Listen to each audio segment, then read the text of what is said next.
Hi. Hi, everybody. I just did a whole intro. I was talking to you.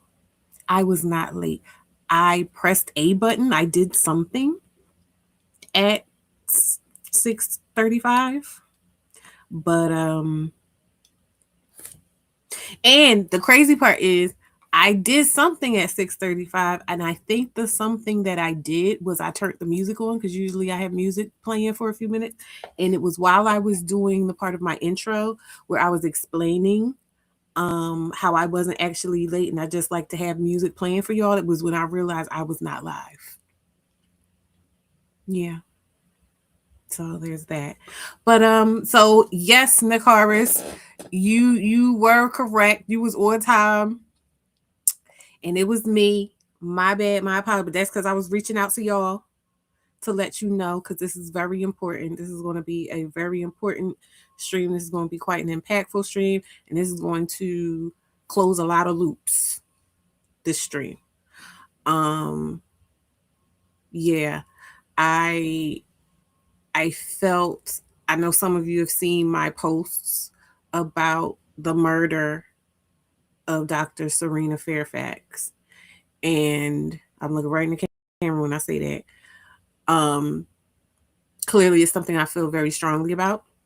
Y'all know I do not like to just talk about things though because they're trending. I do not just like to talk about things because they're triggering. I do not just like to talk about things because um they're sensationalized or popular or anything. I usually like to find what I think is valuable in the context of this channel, of this platform, of just putting something positive and or useful out into the world. And it didn't take me long because first and foremost, let me be the one to say protecting Black women both physically and psychologically is a worthy and a pertinent use of time and energy. And so I will always do that, and without question, without think, for Wakanda, without question. Okay, I'm going to do that, and so it was a no brainer in that sense. Also, I was immediately angry, and we're going to get into all of that. We're going to get into why. She says the only river actually. Hello, channel. Hi. She said from what people are saying. I'm so glad not to be on social media for that conversation. Yeah, it's. But you want to know the real crazy? Hey, wake up! The real crazy part about it, channel, is we've been having this conversation, and not only have we been having this conversation, um, what this has done is push this out of just the realm of like debate and what would that be called? Theoretical discussion and more into real world application of a lot of it's I'm telling you, it's going to close a lot of loops. This live is going to close a lot of loops in terms of stuff that I've been talking about, because one thing I say a lot around here is I don't know everything, but I know what I know. And a lot of times I hold back because I went to school because I'm like, I don't want to do the thing where people just get up and start a platform and just saying whatever and just kind of responding to people responding to them. You know what I mean? I want to make sure that I'm telling y'all the truth. I want to make sure that I'm giving sound um, insight and counsel where applicable and everything like that. And so for me, in having the situation happen and then noticing the reactions on all sides and then finally feeling like, okay, this is the moment to speak to these things that I've already been speaking to on this platform in terms of build your boundaries and my assertions around the good Black man and why they are so dangerous. And I want to be clear when I'm talking about how dangerous they are. My intent is not to fearmonger. My intent is also not to, people say, oh, single women want to keep other women single or just don't want to see women happy and this and that. And it ain't got nothing to do with that. And a lot of y'all know, because a lot of y'all are married. You know what I mean? And or do whatever you want to do, so we're a pretty diverse group of women here. Where it's understood that all of us are here because we love Black women, and we're here because we want the best for Black women, and we want Black women to thrive and experience joy and abundance and wealth and just anything and everything that feels like the warmth of the sun on their skin. That's what we want for Black women here. And so my work that I've taken on in that endeavor is to help us to process and release anything that is in opposition to that goal. Because what I say, your logic is subjective to your objective. So if our objective is to be healthy and whole and abundant and everything like that,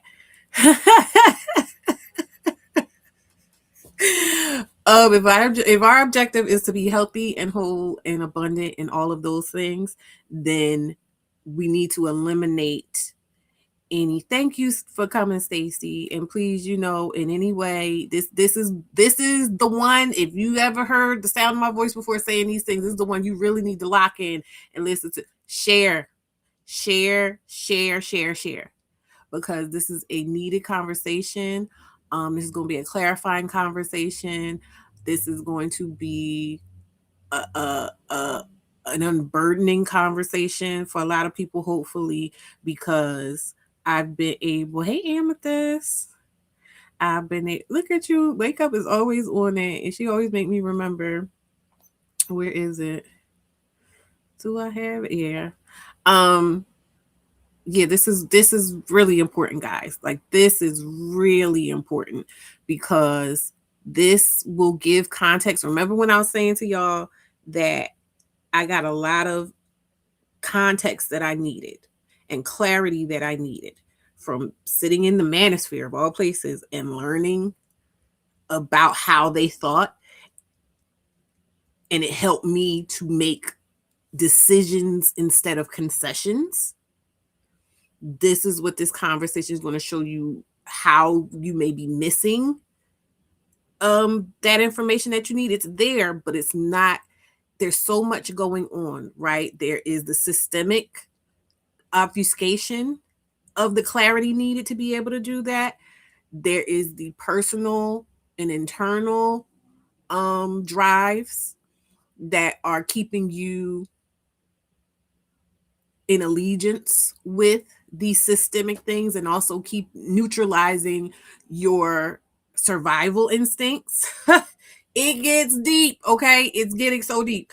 And we're going to be using qualified professionals, the words and work of qualified professionals. We're going to be watching one. We're going to be referring to my book, some of the things in my book, because one of the things that struck me the most and excited me the most, I'm not excited about what happened to this lady, but in terms of me preparing to have this conversation and collecting information like I do, is that I kept seeing the same things that I have been saying that are documented, that I have said.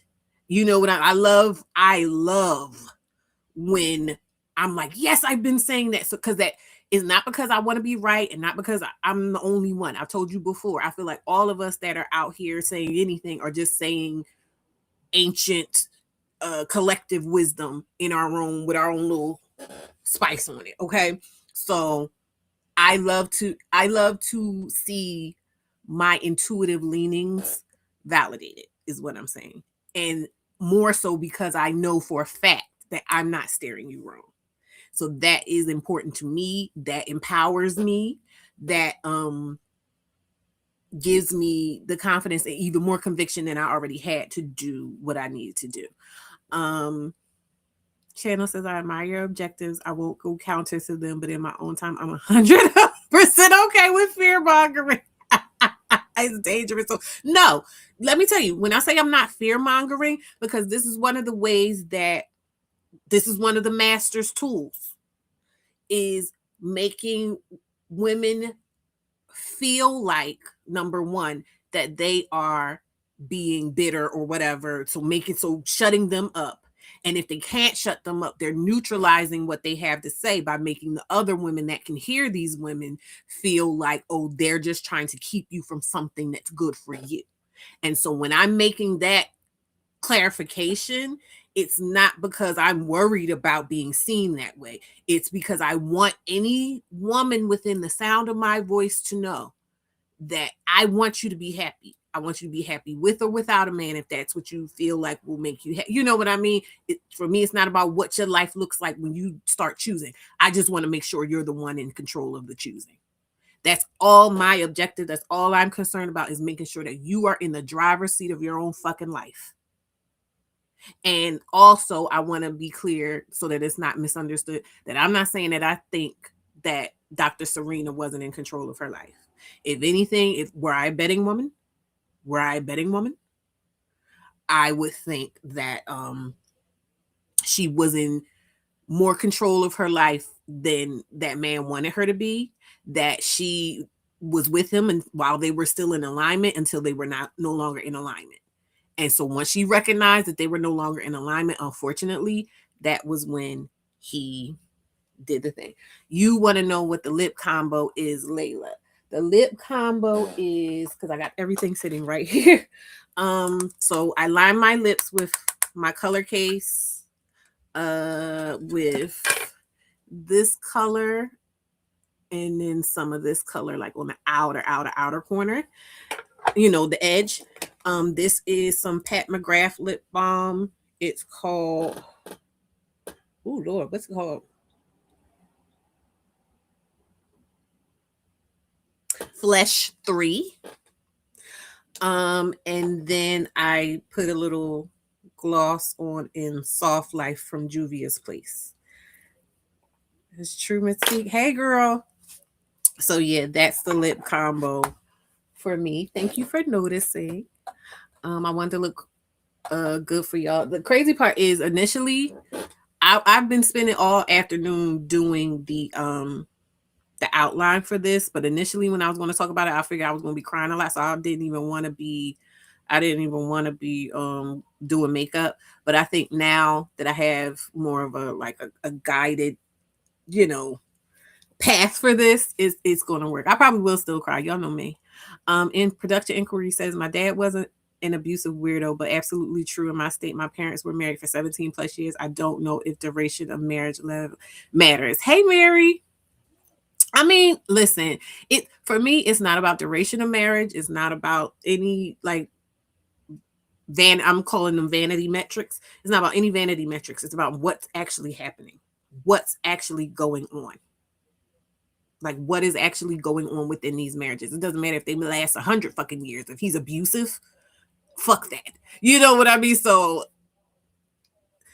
but and Truth says the crazy part about divorce is in a lot of states, if you leave your property, even for safety reasons, it's considered abandonment. Listen, and that there's people have been saying, this is the thing, there are a lot of people who have been coming counter to, you know, what specifically Roland Martin. I'm gonna go for Roland Martin because he's the main one that it shows, you know, that speaking about this and platforming it and kind of amplifying what happened within the Black social media.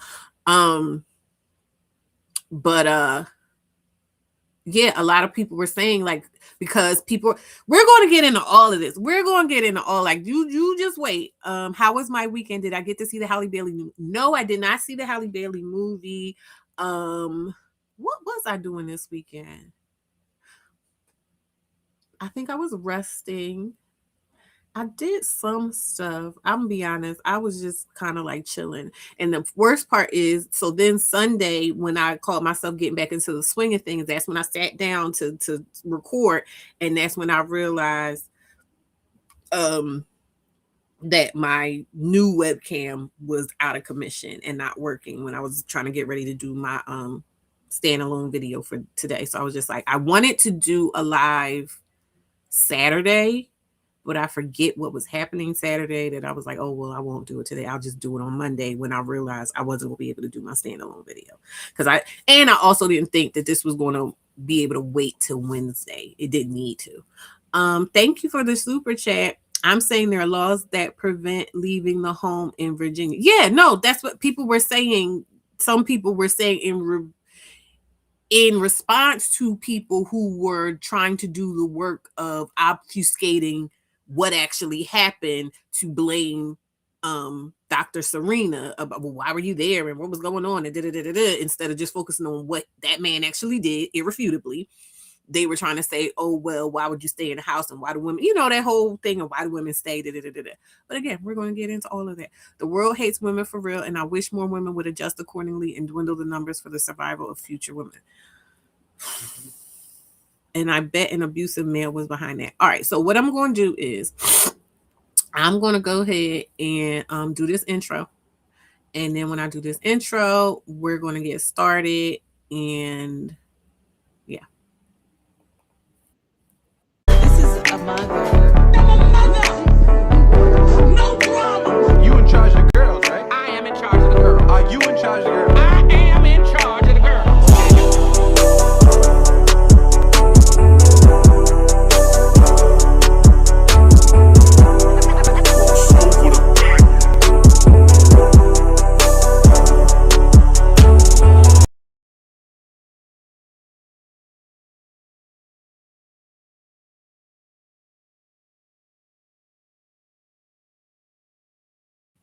Okay, so let's begin at the beginning here. I want to kind of refresh our memory a bit of some things that I have said before. I also am then going to bring us kind of up to date with the vibes that Roland Martin was giving that kind of set off this conversation around the internet surrounding this situation.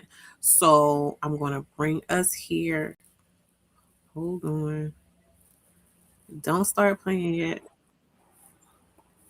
Let me share her. Let me know if y'all can hear. You know how it go.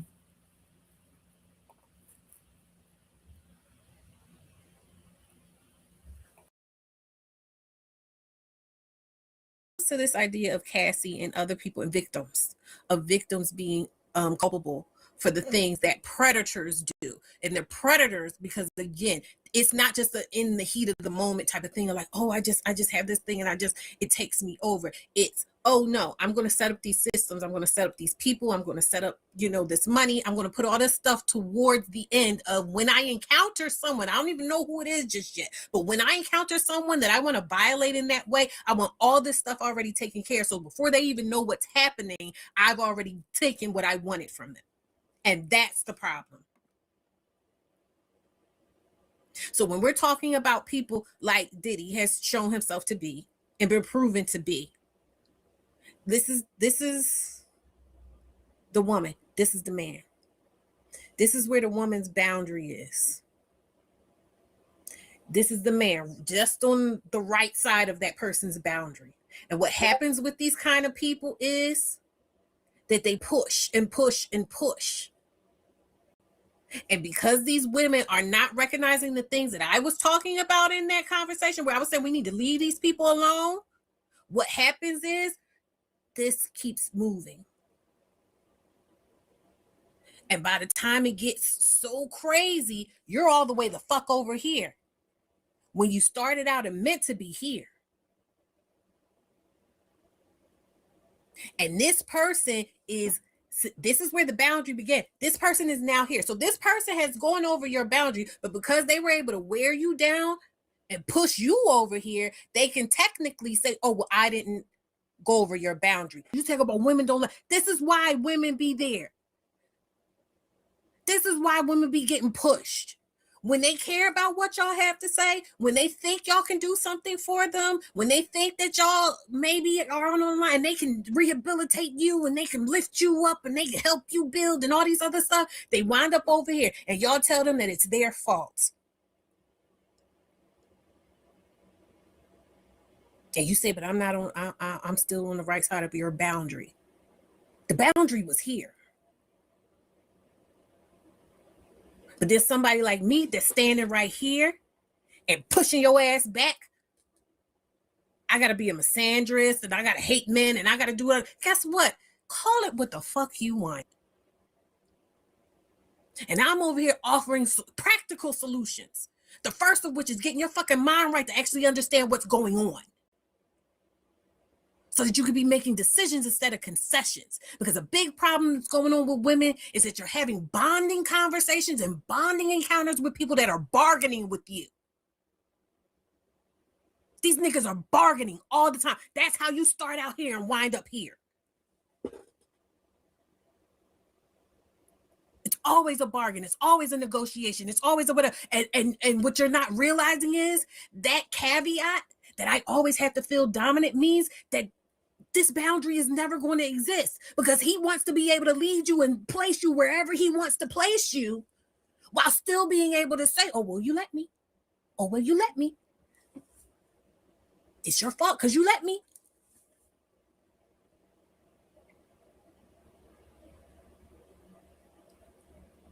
Watch me clip that. They're going to be pissed at that one.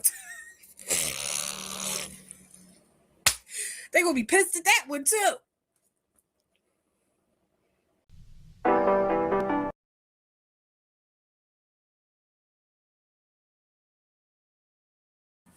Okay, so I wanted to, can I get this off of here? Yeah. Stop it. Okay. So I wanted to make sure that we're set. This is stuff I said. And there's going to be a lot of things that I have said in prior streams, in prior conversations, both here and other places, that are going to come together and show up out of the mouth of a licensed, practicing professional. And also, this is just a side note for me. This has been very affirming for me, because it also affirmed my choice to go to school for psychology, because it let me know that, okay, this is something I'm actually into. You know what I mean? Like, I'm not just doing it because, oh, I think I'm going to make money off it or whatever. This is something that I'm actually inclined to, and I actually have a propensity for. So that excited me as well in collecting the media for this. So now we're going to move on to Roland Martin and his menagerie in terms of what the issue is for people. Hold on. The thing just start talking. Wait a minute. Let me go ahead. Okay. Case of Justin Fairfax, I mean, I think any clinical psychologist is able to see that he had all of the markers for all the risk factors that you don't want to have. All right, so let's make this specific for Justin. All right, so we call this the fallen high status black man. All right, phenomenon. So think about who he was: a public figure who lost it all publicly. All right, so you had the pending divorce, the pending loss of his children, what that looks like for his political career, right? We have the alcoholism, the daily alcohol use. We have the buying of the gun. We have the political demise, right? And what we call like a narcissistic injury cascade. So we have the sexual abuse allegations, the political defeat, the IRS. The only reason I'm saying this is that if we're into his world, this is a lot for anyone to handle. And when you're a public figure, it makes it even worse. And when we start talking about black men, there are times in which we feel like we're supposed to just cowboy up, struggle through it, versus say, hey, you know what? This is too much for me to bear, right? And one of the things that we know about when it comes to just men, especially black men and mental health, the stronger, if we're talking about mental wellness, our mental fitness is actually to be vulnerable about what's going on. Well, the complicated thing is when you are a political figure, are you a public figure? First of all, who can you trust? There's only 4% of psychologists are black men. 4%. So who could he go to and trust? 2, did he even want to go? A lot of times men would say, hey, that makes me weak. If someone found out I was seeing a psychologist, would that disqualify me as mentally stable or mentally strong or able to govern? So there were a lot of things that were working against Justin. Right now, I did not know him personally, right? But when we start looking at this persona and we look at it specifically, we look at suicide. I'm sorry, I needed to jump in right here because Roland Martin, I promise I tried. I kept seeing all this stuff about Roland Martin and people were mad at Roland Martin. So I went to try to watch one of his streams. Mind you, he's done like a billion fucking streams on this since the news has broken. But one of the streams I tried to watch, it was after his initial stream, and he was basically responding to the backlash towards him for doing what this man is doing and centering that murderer in the story of Dr. Cerina Fairfax. And so he called himself trying to come back, and he brought a bunch of women, and I really was trying to sit. Y'all know I will try to sit because I wanted to get it firsthand. I may have gotten through about 10 minutes of it. I watched his initial address, and then he had a recording of some lady, and this other lady had showed this lady speaking about it as well. And she was a nice enough lady, and I heard what she was saying. She was saying like, oh, this was hard, and y'all don't know them, we know them, and this, that, and the other. But she was still doing a little bit too much tiptoeing and sidestepping for me. She made some kind of comment about the fact that being mean and vitriolic will not bring either of them back and will not undo the damage that has been done to the children, which is true. But y'all saw my post. Y'all should have seen my post. If you haven't seen my post, go to my community tab. You'll see my post, what I had to say about any and all of that, because absolutely the fuck not. We don't give a fuck. We don't give a fuck. This isn't the time for that, and this isn't the space for that. And if y'all felt that deeply as people who knew him, y'all could have had this conversation. This could have been a Zoom call amongst you all. You didn't have to do this publicly. And now, so that's why that man saying, oh, I didn't know him personally, is triggering me, because that means that's a bunch of fucking bullshit. So I just wanted to point that out. Rates, believe it or not, suicide rates are higher among political figures, police officers, pastors. Why? Because if you're the helper, if you're the fixer, who do you go to get fixed? And then if we compound this, all right, with actually having a gun and having intimate partner conflict, raises the chances of homicide and suicide by about 500%. All right. So when we start looking at, the policies of these states and really keeping people safe and keeping families safe, the access to a gun without a mental health evaluation, right? Not being able either to access, or maybe his reluctance to access care for depression, alcoholism, partner relational conflict. This is how a clinical psychologist would code it. And then work stress, and then conflict with his children as far as whatever the custody is. That's a lot for anyone to deal with. So when we look at this, Black men absolutely have to sit down and talk and be vulnerable and say, this is too much. Why? Because when we express it, we can actually decrease some of the stress that we're under, so that we don't get to a point to where suicide, homicide becomes a viable option because someone is depressed. And just a point of clarity, because I know people are going to say this. All domestic violence is not necessarily linked to mental health. There are some people who are just, who don't have any mental health diagnosis when it comes to domestic violence. That is just a mindset that they have.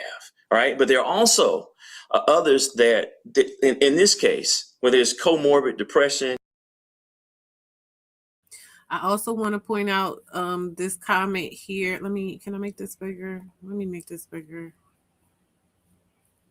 Why is this like this? See, this is where they fuck with me. I'm sorry, y'all. I'm trying to, how do I get over? Because I know there are other options for how I can view this. Can I make that's not gonna help. How about if I just make this bigger? Like this. Okay, that's fine. That's gonna have to work. See where it says usually rolling is on point, but this is disappointing. I want y'all to keep that shit in mind too, because I have been to. Let me. Where? How can I get big? Let me get big again.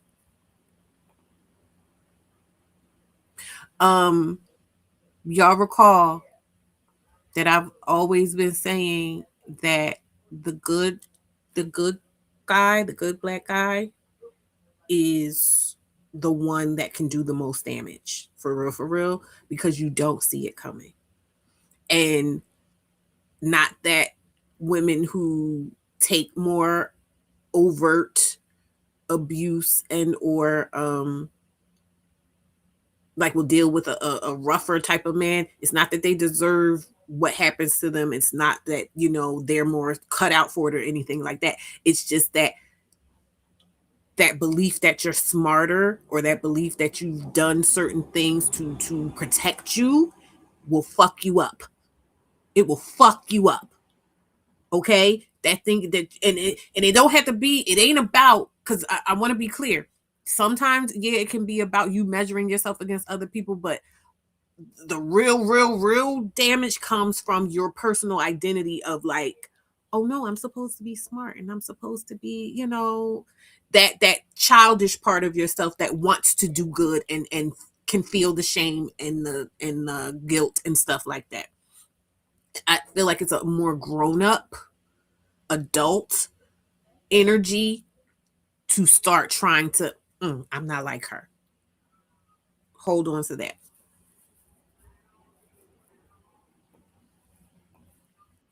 Alcoholism, political devise, public scrutiny, conflict with the courts, right? And then ongoing stress that becomes intolerable. I mean, when we look at the case of Justin Fairfax.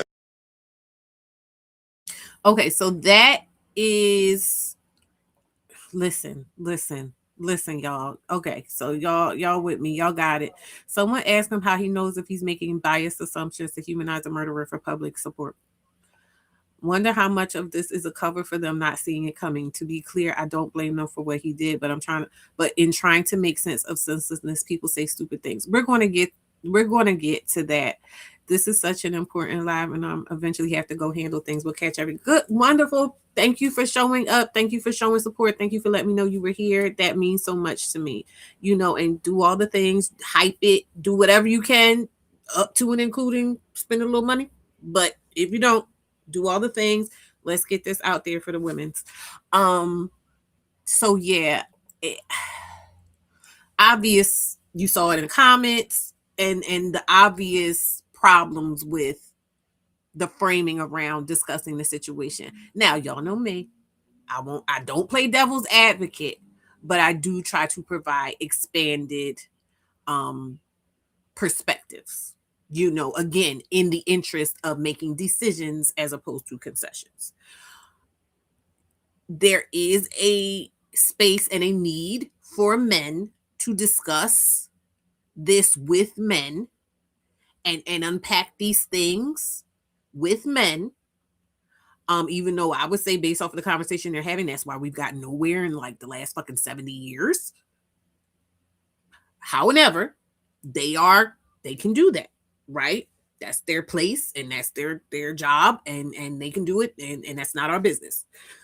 But to bring these conversations, hey Summer, to bring these conversations to a space, like I said, where you know women are, and possibly women that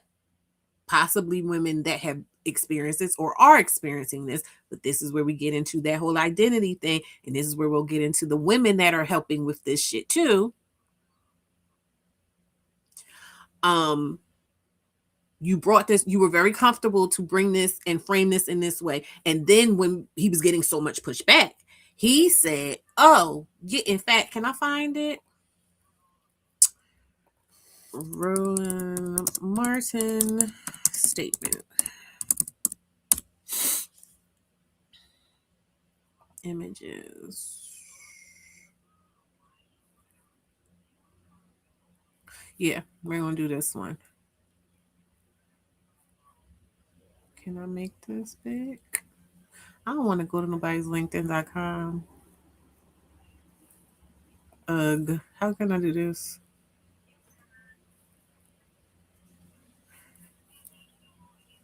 Oh, that's not it. Statement Justin Fairfax.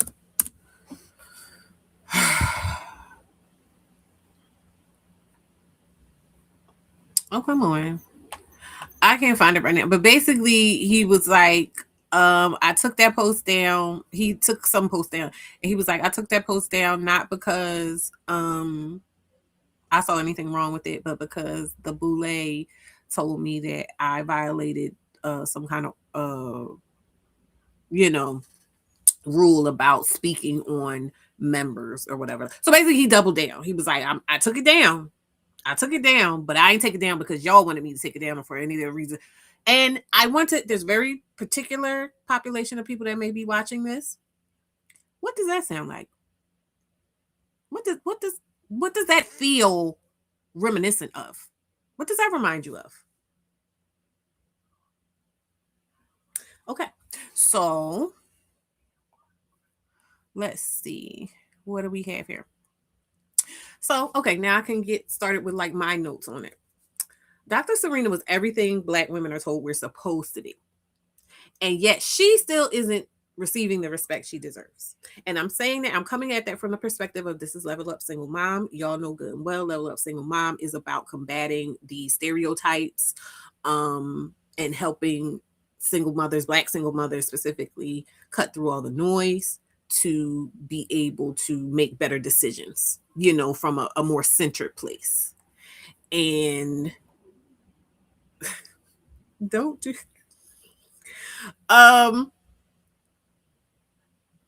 so for me, it sticks out to me that this woman can be anything and everything. She was any and everything that Black women are told they're supposed to be, all the way down to being fucking pale, all the way down to being a light skin preference.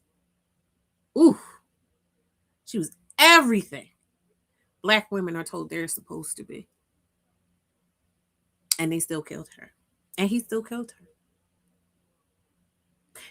And not only did he kill her, but now all the other good Black men, the exemplary Black men, the educated Black men, the Black men, the pillars of the community, the mouthpieces, the coalition builders are sitting around and talking over her dead body as if she's not there. As if she is not there. And then you'll hear other women coming in and interjecting, oh, well, why didn't she leave? And this and that and the other, and blah, blah, blah, blah, blah. And questioning whether or not she actually showed up as the exemplary, archetypal, aspirational Black woman, the proper Black woman. And I also want to point out, too, that in all the information that's been coming out and all the information that's been being pulled up and brought up or whatever, that lady never badmouthed that man publicly. They have, court documents or whatever. She was saying whatever she needed to say about his fatherhood and this and that and the other in the court document. That lady never spoke bad on that man. So for me, especially when they're asking, well, why wouldn't she move out the house and this and that and the other, production inquiry hit on it earlier. There are laws about if you leave, what happens to your home and stuff once you leave, if you forfeit money. And then there's also, I can't help but to think that in her mommy mind, and we're talking about identity of a mother, that she compartmentalized what was going on between her and her soon-to-be ex-husband and him and their children. And that she was still trying to leave him the room and the opportunity and leave them, the children, the room and the opportunity to have a father in the home. You're not going to tell me he didn't. I've been through that myself, putting me and my baby through some bullshit because I'm thinking I got to keep a father in the home. It said also that his reputation and the reputation of all self-proclaimed good men is being afforded more value than her actual life. The only options for Black femmes, as far as how they're treated by Black men, seem to be being adultified, scapegoated, depleted, or if you do everything right, acknowledged only in the ways that serve the image of the good Black man. Her divorcing him did not serve the image of the good black man. Her divorcing him did not serve the image of the good black man. And you got to watch out too, because she was smarter than him. She was clearly moving with intention and understanding of what the situation was with it, because she did have cameras in the home. And why did she have cameras in that home? Because that man was trying to make her look like she was the aggressor. He was trying to make her look like she was crazy and this and that and the other. And I also want to point out too, what fucks with me about these niggas getting up there and talking about him the way they're talking about him is because a big part of their narrative around, and I love a narrative. I love dissecting the narrative. A big part of their narrative around him and his lore is that he was just so depressed, specifically because of false allegations that he was just trying so hard to refute. He just couldn't do it, and he couldn't overcome it, and these women just ruined his life. Because a couple years ago, he was accused of sexually assaulting 2 women, black women. Preferency, very preferency tease, but black women. And they came out and they said what he did to them. I believe one was in college, and then another one might have been closer around. Another one was after he was married, because I remember his answer to those allegations was then, I didn't assault anyone. It was consensual. I'm just a cheater at worst. At best, actually, because he's a cheater at best when it comes to Cerina's position. He's a cheater at best, and at worst, he assaulted women, or he's assaulting women. So this is what Cerina is dealing with in terms of who this man is. There's no alternative where he's just her good, loving husband that she could, dealing with the realities that are presented to her, decisions instead of concessions.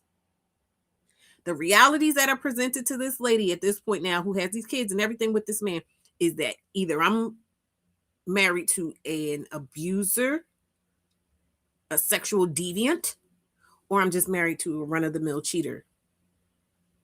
But I want to be clear about something. Even if that is the narrative, let's say his best case scenario, the best case scenario that he and the rest of these niggas can come up with is that he's just a cheater. He still dishonored his wife. So I want to be clear about something. If they're saying that the trajectory that led him here was because this thing happened, it didn't just stem from women wanting to attack him and hurt him and make him out to be worse than he is. It stemmed from him dishonoring his wife, regardless of what the narrative is. But they don't talk about that. Whether you believe those women are lying on him or not, neither possibility excludes the fact or negates the fact that all of this stemmed from a dishonorable act on his part.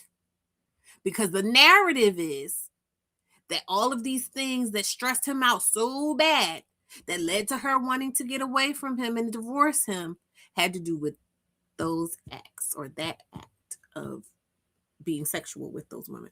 So I'm saying whether he violated those women or whether he just participated in those women, it doesn't matter. It's still his accountability, and it needs to be discussed as such. That's number one. Let me see what else my notes say. So I think it's important, and this is where we get into for those who know, because if you know, you know, I will not be elaborating on anything, but the people who are with me are with me. What I've been saying about good guys and nice guys, and what I look out for with good guys and nice guys, absolutely true. Absolutely. But my issue with good guys and nice guys is because at the end of the day, they're lying to themselves. And what frustrates me is women don't understand how dangerous that makes these niggas. They don't understand how dangerous it is when you are with someone who is devoted to an image of themselves that they are behaving and showing up in direct opposition to the point where they are willing to do harm to you to protect that image. They are willing to sacrifice you, listen to me here, to the idol of who they have been trying to present themselves to be. You in danger, girl. And you may never know. Like I said, it could be sweet and it could be seem okay and everything because the vanity metrics are there. The money is there. He's good looking. He has no reason to rape people. You know, he look how good he looks. Look how rich he is. Look how many women want to be with him. All the things. But if you do something to threaten that image and the benefits of him embodying that image, you're in danger. And I say all the time, I always say that's why I don't deal with them, because a lot of women think that, oh, you just got to be the right kind of woman and you can be a snake charmer. And this is the thing. Even Steve Irwin died. Even Steve Irwin died. Y'all know who Steve Irwin? The Australian man. His son looked just like him now. Had the little baby girl Bendy. The kids, the two little cute little blonde kids in Australia. Yeah, even he died. Playing with animals. If you view them as an animal, if you recognize that this is a fucking animal, what are you doing with it? Why you want to be a zookeeper? There ain't no fucking orgasm you can have.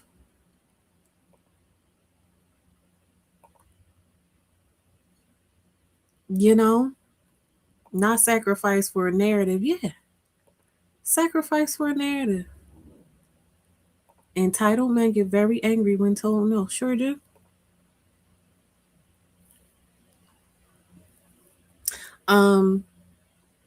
It says if they can't see this kind of violence in other men that they identify with,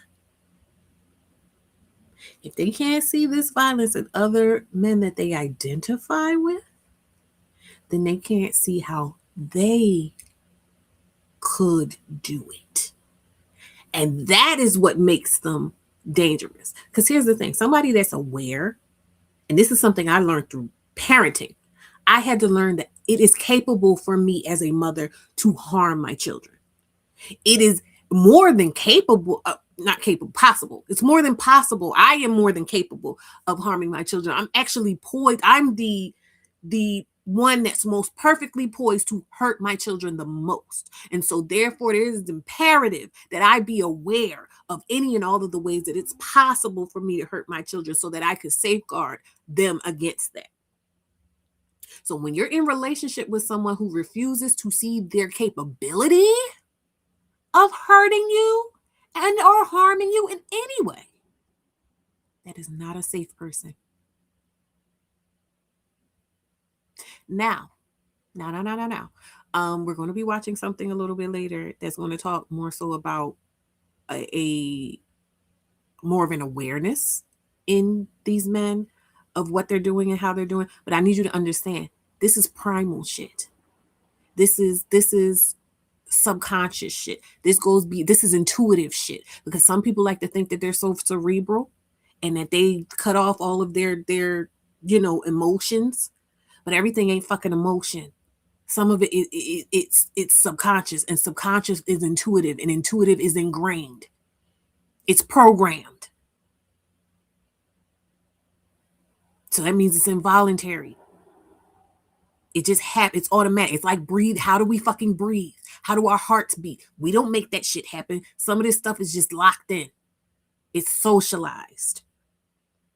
And it doesn't matter how this motherfucker presents. It doesn't matter what education this nigga has. Sometimes it's even worse. The more prestige and shit they have, because they think that that safeguards them. That's why you get a Diddy. That's why you get a Bill Cosby. That's why you get R. Kelly. You get anybody who feels like they've done all the things that a civilized man does. Patriarchy. Hello. It's fucking patriarchy. And just for a little extra razzle dazzle, they sprinkled in misogyny and misogynoir. Misogyny and misogynoir are the soldiers of patriarchy, are the foot soldiers. They're out there doing all the groundwork. It says an insecure male will always be capable and willing to offer you to save the image he built for the public. And I want to be clear, this is both literally and metaphorically. So what does metaphorical killing? It means coming after your image. It means like that man trying to tell the cops that she was the crazy one. And or hey y'all, me. And or this is important for me, obfuscating the details around what happened. Because if you can't even get clarity around what happened, ain't no way you ever gonna get to the bottom of who's responsible, who's culpable, and or resolution. Because if the resolution means that they're going to have to admit some shit about themselves they're not ready to admit, well, we can't resolve that now, can we? But what we can do is get this bitch out of here.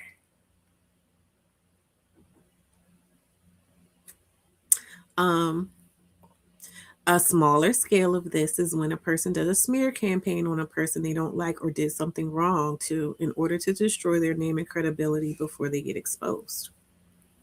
Yeah. Let's move through. It is a spectrum. Like I said, it's not just, oh yeah, they killed you or they're beating you or whatever. It's a spectrum. It happens in a lot of ways, big and small.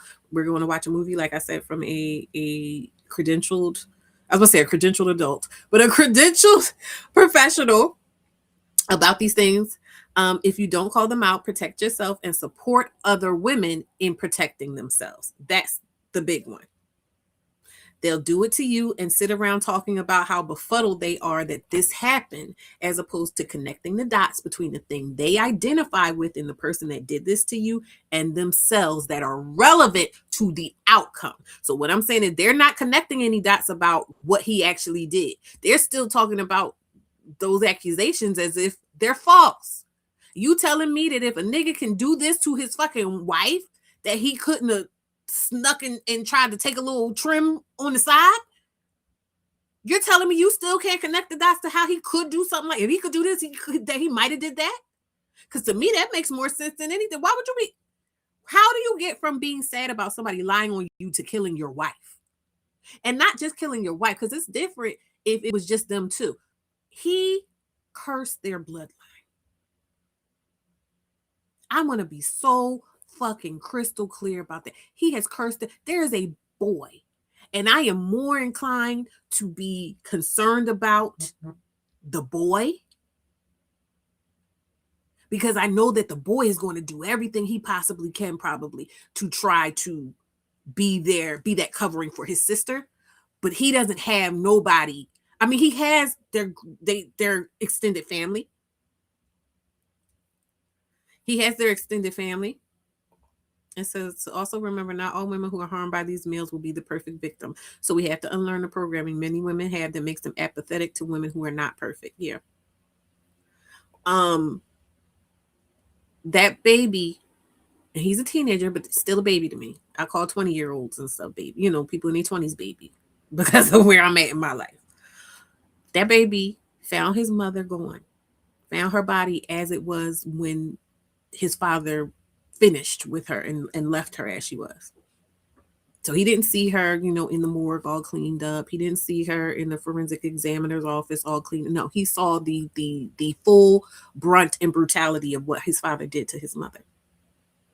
And he had to call the cops and explain what was happening in enough detail for them to be able to know what was going, and then they found his father. That baby is going to be carrying so much for the rest of his fucking life. I heard what that lady said. I'm guessing that's the lady you was talking about, the one I was talking about that made the statement. And yeah, he got his extended family or whatever like that, but that's not going to, he is going to suffer. And I'm not saying this because I want him to. I'm not saying this because I need to be right. I'm saying this out of empathy. As a child, as a sister, as a person, when I sit and think about what that had to be like for him, what that would be like to just see a stranger like that. But that was his mother. That was his mother. And he didn't even have the benefit of being able to say, well, I can turn to my father to help me through this, because that motherfucker is the one that did it. And they not even talking about that. Y'all give a fuck about men's mental health. Y'all not even talking about what that baby's going through. Y'all could have been rallying around that baby, and instead you're rallying around this motherfucker's image. Fuck him, and fuck them too. Because that baby is living. That lady gonna say, oh, well, they're going and it doesn't need to be kind. Fuck that shit. We need to get active. We don't need to be kind. We need to be precise. Because nobody needs more right now than them kids. And of them kids, that boy, he gonna need everything and everybody. And y'all sitting around talking about what a wonderful man this and who knows what he saw them go through. And I would imagine, like I said, I feel like this is me stepping out on a limb because I don't know none of these people. But I feel like that lady was the kind of lady, like I said, who was trying to maintain the image. And I can say that as someone who has done that. Even recently. And I don't fuck with my baby father at all. But me and my daughter were having some kind of, we'd send stuff back and forth on TikTok. And she sent me something and she made a comment about, like a sad comment about, her relationship with her dad or whatever. And I found myself starting to type out this thing that was doing what they're doing. Oh, well, where he came from and da-da-da-da-da. And I had to stop myself, because while all of that shit is true, what the fuck does that have to do with how she's feeling? It doesn't change how he showed up to her. And I had a conversation with a friend before we were, going through something, and I had to realize, she was like, oh, I felt like you were shutting me down when I was expressing how I was feeling about the situation. I said, you know what? I'm so sorry. I see how that would feel that way. That wasn't my intention. I was trying to soothe you. And I was trying to soothe her. I was trying to make her feel like, even though things were bad right now, there was a potential for it to get better. But in a very specific way that she wasn't worried about in that moment. You know what I mean? So while I can see the instinct to want to amplify and emphasize positives, this ain't that type of party. This is not the time. He said, that's heartbreaking for that little boy. Yeah. Absolute horror. Especially when his extended family will be trying to humanize it. I would hope not, but and what I'm saying is, when I say he's cursed his family, because if that baby isn't strong enough, which he shouldn't have to be able to steward his own healing throughout a bunch of bullshit that's going to be thrown at him to save other people's egos and whatever. If he's not strong enough to do that for himself, or I can imagine him feeling so much pressure. The same kind of pressure that they are talking about the father, want us to feel like the father was going through for him. That baby's going to be going through that a million times full, because they're trying to preserve their association with him or themselves through their association with him. That's his fucking father. He came out that bitch. So how do you think it's going to be for him? Conflicting it's going to be for him trying to reconcile. I'm like my father. I love my father, but my father killed my mother. I miss my mother. My father killed my mother. But I'm like, how you... It's going to be so complicated. And I don't have a lot of faith in these people that I see. I don't see the actual family. So that's why I say I don't know. And I'm praying that, you know, the people that are there will have a good, solid, grounded presence to be able to help him and not so focused on the wrong fucking shit. But I'm almost paralyzed by my empathetic understanding of what he has ahead of him. And if we're having this conversation to help Black men, who is more deserving of this focus than that young Black man? And it is so disrespectful. And I think it's easier for them to kind of dismiss it because it's a bunch of women saying it. But I'm thinking about the baby. Because who gives a fuck what I think, for real, for real? Like, I'll forget about this in a few months. Like, when they were talking about his allegation, I'm like, I vaguely remember that man from before. I kind of remember, but I vaguely remember. So you know what I mean? These people, but I'm still thinking about that baby. And I have yet to hear anybody talk about him. And so then when he grows up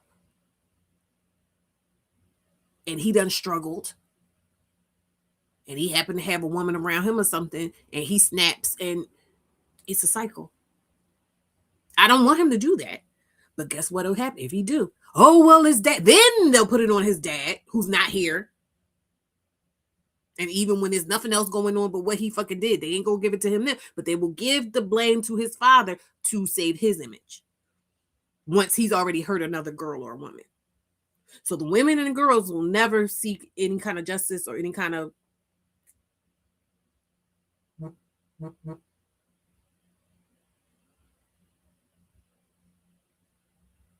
Okay.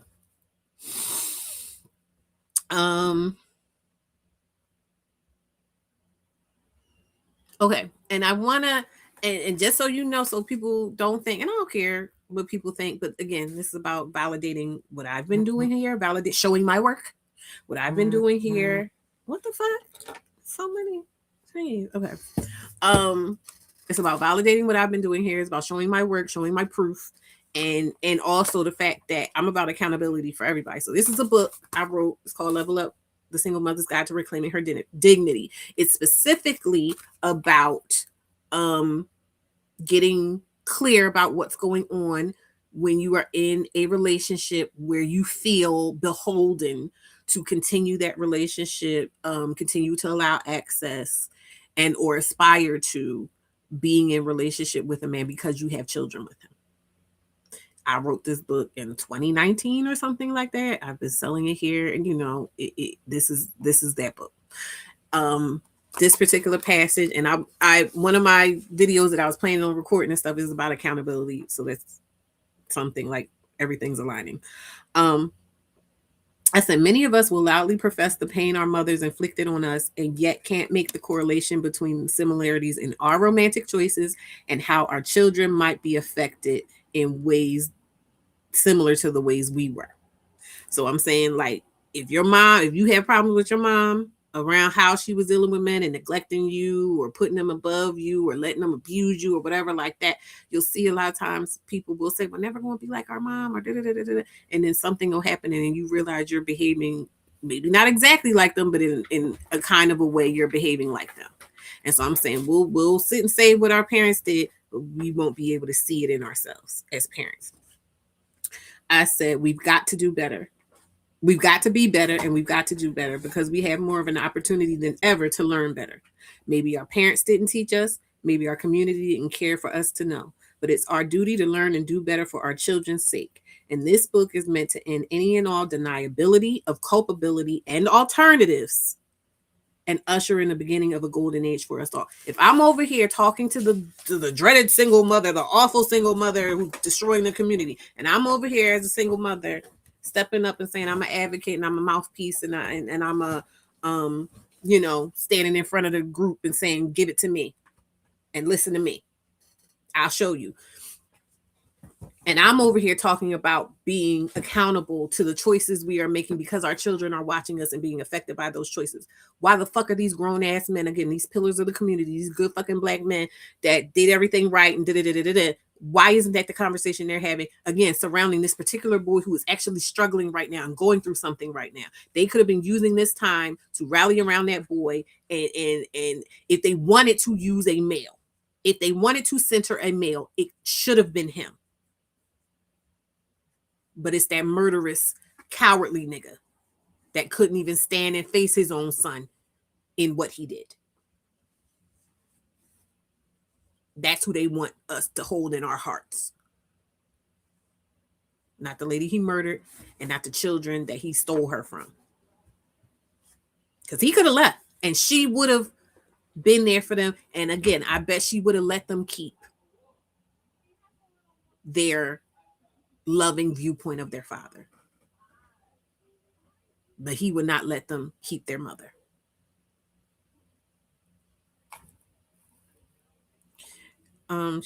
Next says there's always that part of the family that will say you have to remember the good times of your father, especially if they're religious. Yeah. Hi, Alicia. How you doing, babe? Okay, so on the note of men lying to themselves, I wanted to again to reinforce. If you don't believe me, then listen to this what's it called? This expert. Most people lie to themselves. Most people lie to themselves and they believe their own bullshit. And that's a really scary place to be when you buy your own bullshit. But when you say it out loud, your body cannot deny what it feels from the vibration of the word. You know when you're lying. You know when you're lying to others and yourself, even when it's a white lie. My counselor said to me, the only way that you are going to stay sober is if you are brutally honest with yourself and anybody. I want to acknowledge that, dishonesty comes from shame. We lie because we're ashamed. We lie because we don't want people to think we don't have this shit figured out. The solution to shame, to shrivel that shame, is to say it out loud. Because when you keep those secrets in here and here, they do seem so much bigger because they're eating you up. They're taking up space. But when you say it, and here, a man went to 4 different locations where most people lie to themselves. They're eating you up. They're taking up space. But when you say it, and here's my caveat, you have to say it to someone who you feel safe with. This is about freeing yourself from shame. Some of you are not getting the help that you need because you're so afraid to say, I don't know what the hell I'm doing. So if we got over ourselves and allowed ourselves, and that's why we need community, when you have a place that you can say it out loud, you can free yourself so you can keep it moving. Yeah.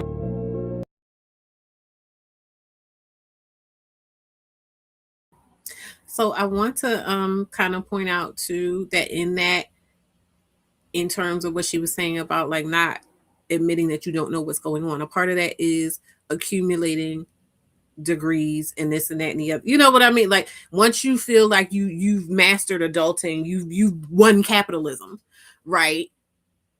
That does position you to feel like, oh, well, I figured it out. There's nothing more for me to learn. There's nothing, this person who I see below me on the hierarchy, whether it's a man to a woman, a adult to a child, a white person to a black person, whatever. If you feel like you've got a little bit more of an advantage, that's why I tell y'all all the time, like, I'm always thinking about, okay, what am I putting out into the world? And where's this energy coming from? Am I talking as if I know things out just because I just want to feel like I know everything? Or what am I bringing that I can actually show my work and show, no, this is actually valuable. There's merit to this. And I'm not just saying this to puff myself up. I'm actually here to help. But there are a lot of people that get high off their own supply. And they feel like because they've done this thing or they've done that thing or whatever, that they're beyond reproach. And nothing encapsulates this more than patriarchy. Nothing encapsulates that sentiment, that energy, that objective more than patriarchy. It says because I am a man, I should be the head. Because I am a man, you should defer to me. But the problem is that I'm saying, what I said before, that clip I showed before me talking, is unfortunately it's looking like what they're doing with, because there are a lot of women that buy into it to varying degrees, but whatever foothold they can get in a woman's belief and acquiescence to that idea, they're fucking with it. You know what I'm like? They're fucking with you with it. And they're fucking you up with it. Hello, welcome. Growth is a lifetime path to look. It is. Ryan and the Sapphire, welcome. I'm glad my mom left every abusive man the first time he did something. I remember people in our community hating my mom for that and isolating her, and by proxy us. I love and appreciate my mom for. I love that for y'all. That I'm fighting back tears. I love that so much for y'all, and I admire your mother for that. And I also want to point out, I thank you so much for saying every abusive man, because they try to make it seem like, oh, it's only one in here, this and that and the other. If women are having these repeated, I keep trying to emphasize it's in them all. It's in all of them. But it's the ones that swear up and down that it's them, and then there's Pookie and Ray Ray. Those are the most fucking dangerous ones. The dissonance is overwhelming.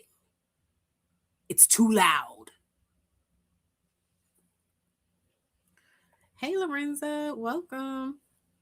Okay, so now we're going to move on to, this is also something, now it's funny in the way Black people are funny, but Black people are funny in such a practical way, because I've been saying this for years. I feel like laughter, and one of the reasons Black people are so fucking hilarious in so many like sophisticated ways, is because laughter is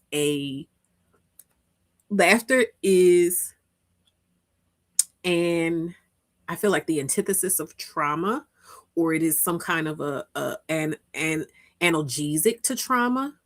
It softens the blow. It softens the psychological blow.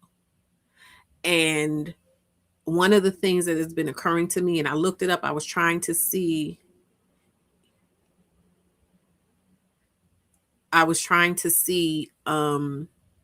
if there was already a connection made between this, because I like archetypes and mythology and shit like that, between the Fool in like tarot and anxiety. Because if you look at the picture of a Fool,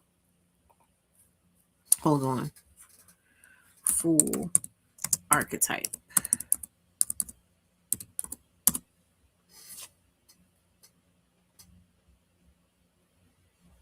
I just want some images, girl. What are you doing?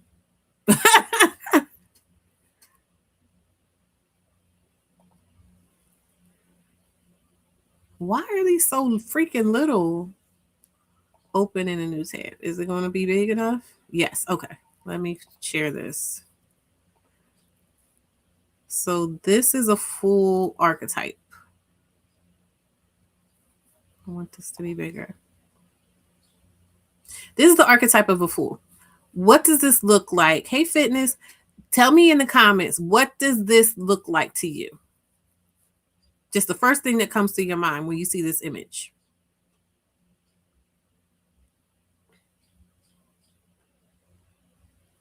Hey, 2Ls. Period. Crab legs. I can assure you the family will force those children to forgive their dad for, listen. But I want y'all to tell me what it is, a joker. Okay, and what's another word for a joker?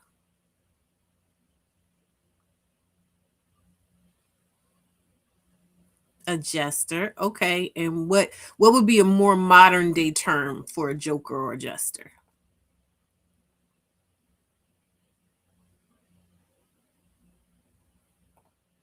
Bingo. A clown. Okay, so the movie Inside Out, and if you haven't seen Inside Out, I think you should watch Inside Out. There's a movie. They had a what's that called? A sequel. And they had a new character, a new emotion, anxiety. Oh, hold on. Inside Out.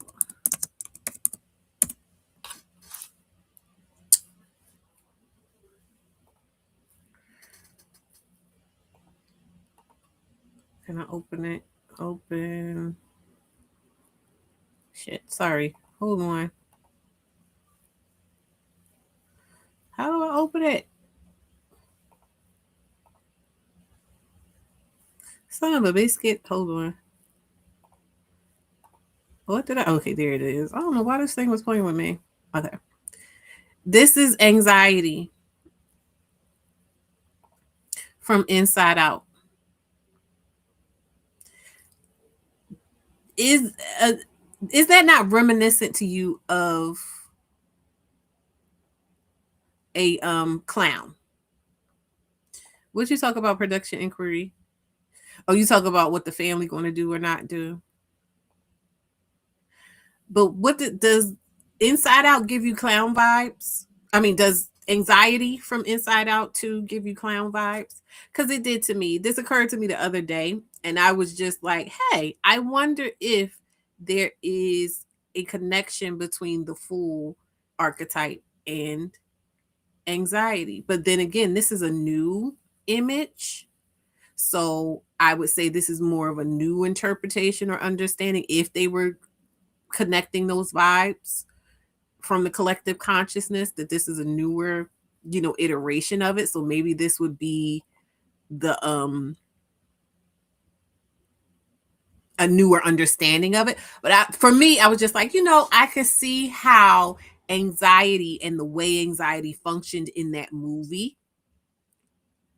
could be foolish or seem like a clown a bit, because some people are scared of clowns. It's like this fine line between fear and laughter, because a lot of times you'll see people laughing when something will be like, it's not funny, but it's a really bad thing. Like the girl neck. Remember when I sent that picture in the Discord and you were like, oh my God, is this person alive? And I was like, oh my God, I just started laughing. I didn't even think about, you know what I mean? I feel like laughter is there sometimes to be that shield between a horrifying, horrible reality and, hey girl, a horrible, horrifying reality that's hard to process and, integrating it in a safe way psychologically. I have this picture, and I've told y'all before, I always say, I am, what do I call it? I walk on the edge of madness every day. I always say that, right? I want to share this now. Let me replace window. Yeah. So when I say I walk on the edge of madness every day, this is what I'm talking about.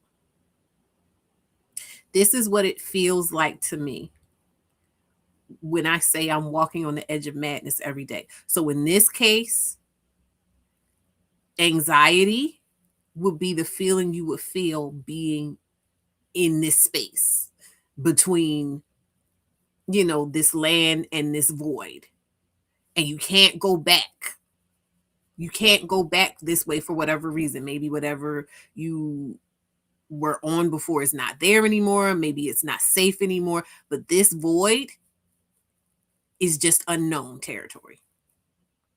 And so when I say I walk on the edge of madness, it's me being able to reckon with the idea that I can't go backwards. I can't go backwards. And I don't want to go forwards, because what the fuck am I looking at? Why would I ever go down there? That's what I think anxiety is. And that's what I think that laughter is. What did Simba say? I laugh in the face of danger. Laughing in the face of danger.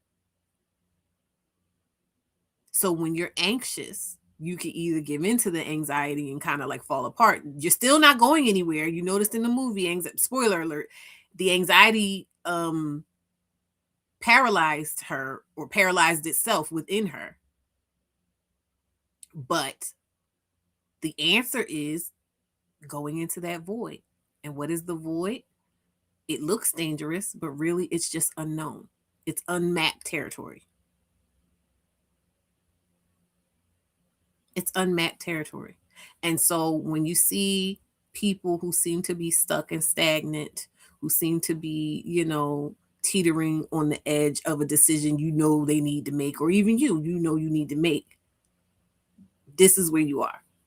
And or when you're on the edge, I've told the story before about how I was raped in my own home. And I explained how I, in that moment, as it was happening, was going through my mind about all of what can I do and what should I do as soon as he gets off of me, what should I do? And following, like Dr. Strange, trying to figure out what are the outcomes, what are the possible outcomes. And most of those outcomes was like, okay, ain't nobody going to help you. These people are just going to ask you a bunch of questions. They're going to judge you because you were here to have sex with this person, even if not in this particular way. And really going over my understanding of the situation I was in and how it gets handled most of the time. I was just like, I can't deal with it. And I felt myself, it was almost like this. Like I made this image in Canva. It felt like this. It felt like, okay, I could just literally just lose my mind right now, or I could just try to hold myself where I am and just get through it and keep myself together and then just do whatever. So when I say I walk on the edge of madness every day, this is what I'm talking about. Not about that, but just in generally. So when I'm telling you what I see with these niggas, this is the line I'm walking. I'm no longer anxious about it. I'm backflipping and shit and doing cartwheels and shit on that shit too at this point, because I'm familiar with it, right? But this is the edge I'm walking. And also too, because I've been in that void. I've been in that void of what I didn't know what would come on the other side if I stopped thinking this way, if I stopped believing in these niggas the way they want you to believe in them, if I start looking at them for who and what they are and holding them accountable to that. So me backflipping and shit come because I already know what's on the other side. And that's what Level Up Single Mom is. I'm telling you, it looks scary to you because you don't know what you're looking at. I'm telling you what you're looking at. It's time for you to take that leap. If you're in any situation where you're not sure whether or not you being unsure was whatever's back here pushing you to this edge and saying it's time for you to go. Oh, thank you, everybody. Yeah, I went in Canva. I was like, I want to see a black woman do this. This is what I say. So think of this. When I say I walk on the edge of madness every day, this is what I'm talking about. Okay. Let me see. So where are we now in our timeline?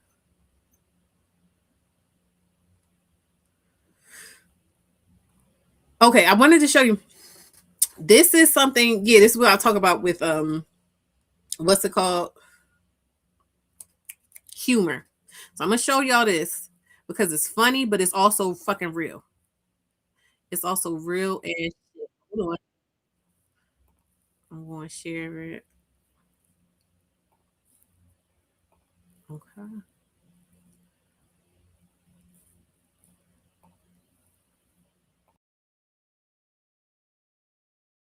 I promise you on my life, if you come this way, I'm going to tell you to lock the fuck in. I'm telling you right now. So you better be cautious on where you going. Yo, hold on. Stop right now, all right? I need you to lock in. That's what I need you to do. Wait, hold on. You need to stop all the crazy shit. Listen to me, my man. Lock in. You understand what them words mean? Lock in right now. Stop all the crazy shit and just chill. You feel me? Life is normal. You feel me? Lock the fuck in, my nigga. You feel me? That's it. That's what I'm talking about. Lock in. That's it.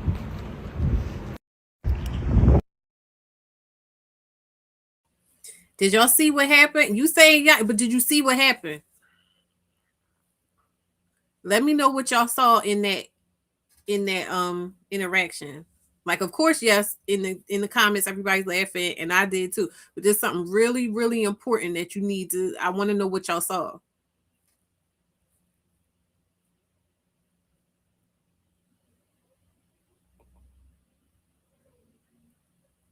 Why did it say it's disabled? I'm looking at something that's alive. I could have sworn I paid for it. What the fuck? What did you see? He said, all right, so I'm gonna tell you what I saw. First off, dude is all the way up the street. He sees him coming. And this, I saw a woman did it first.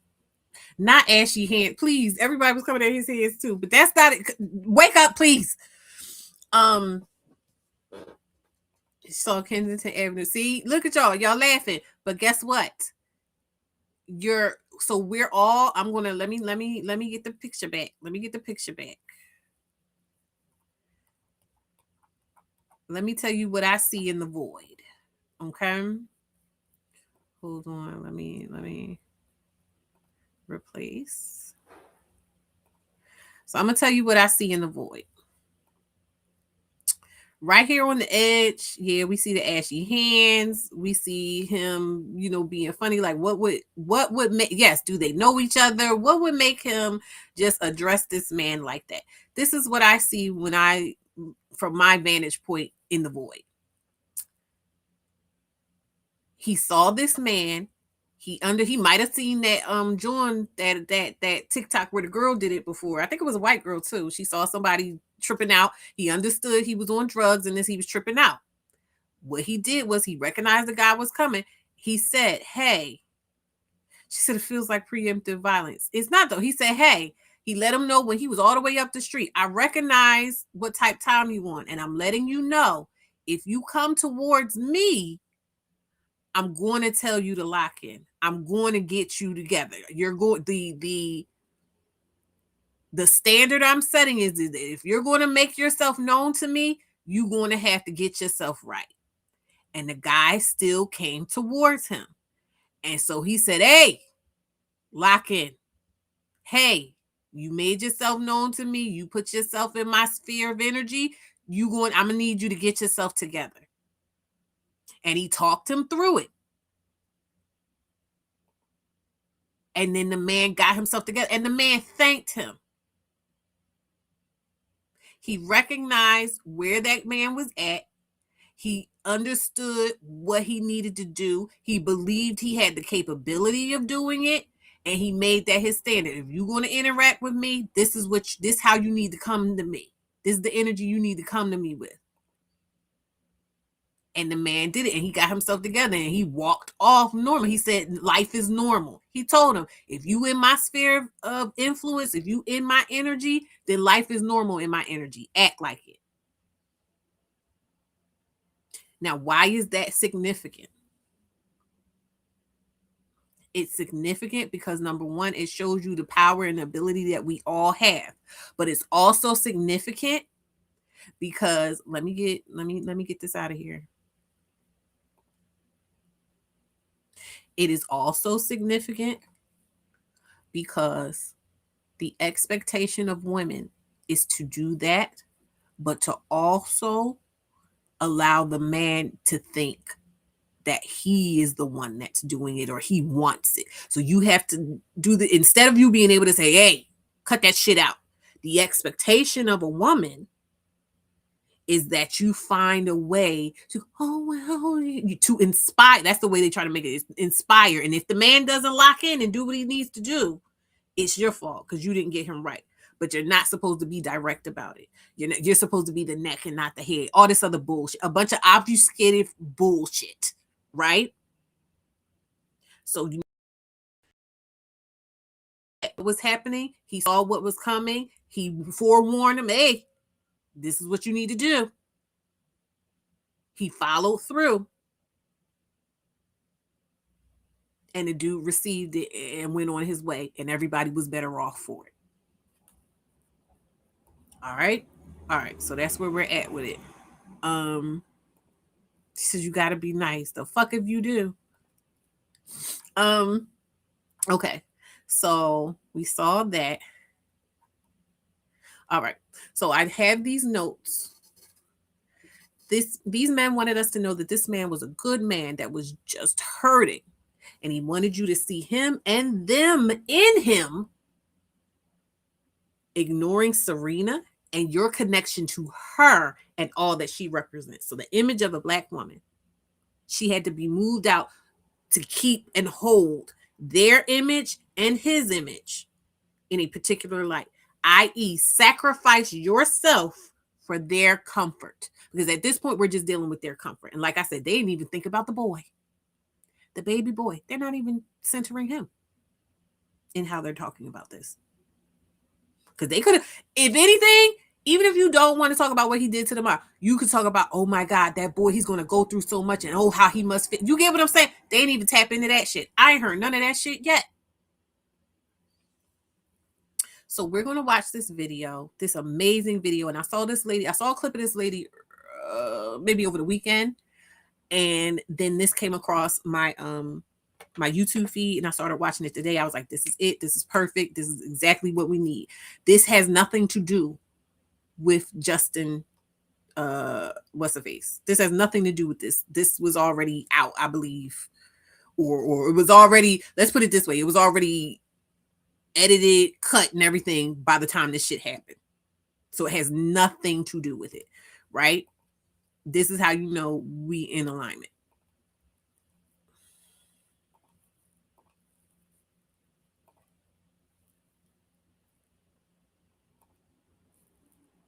Okay.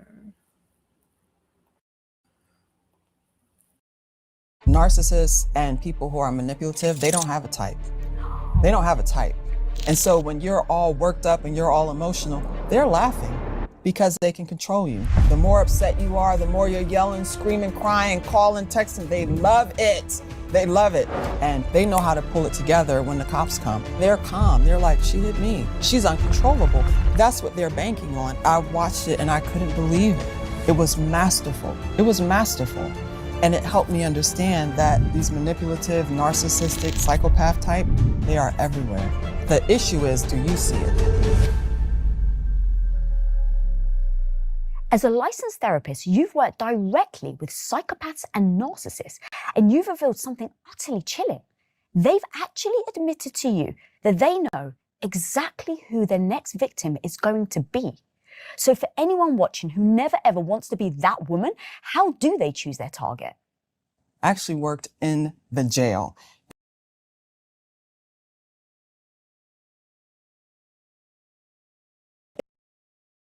Serious crimes, no parking tickets. No. And so that interaction with them helped me understand how to maneuver around them. And I was terrified. And I showed I was terrified. And this is what women do. Like I would shake. And one of the CEOs stood next to me. He said, don't ever do that. He was like, I don't care how scared you are, stand your ground, plant your feet. Don't let them come next to you. You have to give them permission. He's like, I don't care how scared you are, make them respect you. Wow. And that's what I learned. And he said, that's aggressive. Someone walking up to you is aggressive. You have to see it as aggressive. If they're smiling, if they smell good, if they're dressed right, that's aggression. So that's the first thing. Ooh. First step. Yes, holy it's fuck. Aggressive. And so I was shaking on the inside. And I said, back up. Don't come closer. I can hear you. I was pretending, but I meant it. I said, I can hear you from there. And these dudes, big 6'5" dudes, yes, Miss Aisha. Yes, Miss Aisha. And so it's not about size. It's about you have to own your space. Whenever you meet someone, they are going to tap on your boundaries to see if you budge. If you budge, they got you. They got you. And that's something that women have to understand. I'm just popping in again. Anybody who's been in a community with me, what have I said? I don't have time. Men exhaust me. I don't want to be about why? Because what did I say? Is it in the thing? I think I have a clip. We're going to be jumping around because part of this is me explaining how, oh yeah, I said I walk on the edge of madness. I already explained it, so we don't have to do that. Is this that part? Oh no, not that. Well, my point is, I'll be telling y'all I don't like doing all of that stuff with men because I can feel, I've gotten to the point now because I be on that edge all the time. I can feel any look. I have an acute sensitivity to that. Let me give you. I have an acute sensitivity to that push. Anytime I start feeling a guy trying to engage with me in that, I have an acute sensitivity to it. It's like the princess and the pea. I can't take it even I can't take it. Or very, I won't say because clearly, I have missed some things before. But nowadays, I'm able to catch it faster and see the way the man saw it coming. I'm able to see it coming a bit better now. Maybe I couldn't see him when he was all the way down the street, but once he got to a certain level and I could see him moving a little weird, that's when I say, hey, right? And so what I'm saying is I don't feel like having to do that all the time. You get what I'm saying? And unfortunately with these niggas, because they do not accept who they are and how they move, you're going to have to do that a lot while still pretending that they're not doing it. And so that's why when I say I don't do that, I'm not fucking with niggas. I'm not fucking with niggas. You get what? Because I'm not going to do that. What she had to describe about you got to stand your ground and this and that. I recognize that that's something you have to do early and you have to do it often. And it's fucking draining. I have other things I want to do with my time and energy.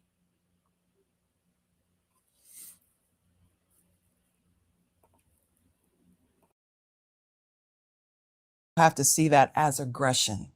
Someone stepping over, they're doing that on purpose. That is aggression. And we have to see it as such. And so when I work with women to help them understand what I've learned from these men, from their mouth, right?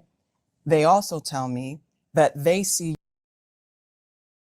Sorry, stopping trying to pop in. Again, what did I say? A lot of what I didn't learn it all from the manosphere, but I got the fucking context from listening to these niggas talk. And they wasn't even talking to me like they was talking to her. They were talking amongst each other. You get what I'm saying? I heard these niggas talking and she's saying, oh no, they told me this directly. You coming a mile away, that they can pick you out of a crowd of 100 women. This is what they tell me. And I always say they scan you like a document. They look at you from head to toe and they read you and they know exactly who you are. And they tell me that they can tell who you are by your picture on the dating app. The first picture you put, they can tell. And I said, no. Explain this to me. And they said, it's in your eyes. They said, it's in your eyes. Your vulnerability is in your eyes. And I said, how? And this man said to me, the picture that you choose to represent you, you choose that. No one's choosing that for you. You are choosing that picture. So you're sending a message. You're sending a message.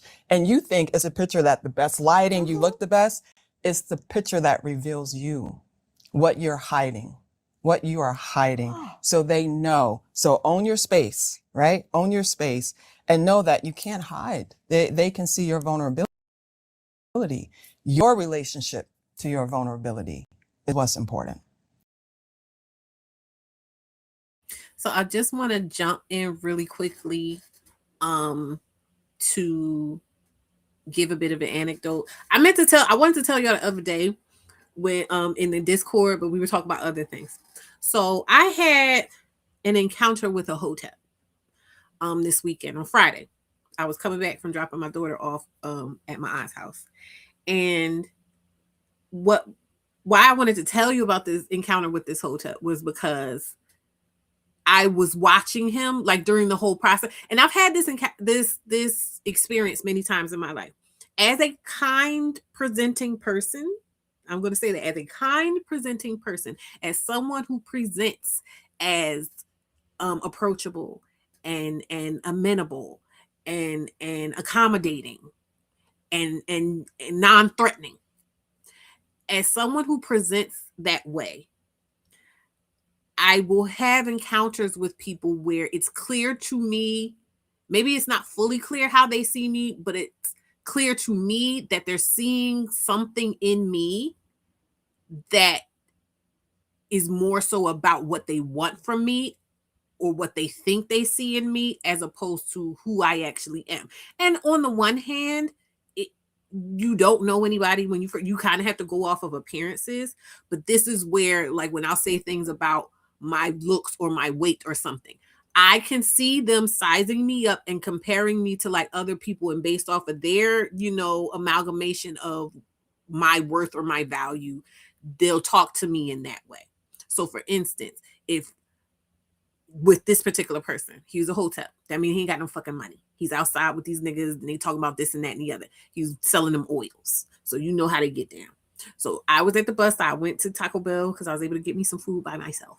You know, sometimes you just want to go get you something to eat by yourself and I had to feed 50 million people. And so I went and got me a little bit of Taco Bell. And I was sitting at the bus stop with my cup. I had finished my food because I don't get that much anymore.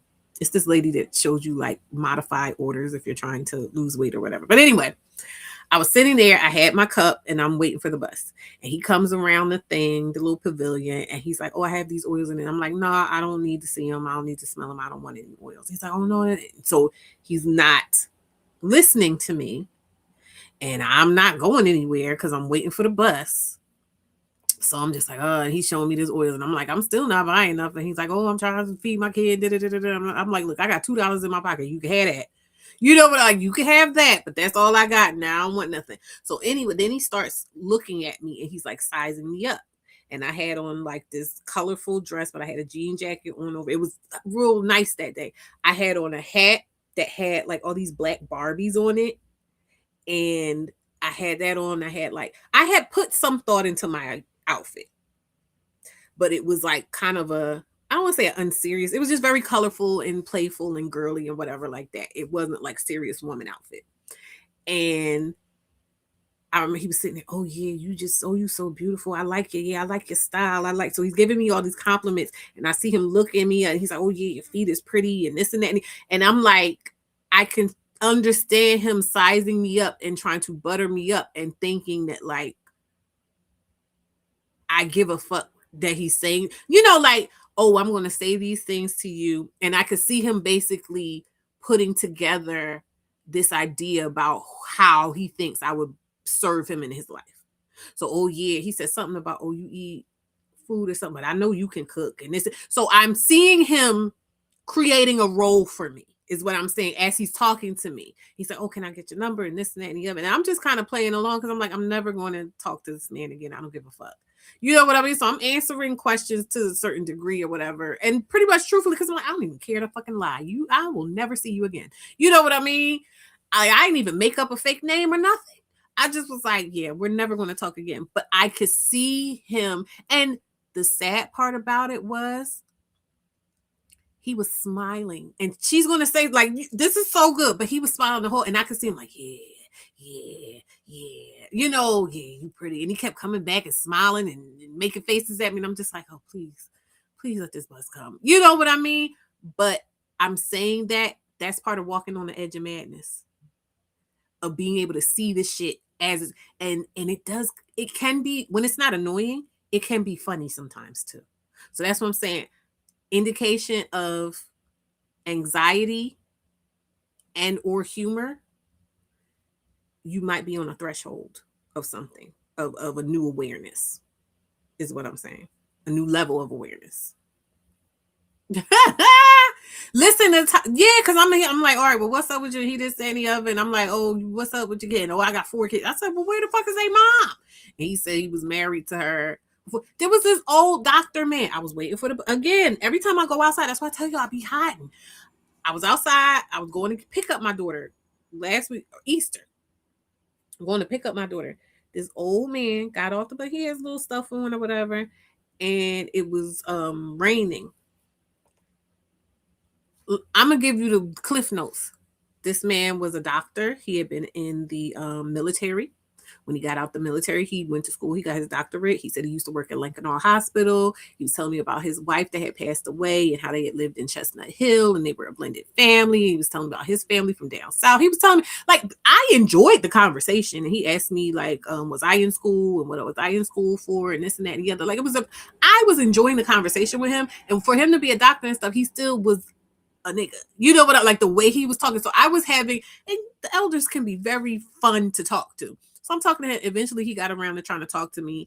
But mind you, you just told me the story about how these two ladies in the old folks home was like having a little bit of a tiff over you. And you told one, I love so-and-so, but I'm in love with so-and-so. Like, you're telling me all of these things that, why do you think that I will want to, it becomes less of a threat and more of a story, I guess, some of this stuff. But again, that's fine in passing. I'll do this every week or so, in passing. I don't want to live my life this way. I don't want to live my life this way. But let's get back to the seriousness. So many questions. Yes. So many questions. Yes. All right. So I'm going to take it step by step. So you said that you would be in front of them and you would shake him.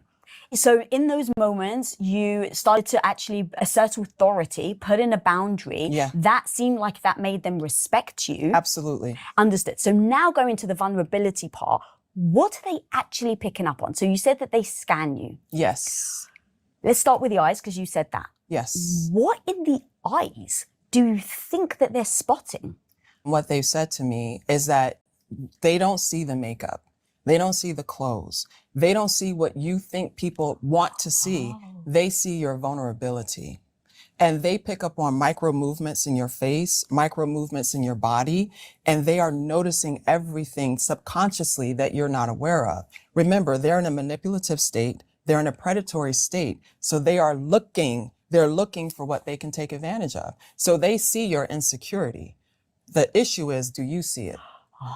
Because if you see it, you're good. But if you try to deny it, they got you. So how do you know then that you're leaking that vulnerability that they're coming in to inject? So we're talking about vulnerability. So this speaks to women coming in, lambasting other women for being vulnerable, for being a victim, whatever. Because they want to believe that they're doing it right. And that's why I emphasize Dr. Cerina did it all right. She did it all right. Like I said, down to being born light skinned. She did everything she could do.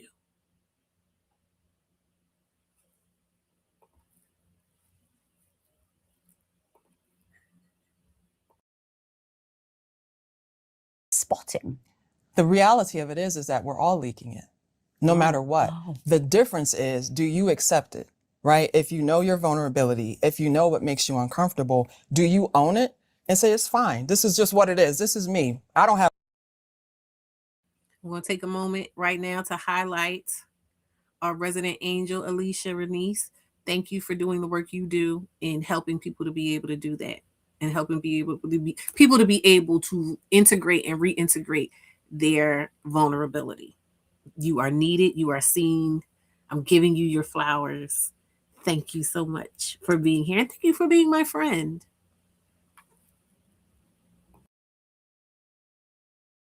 Have a problem with it. You can't make me feel bad about me. They pick up on that. They don't want anything to do with it because they can't manipulate you. They can't, because you are fine with your own insecurity and your own wounds. So you don't, it's not that you have to eliminate then the vulnerability. It's just that you have to own it and say, I know it. So you can't press my buttons without me giving you permission. Like, I know my buttons. I'm good. You're not doing anything to me. You don't, this is the thing. As a therapist, people assume that they come to me to change. I'm not interested in changing you. I'm interested in helping you become more of who you are. And the wound is a part of who you are. The insecurity is a part of who you are. You're not going to run from it. You're going to go to it. And when you go to it, that's your greatest protection. Oh, wow. Okay, so now let's say that they've spotted that potentially this woman does have some vulnerability. Sure. Have they explained to you what kind of buttons they press to then see if that vulnerability then will lead to them being able to control you? They push a very gentle boundary. And for me, in my lived experience, what has happened, because I've been exposed to these type of people in my work and in my personal life, but in my personal life, I'm not a morning person.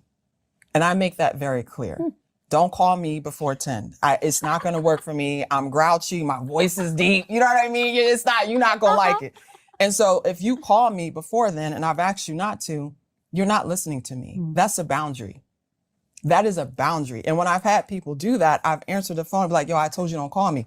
Oh, I just had this to say. But when I answered the phone, I let them cross my boundary. Right. That's what I was going to say. Is it better to answer the phone and say, stop calling me, or No. to just ignore the phone? Just ignore it. I set the boundary, but you're crossing my boundary. And so you have to see that as someone hearing you and saying no. No. If they said no, I'm going to call you when I want to. Now we got a problem. So when I was younger, and this is not a negative, this is more of an observation. I remember my grandfather, who's very family oriented and very sweet and just with all of it. But I remember him being like, you're so mean. You so serious and this and that and the other. And I remember being like, I got to be serious. Like, if I don't take it serious, who else is going to take it serious? Now, I'm to a point in my life now where I recognize where that instinct to be so serious came from, and that need to, you know, stand on business about me came from. But like, yes, you have to be, it is what it is. You know what I mean? And sometimes it looks like, but other times it's just like, and other times still it's just removing yourself. It's just removing yourself. Like, there's nothing else to say. There's no conversation to be had. There's no argument. There's no nothing. Just, oh yeah, you're not on the same type of time. You get to be whatever you want to be. It's not gonna work for me. Like dude said, if you want to be in my sphere, lock the fuck in and be regular. Be regular. Be a kind of regular that works with me and you being able to be in the same plane of existence and not harm each other. He said panel. Oh yeah, we're gonna have a panel. After, like, I gotta get everything out. But I will say, you know what, Kenny, you want to come up real quick because I gotta go to the bathroom anyway. So somebody, y'all can come up. I'm about to let me get some people up if they want to talk, and then y'all can be on here while I go to the bathroom. Because I've been sitting here dancing in the background forever. Right, Kenny, you want to talk about that stuff, or you will go what? On a Monday. See, Whitney? I got Whitney on today. I've been kind of like saving this for a special occasion, but what's more special than having a safe space for Black women? What's more special than that? What's more special than dragging these niggas on behalf of Black women? Yeah. Don't get quiet. Oh, I don't put the thing in there. Nobody coming up. See, Kitty. All right, I'm going to mute everything. I'm gonna go off camera. I'll be back in like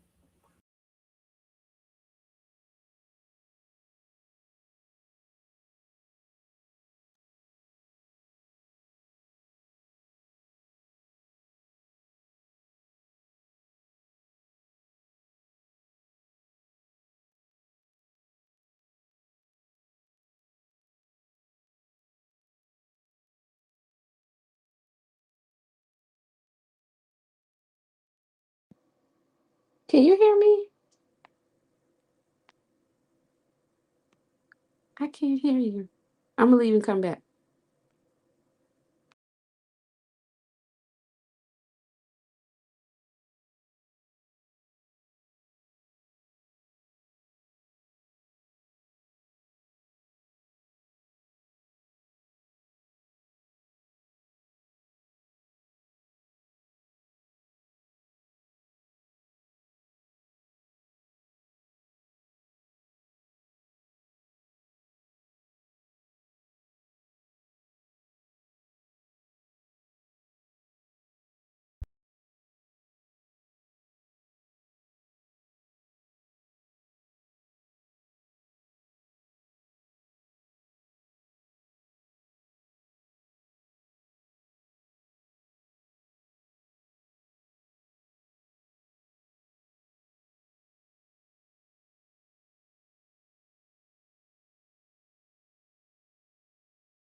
All right, I'm back. Y'all all stayed. Oh wait, there's a bunch of people. Oh, there's only 2 people. All right.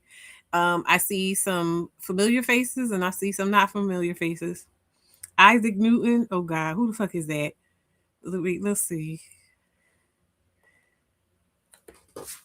Hey, Who is that? Isaac Newton is it's me. either 1 or 2 people. Lord. I'm Isaac Newton. I don't know if you can hear me. We can hear you. Oh, you can hear me? Yeah, Yeah. it's Kenny. It's Kenny. We know who it is. Yeah. Okay. You know, I have a very general, generic voice. And so Yes, I don't know. I didn't know if absolutely. you could tell Nothing me. notable at all about your voice. Yeah, nothing at It's your all. avatar for me that's killing me softly. Yeah, no, because the thing is, it said on the thing when I clicked on it, it said, I guess because I'm on my phone, it said the name it suggested was Isaac Newton. And I was like, Isaac Newton? And then I was like, yeah, I'm gonna go with it. I was like, fine. I don't even understand.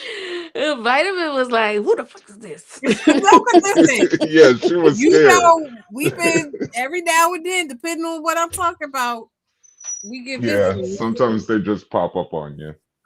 I gotta keep my head on a swivel, okay? Because I'm not playing with these niggas. Hey, Les. Hey, man, Hey. look, I like the fool. So to the fool card, because I pulled tarot today.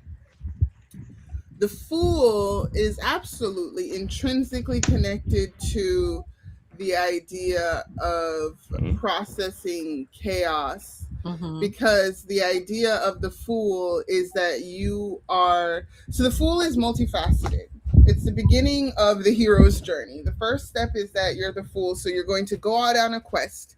You're going to be light. You're going to be open and willing. But usually the fool happens after you have had some sort of journey before, right? So the fool is the beginning, but the fool is also happening after a reset. So when you are laughing, just like how when an animal will shake after they have gone through something, you're trying to reset your nervous system. So I And wanted that's to what I was clarify saying about humor, and I think about the fool and the arc of the fool within the tarot. I think about the way that the animators depicted anxiety, and it made me think about walking that fine edge and how Black people are always laughing at things. Like, we have such a refined sense of humor that we find humor in the most nuanced, niche things. We notice, experience things like that, and it's so specified, highly specified. And I feel like that's a way we've been able to process and get through the things we've been through, is because of how we've been able to alchemize anxiety. Right, but I think that there's something to be said for, dang, They'll be where's back. Kenny It be go? happening. It be happening. People be in and out.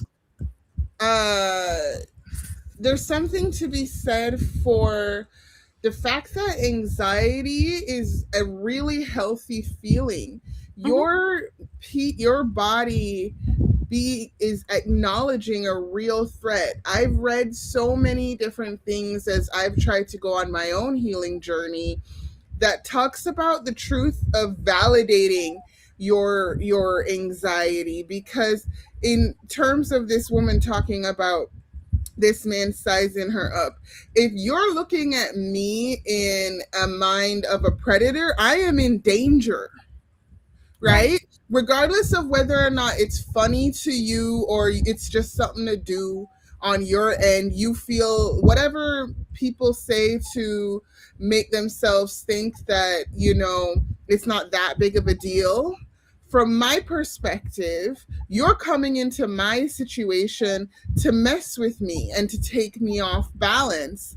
And my anxiety in that moment is incredibly valid.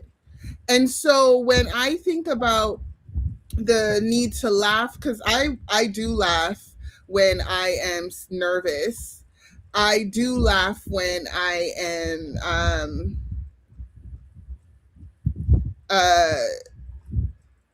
feeling uncomfortable.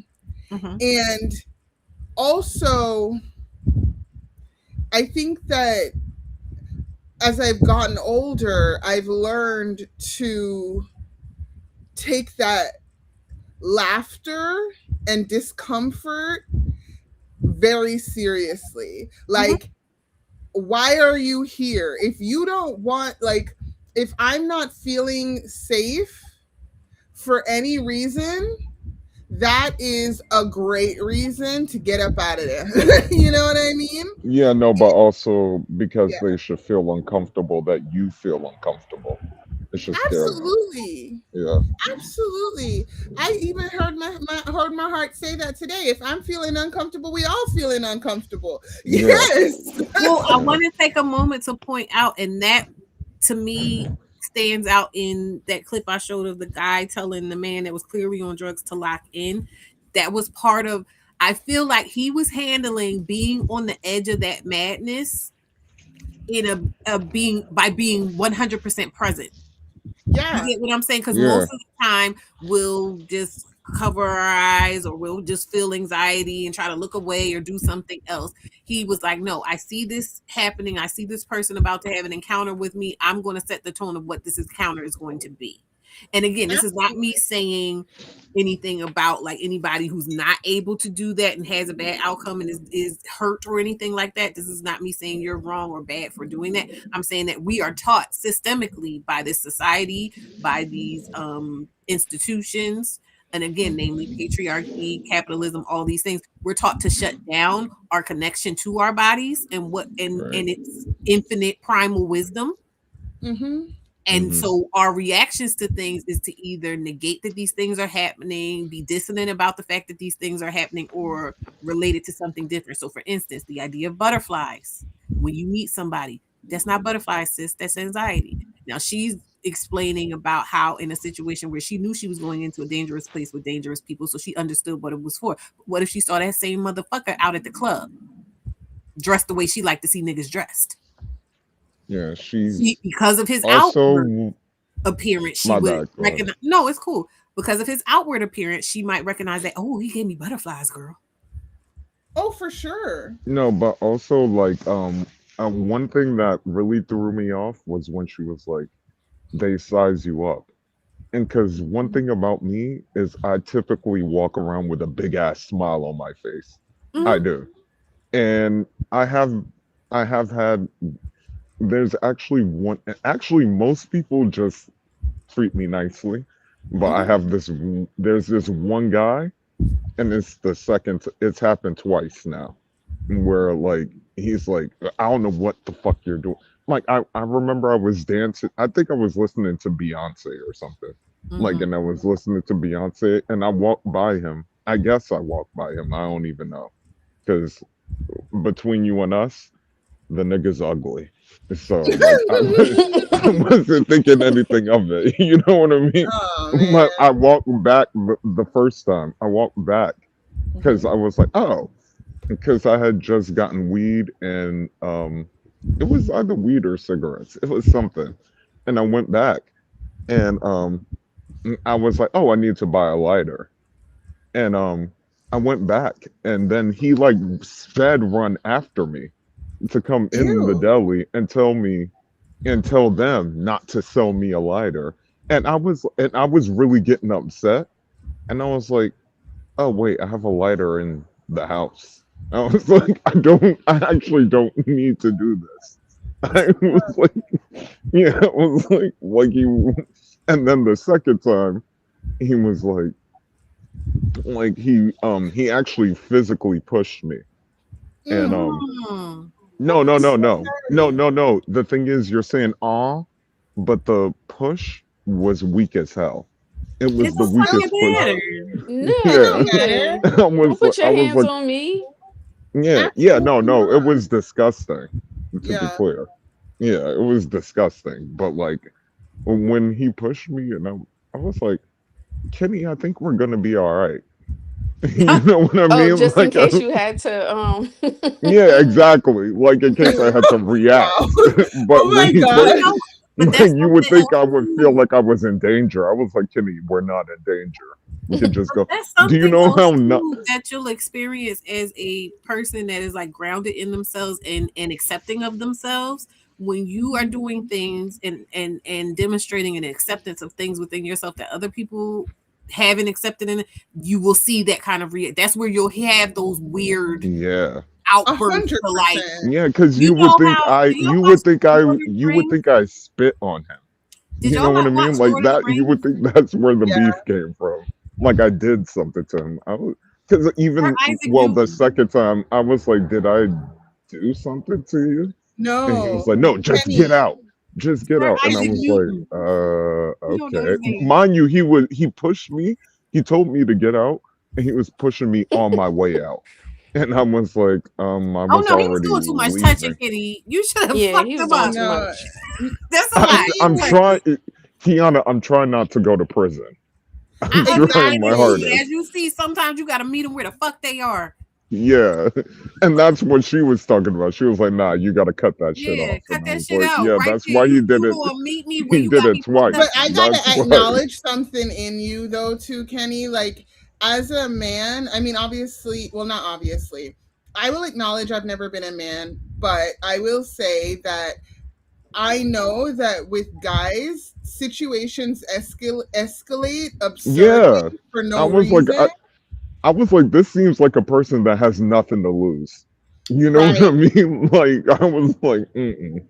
I And was like, like there's an always an undercurrent of violence when guys are around each other and don't have a certain level of, and I mean granted that is something that y'all need to work out amongst yourselves, but like in terms of the fact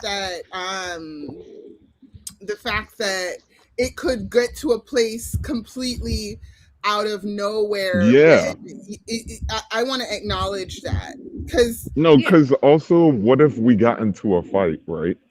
And then it came back later. You know what I mean? Like there are certain people that like you could, because me, if I get in a fight with someone and I lose the fight, that's never really happened. But if I lose the fight, I'm not gonna come back like a year later and try to like kill them. You know what I mean? Like it's like, but Listen, he seems sometimes like the type of you just person to gotta do something. listen. Huh? Sometimes you gotta really. I'll be telling you, you gotta bop them like a fucking whack a mole. Yeah, I'm like, because They'll. when I walked away, I was like, okay, I'm being a bigger person. I'm well being a it's bigger not even person. but But in two the same Sometimes time, no, but also at the same time, I was thinking, I was like, should I have like just slapped the shit out of and him? that's my You know what problem. I mean? Like, Don't think I'm not a hothead. That's a big part of my problem too. There's plenty of ass whoopings that people missed out on because I just was like, you know what? it's It ain't really even not the worth it. point. You And didn't y'all be hurt telling Yeah. me me. all the I'm time. I be good. Like, you and I'm Chica still, dragged the fuck out of me when I was up here calling myself dragging them dudes that came over. You was like, you could have been meaner. yeah. Yeah, no, because that's the thing is, I was I was cussing him the really, fuck when out. he It was started so yelling at funny. me, I was really like, I'm about to beat this man up and go to prison or jail, I guess. And I was really thinking it. And then he pushed me with all his might. And I backed up like 2 steps. Baby. You know what I mean? And I was like, oh, I don't care. well but I was okay like, It, to I actually acknowledge what don't we're care. talking about though, right? Like I think that just to let the person, like to shake that person out of the days of whatever emotions they're in, because that guy who was talking about lock in, he was trying to Yeah. non-violently, but whatever you got going on, whatever fog of I hate saying the word emotion, but whatever fog of confusion you got going on, assigning me to some stuff that I don't, that is inappropriate. However, whatever my comfort with myself or my ability to pay for this lighter, like whatever you are upset about right now, let's just shake that off and and think about something else for you to realize that you're about to throw your life away over a passing moment. Yeah, You know because I would have Or hated. I would have hated. Oh, go ahead, 2Ls. My bad. Go ahead. no, or he could have came and got them hands, and then it could have been bad for him. This is what I tell people. So I think my avatar is equivalent to the guy in the video telling him to lock in Wait, because, what's your like, avatar? gotta take a I look. can't see it. Hold on. Uh, what Alicia said in the chat is that we have this attitude. We have to have this outward disposition to let motherfuckers know. Today is not the day. I'm not the one, the two, the three, 1 through 10, 1 through 1,000, wherever you want to go with the numbers, however you want to go up the number scale, because we don't always typically have the privilege to use our words, but we can use our looks. Our So if energy. I'm giving you that side eye, to be like, not today. You better go find something else safe to play with. It's This the something look I'm safe to giving play you. with. Well, Is I'm Yeah, gonna what jump today exactly in. ain't what the I thought you day. were gonna say. I'm gonna jump in and let her. I'm gonna start the video again because this is basically what she's talking about in terms of the person telling her to lock in and not let them people get her off her square. She elaborates on that more. So I'm gonna go ahead and play it again. Okay. Go ahead. Go for it. But if you allow that to slip, they got you.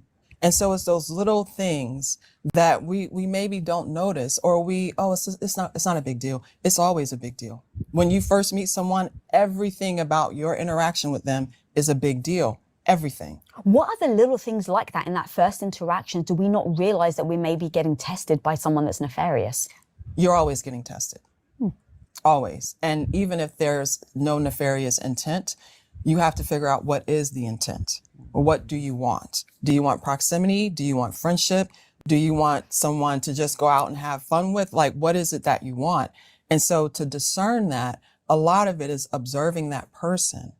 And what often women do is it's almost like we're trying to present our best self. They know that. They can see right through it. Stop. Just be you. Be awkward, be weird, be a little clumsy. You know what I'm saying? Like, girl, just be you. That's where your superpower is. Why are we taught that we got to be something else? It blows my mind. Be yourself. That's going to save you. So they're actually looking for a woman that's trying to put on a facade. Exactly. Oh. Exactly. Exactly. And the thing of it is, and I learned this the hard way, right? The only thing that protected me was me knowing myself and knowing my worth. That's the only thing. It didn't come from the car, the degrees, the house, none of that. It came from me. And so it came from me knowing my vulnerability and protecting it. I don't need nobody's help to protect me. None. I can protect my vulnerability. I don't need your help. That's what keeps me safe. I assume a lot of people just don't know their vulnerability. Yeah. They have an emotional response to something and they don't actually articulate, or they may have an... So I don't want to distract from the underlying point that she's making, which is to not let other people exploiting your vulnerability or making you feel shame and taking you off your square, so to speak, put you in a position where you are faking the funk and performing for them, and therefore alienating yourself and showing that you are easy to manipulate. And that's something I've preached to the high hills on multiple occasions. But I think that there's something very exhausting that I don't receive about what she's saying. And I know that, you know, we've talked about that she is, that, you know, it's too much, but it's like, I truly have no interest in interacting with anybody this way. And I like maybe because of my own trauma, I've become hyper vigilant. So I'm somebody who for whatever reason, am kind of, you know, very empathetic and able to kind of like feel No, people because out and all of the above. Real quick, Kenny, let me just finish this thought. But I know you're vibing with me. Let me just finish this thought. Like, it's one of those of like, I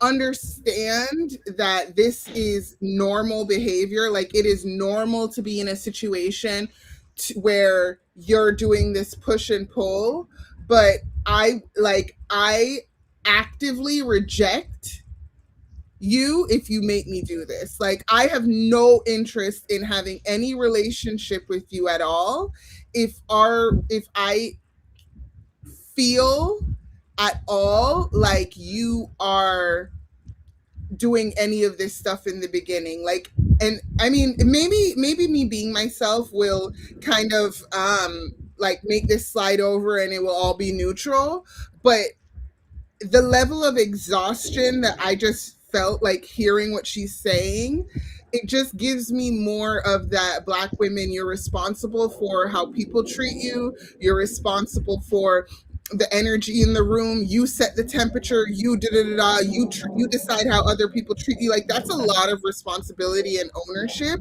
that I just don't want to receive. Like, and I understand Hold on, that it's hold on, hold normal. on, Right, yeah. hold on, Pause that. hold on, yeah, hold because on. what is this comment? Everybody be quiet. Let me tell you something, Avery of PA. You can get the fuck out. It happens. That's how algorithms work. I don't know why. You need to check your own fucking algorithm as to why this came up on your feed. But you know what you also have the power to do? Is hit that do not recommend. You did not have to be seen here. I be seeing shit y'all say. I don't go around to where y'all like to be at and hang at and talk and make myself known. So I already did you the courtesy of blocking you. So whatever you choose to type your little thumbs on in here, we're not going to see it. So maybe that'll Also, take why away would the he incentive for you comment to that? come in and say anything to us because we were not talking to you. Also, I thought it was weird because he made like 2 comments. And the Probably a first one, Philly. Yeah, I let the first one slide because I'm like, okay, good for you. I wasn't going yeah, to I was highlight I it. I was wasn't going thinking to say that anything. maybe But it then you wasn't made coming a off point the way I of thought it saying was some coming fuck off. ass shit. So fuck Yeah, you. and then the You're not second welcome one, here. This is not a space for you. And I'm glad you came because I'm letting people, I'm standing 10 toes the fuck down on this shit. This is exactly what the fuck we're talking about. Get the Exactly. fuck out of here and tell a friend. yeah, I genuinely thought, literally, I'm glad we're on the same page because when I saw the first comment, I was like, okay, maybe I'm tripping. I Yeah, was I like, didn't even see the first comment. I saw the second comment. I'm right. And like, then when you saw the And that's second comment, you why, were like, oh let no, me that's tell what this you I'm nigga's something. saying. But exactly Kenny, what let I me thought tell it you, was. that's why grace isn't always the way because he got, and everybody, I say it in my book too. You can't keep casting pearls before swine. If he was the gentleman, he tried to act like he was by saying all that shit because he wanted people to go, ooh, well, oh, you electrician, ooh, and nobody gave him shit. So then he had to talk about women. He wanted attention. You got it, bitch. I hope you're Yeah, still here because listening because you will be silent and listening to this shit. And you better send me a super chat too because y'all like this shit. You're And gonna he a pay me. journeyman. So he ain't making, girl, I don't want to. Or he's a bondage. no, go ahead, Tuo. Say Yo, it. Say Or I've he's been a trying to bond. be reformed, Kenny. I'm telling you, I've been trying to be reformed because of Yeah, this no, out. I would, because the first comment I was about to go off, and I was like, no, no, no, and no one's reacted, so maybe I'm tripping. And then the second comment came in, and I was like, yeah, He did because I I was was gonna like, let him live, and I knew exactly what he. I told y'all I stand on the edge of that precipice every day. I knew exactly what he wanted. He wanted attention. She He said, wanted "Tell a somebody to go, "Ooh, friend." it's a good black man." Fuck you. You proved in real time the shit we're talking about. This was not about you. If you didn't like it, if you didn't agree with it, you didn't have to be here. But you needed to not only be here, but to make yourself known. Lock the fuck in. And when I tell you, like, I was not in any way being specific about men. Like, what I was no, it sharing wasn't was you. absolutely not male centered at all. Yeah, nothing you said came off like, oh, I hate men. Nothing you No, said. Yeah, I it didn't at all, but just kind actually. of to finish my thought before God knows what just happened. Even though y'all are hilarious and I love the bars because and tell a friend I'm gonna use that tomorrow.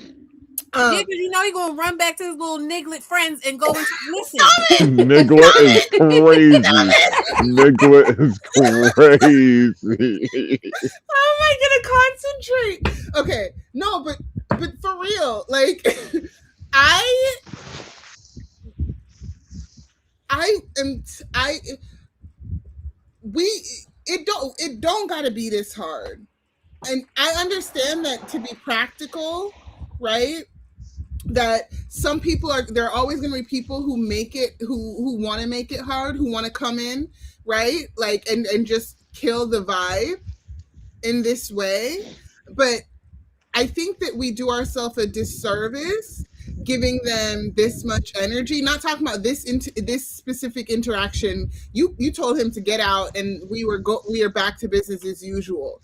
But for me to make my entire way of interacting with the general public centered around weeding out people who are nefarious just feels incredibly like who tiring. Yeah, and like You're connecting what she's saying, the girl in the video, the woman in the video, exactly. To what just happened. Yeah, but this is what I'm trying to tell you, and this is what I've been trying to say this whole time. And like I said, unfortunately, this situation illustrates it perfectly. You're going to have to, if you're not going to, the only way to eliminate it is to do your absolute best to not be around these niggas. It's just you get what I'm saying? Because even though. in this, we were doing nothing to this man. He came here. Everything about this situation, there's a black woman on the screen. There's a black woman on this part of the screen. It's bright and colorful. It's for women. He knew this shit was not for him. He knew that the title, the thumbnail, none of this was something that he probably would like. And he clicked on it anyway, looking for an opportunity to either get praise or to cause chaos. Guys, he brought here's another one. Please go play with yourself. Like, I don't understand. Gentlemen, didn't I tell you? Didn't I tell you? I know. But gentlemen, do something. Wait, are we dragging? Go watch a movie. Go watch a game. We are having a discussion about some shit that is so like. Please, I was about to say, are we pulling? Hold on, everybody, come together. Oh, go ahead. Hold on, listen. What this says is that this is in the algorithm. Yes, exactly. That's not necessarily a bad. Yeah, because that's what I was thinking. I was like, where are all these men coming from? This what we gonna do. This what we gonna do. Y'all gonna follow my lead. Eyes on me. Right. If I don't address them, you don't address them. Okay. No, because really, where are they coming from? Doesn't matter. They're coming from the algorithm. That means that my video is being pushed. Come on, being pushed in the algorithm, making the niggas. Too old. I'm not playing these games with you. We can handle it. Kenny, you are mine. Oh, I could do what? No, I can't delete because I'm on the live stream now. So I'm not in the YouTube thing. Mods lock in. Yeah, the mods. Oh, so what happened? Oh, he's in the Ukraine. Period. Ooh. We international. We worldwide. Ew. Oh, Ukraine? That's cool. Why is a black American woman coming to Europe? Why wouldn't I come to Europe right now? Period. Victor, why wouldn't I you got going on, Victor? You be on your best behavior. Use a good foot. My passport. Best behavior. We up. Your good foot. We outside. Oh no, that's right. Good foot. Okay. Yes. We gonna make this work for us. You want to come over here? All things work for our good, baby. So welcome. Stress. But you know, this is happening to our clear counterparts as well. And I'll say this because I had an experience at work. My colleague and myself are the only two women on the staff that are in the professional position that we're in as far as title wise. And so our environment is very male dominated. So suffice it to say, we were talking and she was kind of venting about something and she had like her face balled up and this man, well, another colleague walked by and was like, "Oh, why are you frowning? You should smile." Baby, she He jumped said up you out should. that chair and was like, "How dare you tell me to smile? I ain't got to smile for a motherfucking thing." And it was like across the Yeah. whole office, and you just heard everyone get silent. And she was like, "You have no idea what those words and how they impact women. And I'm sick of y'all with this shit." And I mean, it just went. And I just stood there with my arms crossed, and I had a Cheshire cat smile because I was like, mm-mm. Because you were getting your Okay, life. because Yeah. I was. Period. and this is Yeah. something that has been with me since I was a child. I can recall this, and this is a natural reflexive primal mechanism within me. But I have to credit my grandmother for this, because my grandmother, I've seen it in my grandmother, and she's not, it's something that would be noticeable because her demeanor is always so chill. But I call it my righteous voice. And what my righteous voice usually says, and this is how I'm aware that it has activated, it comes out as, "You don't get to do that to me." And it is a purely reflexive statement that comes out of me when somebody's doing something that I may have just grasped on to what they're doing dynamically to me within the interaction. And it's like, whoa, you don't, it is basically standing there, "You don't get to do that to me. I see you. I see what you're doing, and you don't get to do that to me." And it comes Well, from the root of my being. yeah, obviously, never been a woman, and I never will be. But for me, it's. Are you talking about like that feeling where it's like you got me fucked up? Yes. Because that's my go-to. Yes.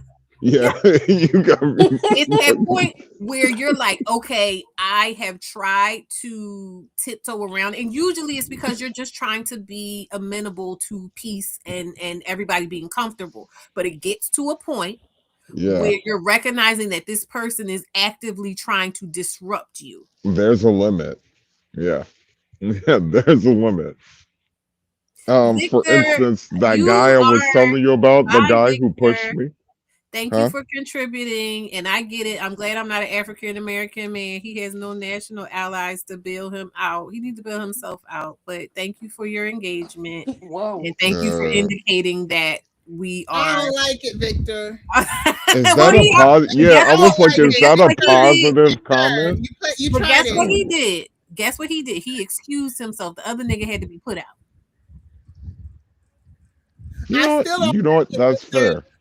But this still feels weird. I still don't like it, Victor. You was rude. I don't like it.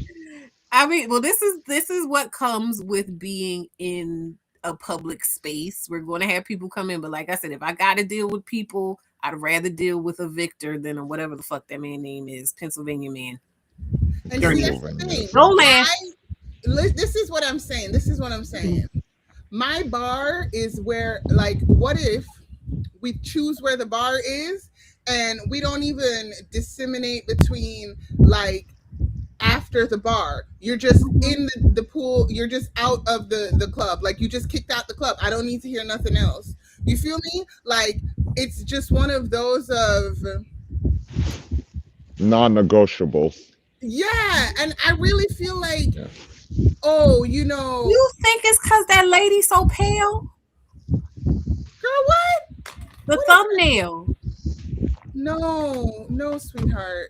It's because there are bots all over the world that are just trying to stir Black people up all over the world to make like we are like literally it is well known, like news station worthy, that people all over the world have been using social media to try to shape the conversations that Americans are having.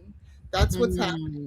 Not Americans. Ouch. Yes, Americans specifically. I'm American. That's rude. I'm American. This is absolutely. Aren't you Jamaican? You can be Speaking both. of pale, where's Jemiah? I'm also Jamaican. I'm also Jamaican. Wait. Yeah. Alicia, where's Jemiah? I just said pale, and that made me think. Light-skinned people are Black too. You get out of here. Why you gotta? I ain't y'all are a mess. y'all are out of No, no control. one said you Let's weren't get high black. off making No people one said. upset. I just I was like, genuinely thought you were born in Jamaica. oh no, I That was was. my assumption. You know who I am. Yeah, I am. But what I'm saying, Oh, but I she thought said, girl, no, she a different kind of pale. You know what I mean? Like, oh, I have no we idea what's happening now. all right. Listen, we gonna go back to the video. Oh my god. Okay. Oh my Go god. ahead.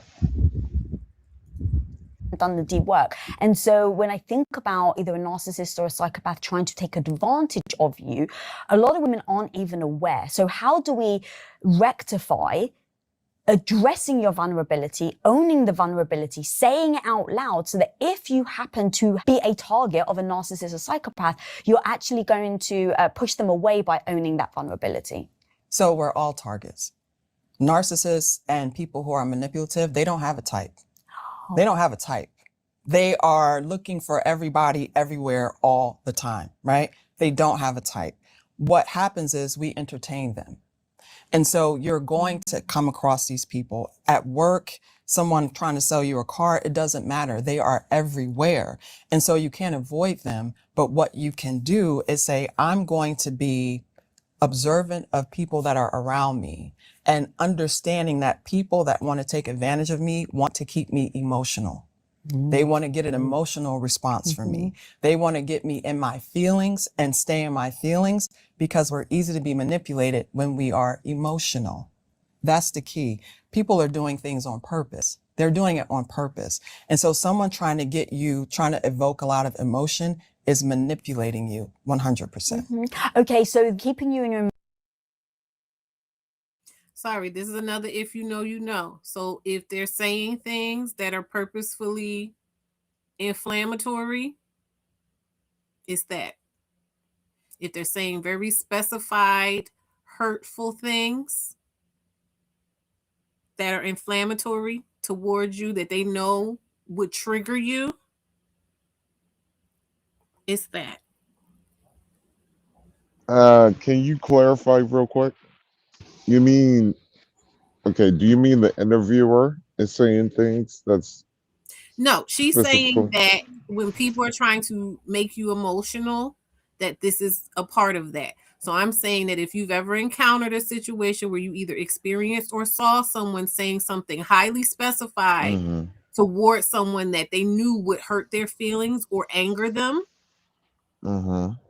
that this is part of that behavior. And it's something Oh, that you okay. should know. I'm talking about knowingly, because every people say stuff in the heat of the moment. But you had somebody sit and say, "Yeah, I know. I say things to fuck with people." Them's the people I Uh, don't like. yeah. No, because also I was thinking concerned. Thank you. Because I was thinking the same thing. I was like, What? that's the kind of people I don't fuck with. First, oh, I gotta watch my language. That's the Not on kind of here. people I Not on don't. here. You don't. Oh, I don't. Oh, okay. Then I'm Oh about to Lord, start cursing like a sailor. you ain't hear me cussing the whole time. Yeah. No, I know, but I don't know what YouTube considers like a bad word. But You trying to keep your algorithm right. He was I know, trying to and I yeah, keep. appreciate I'm that. trying to make sure I don't make you get less ad revenue. I Oh, don't know I what appreciate YouTube does. that. You know what I mean? Like I'm trying I'm just No, trying to be because safe. it's TikTok. That's why I don't go live on TikTok. Because when I get to flowing, I ain't got time to be censoring myself. And there's all types of things Oh, people it's say. TikTok. That's the Yeah, they'll one sit that and you say, "Oh, gotta you watch violating," and yourself. I won't even know what the hell I Okay. said. So that's why I don't even go live on TikTok because they're not gonna stress me the fuck out. Yeah, okay, okay. Well, okay, so then I get free reign. I'm about to curse like a sailor.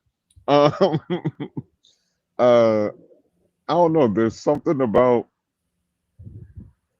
I do like this lady. Don't get me wrong. It's not like I dislike her or anything.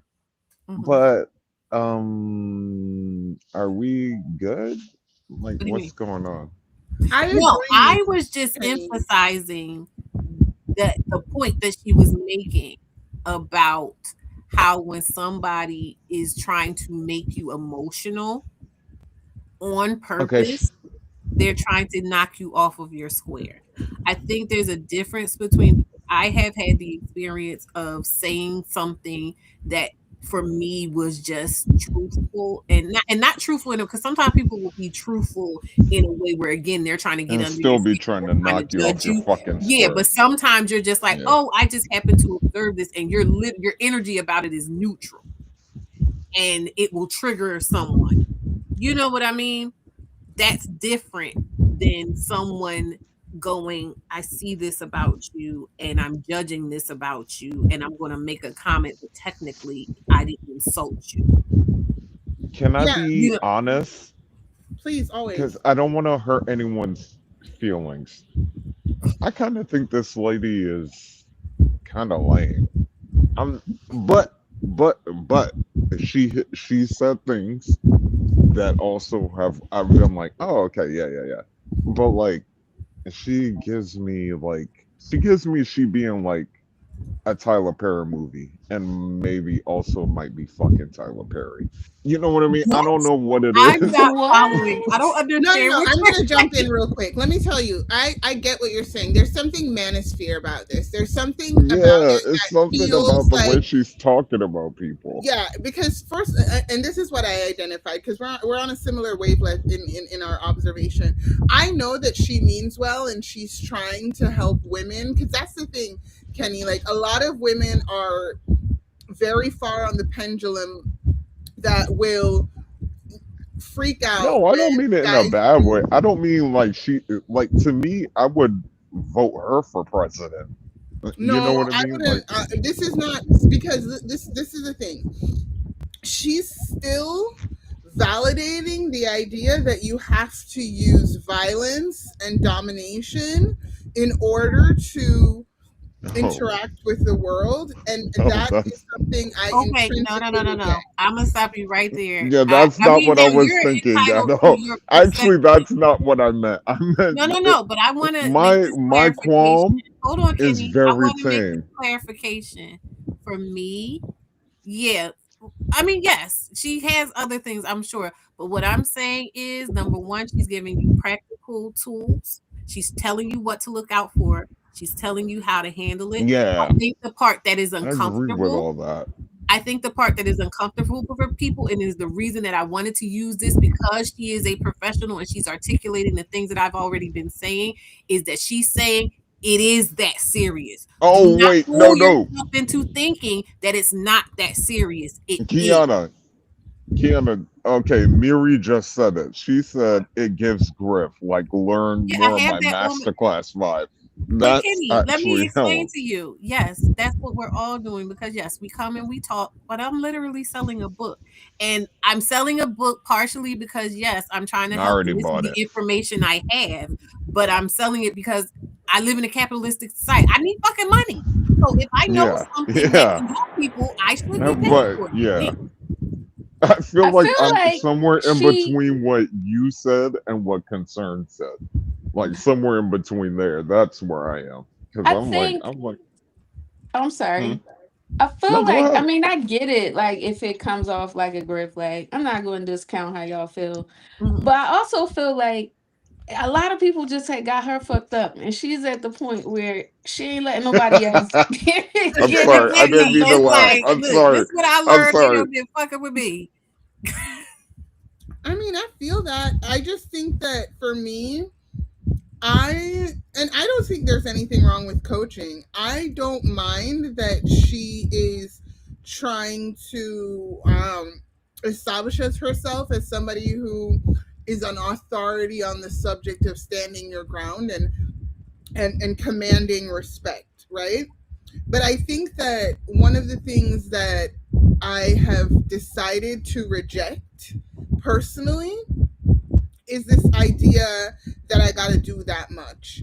If I'm not feeling comfortable, I'm not I'm not gonna stay there. I'm not gonna play this psychological game with you to try to regain any kind of foothold in your mind about what you got me messed up as.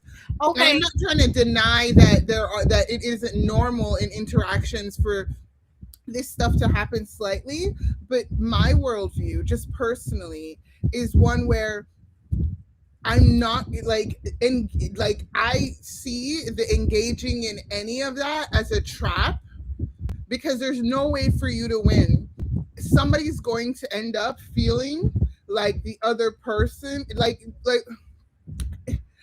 I want to believe that there are people who are not trying to dominate other people. I think that the input, the goal, the energy, because I can't think of the word right now, to try to relate to other Impetus. people. Impetus, yeah. The impetus to try to relate to other people through domination and submission is something that I think that we don't have to accept is a requirement for interaction. You can Or to be accept that happy. you can accept that your standard is higher for who you choose to interact with, but like I said, I think that the impetus here in terms of why she's doing what she's doing is to let people know that this level of interaction and dueling that's going on is something that is more common than you think, and to lock For sure. in and recognize when it's happening. Because what I'm trying to emphasize, and that's why I keep using all of these instances that people have been witness to lock in the concept and what it looks like and how it shows up. So Yeah, it's also not because always a we're matter of specifically talking about straight men. it's So, not always a matter of, oh, this is somebody that you're trying to be in a relationship with, or trying to be in a romantic relationship with you, or anything like that. This happens. The stuff she's talking about has been happening lately, and we've talked about it, Les, with friends. For me, Oh has yeah, been with happening with friends. Has jobs, been with and people, but bosses, these are people I've locked in with. You get what I'm saying? yeah. Has been happening with yeah, family members. This is just a sure. part of life.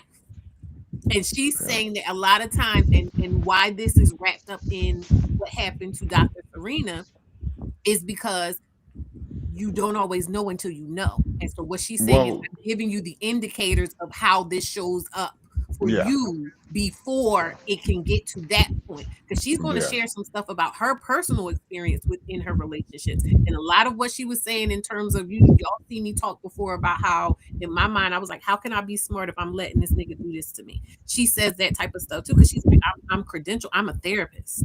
And this was No, still because happening. honestly, I would never tell a woman not to take her advice. You know what I mean? Like, I would never Yeah. I would never be like, no, no, no. Let these niggas know today's not the fucking day.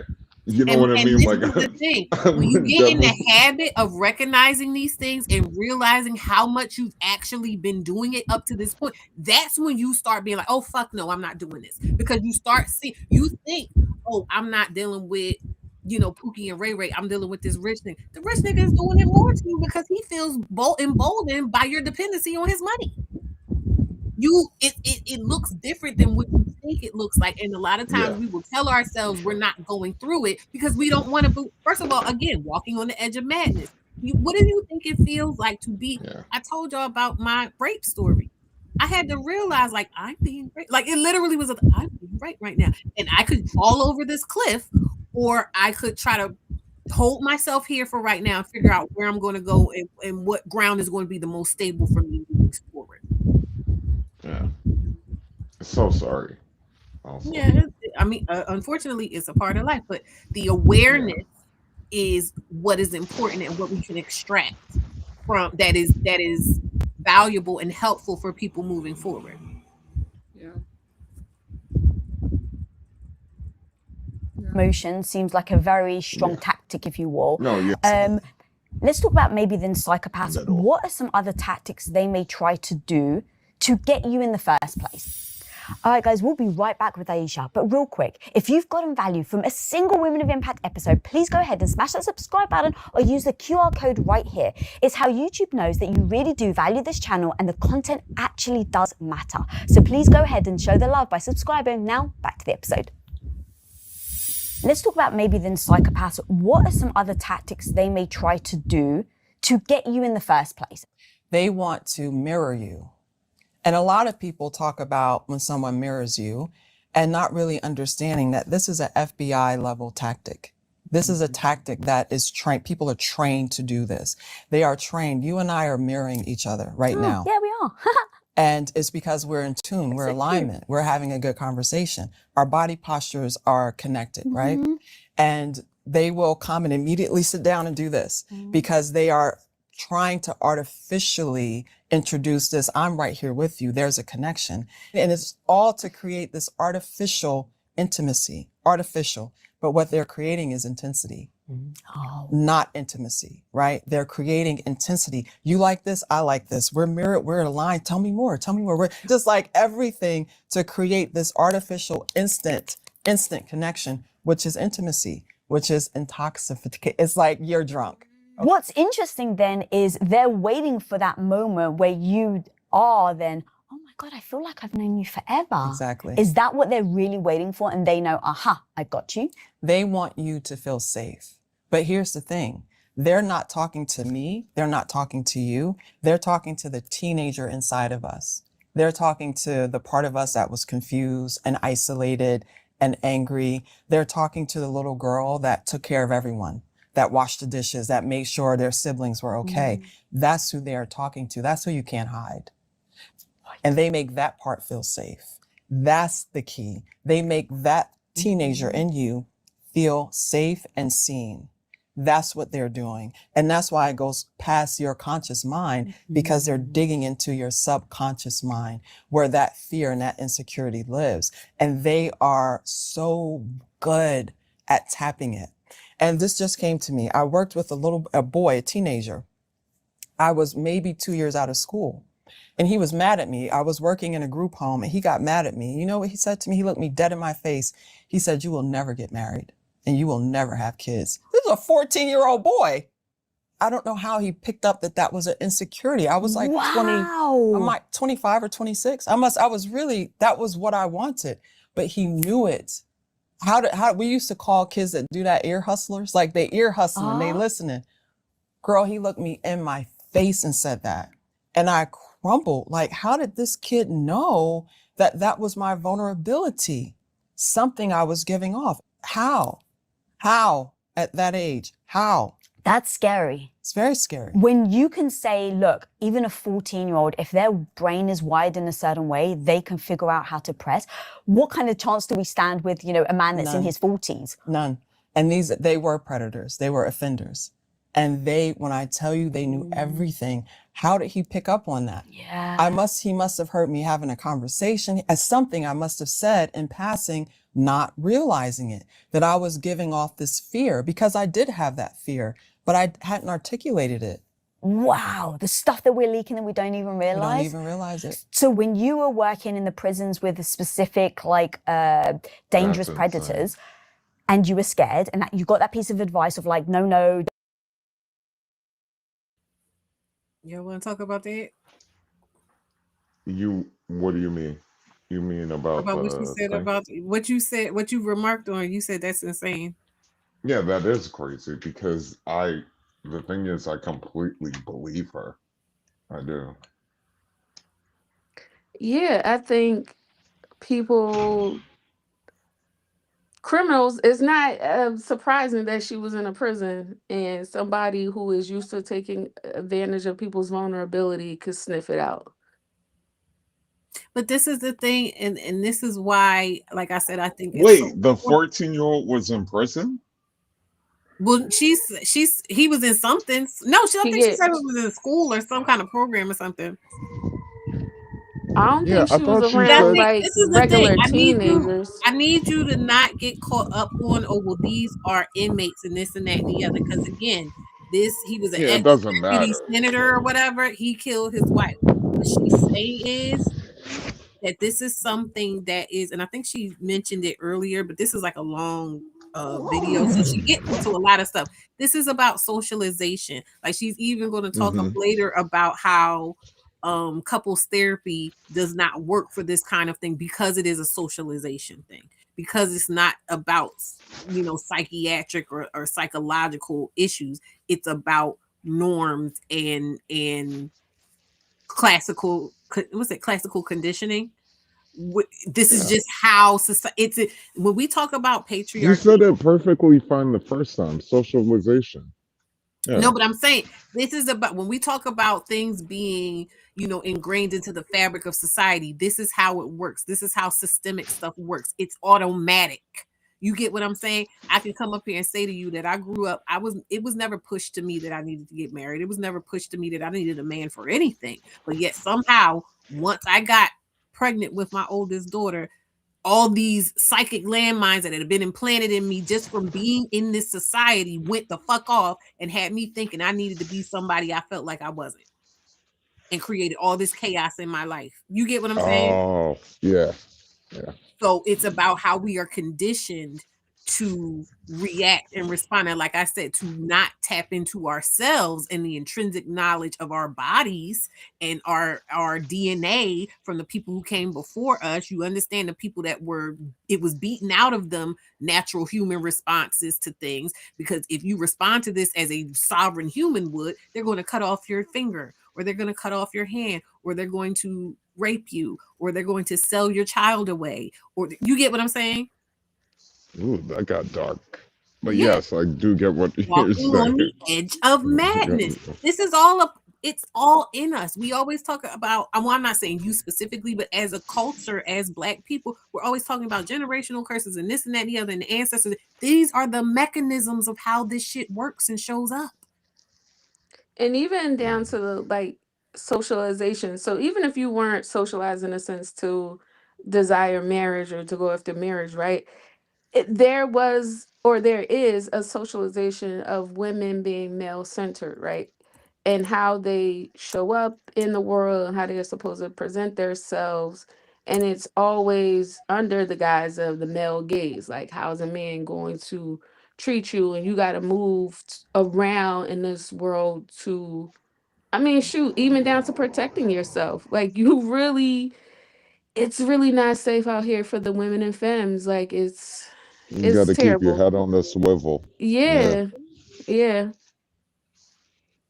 Yeah. Someone said, is she saying to stay? No, she's not saying this. Like I said, this is going to be an in-depth conversation. She's going to give a bit more of her personal background, like her personal life thing that she's been.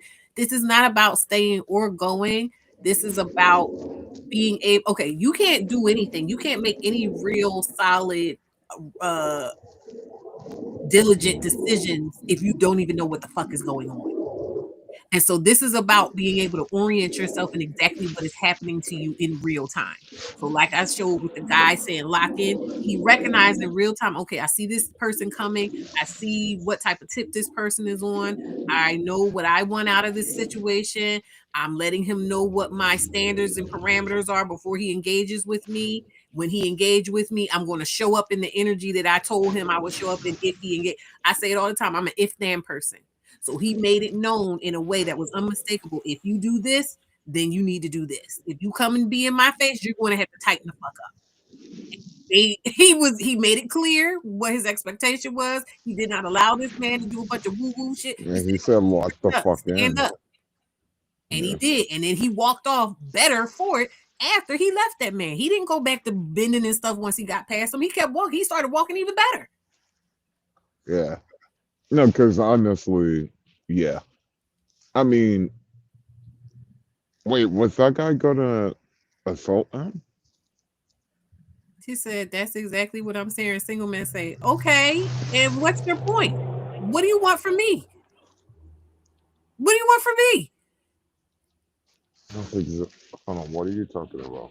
This guy, he said talking about, did I hear about financial celibacy? I personally, first of all, I don't know about anybody. I know what is that? I actually don't know what the relevance of that comment is. Listen, since we're on financial celibacy is the idea that since women want to be celibate and withhold sex from men until whatever parameters are met, that men want to withhold money. I don't give a fuck. I guess we won't be talking.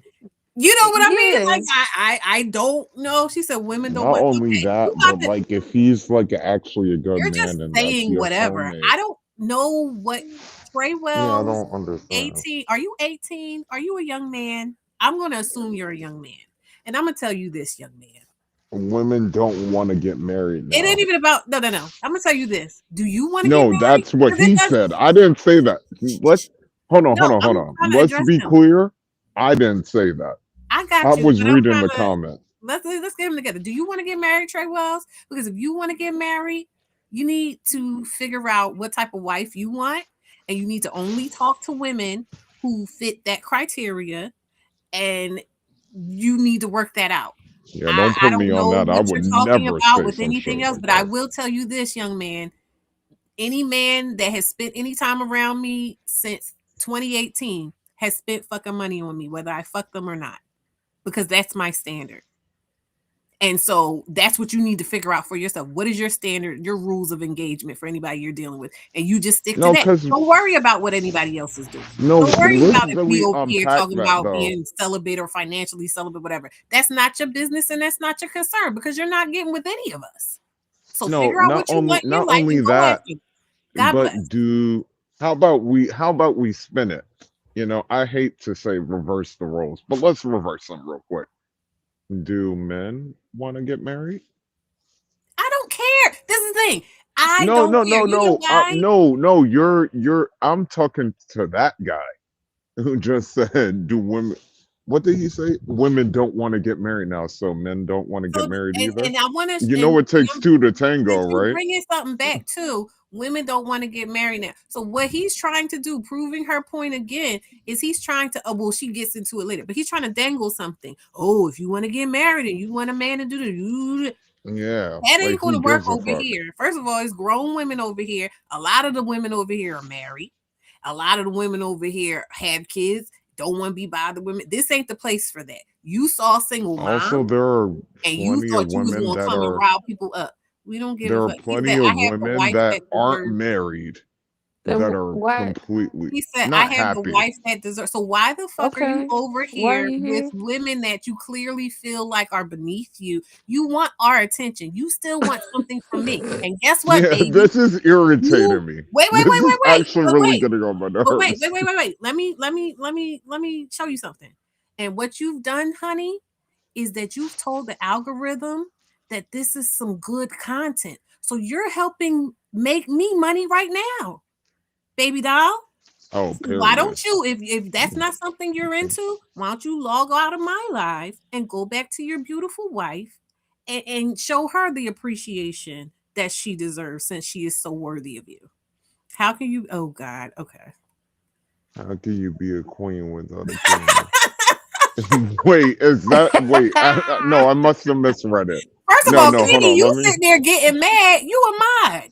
No, No, this I is can't. giving troll. Remember, I'm on the stream. I can't get on This the. this is I This giving have might to troll. be a I bot. feel stay in like this. we know this Wait, person. this might be a bot though, because he's talking about how can you be a queen without a king? Who was talking about any of Yeah, that? as soon as I read that, I was like, I must have That's what I was misread like. it. Okay, I I went was ahead like, and hit the block I was Queen like, did I must have misread.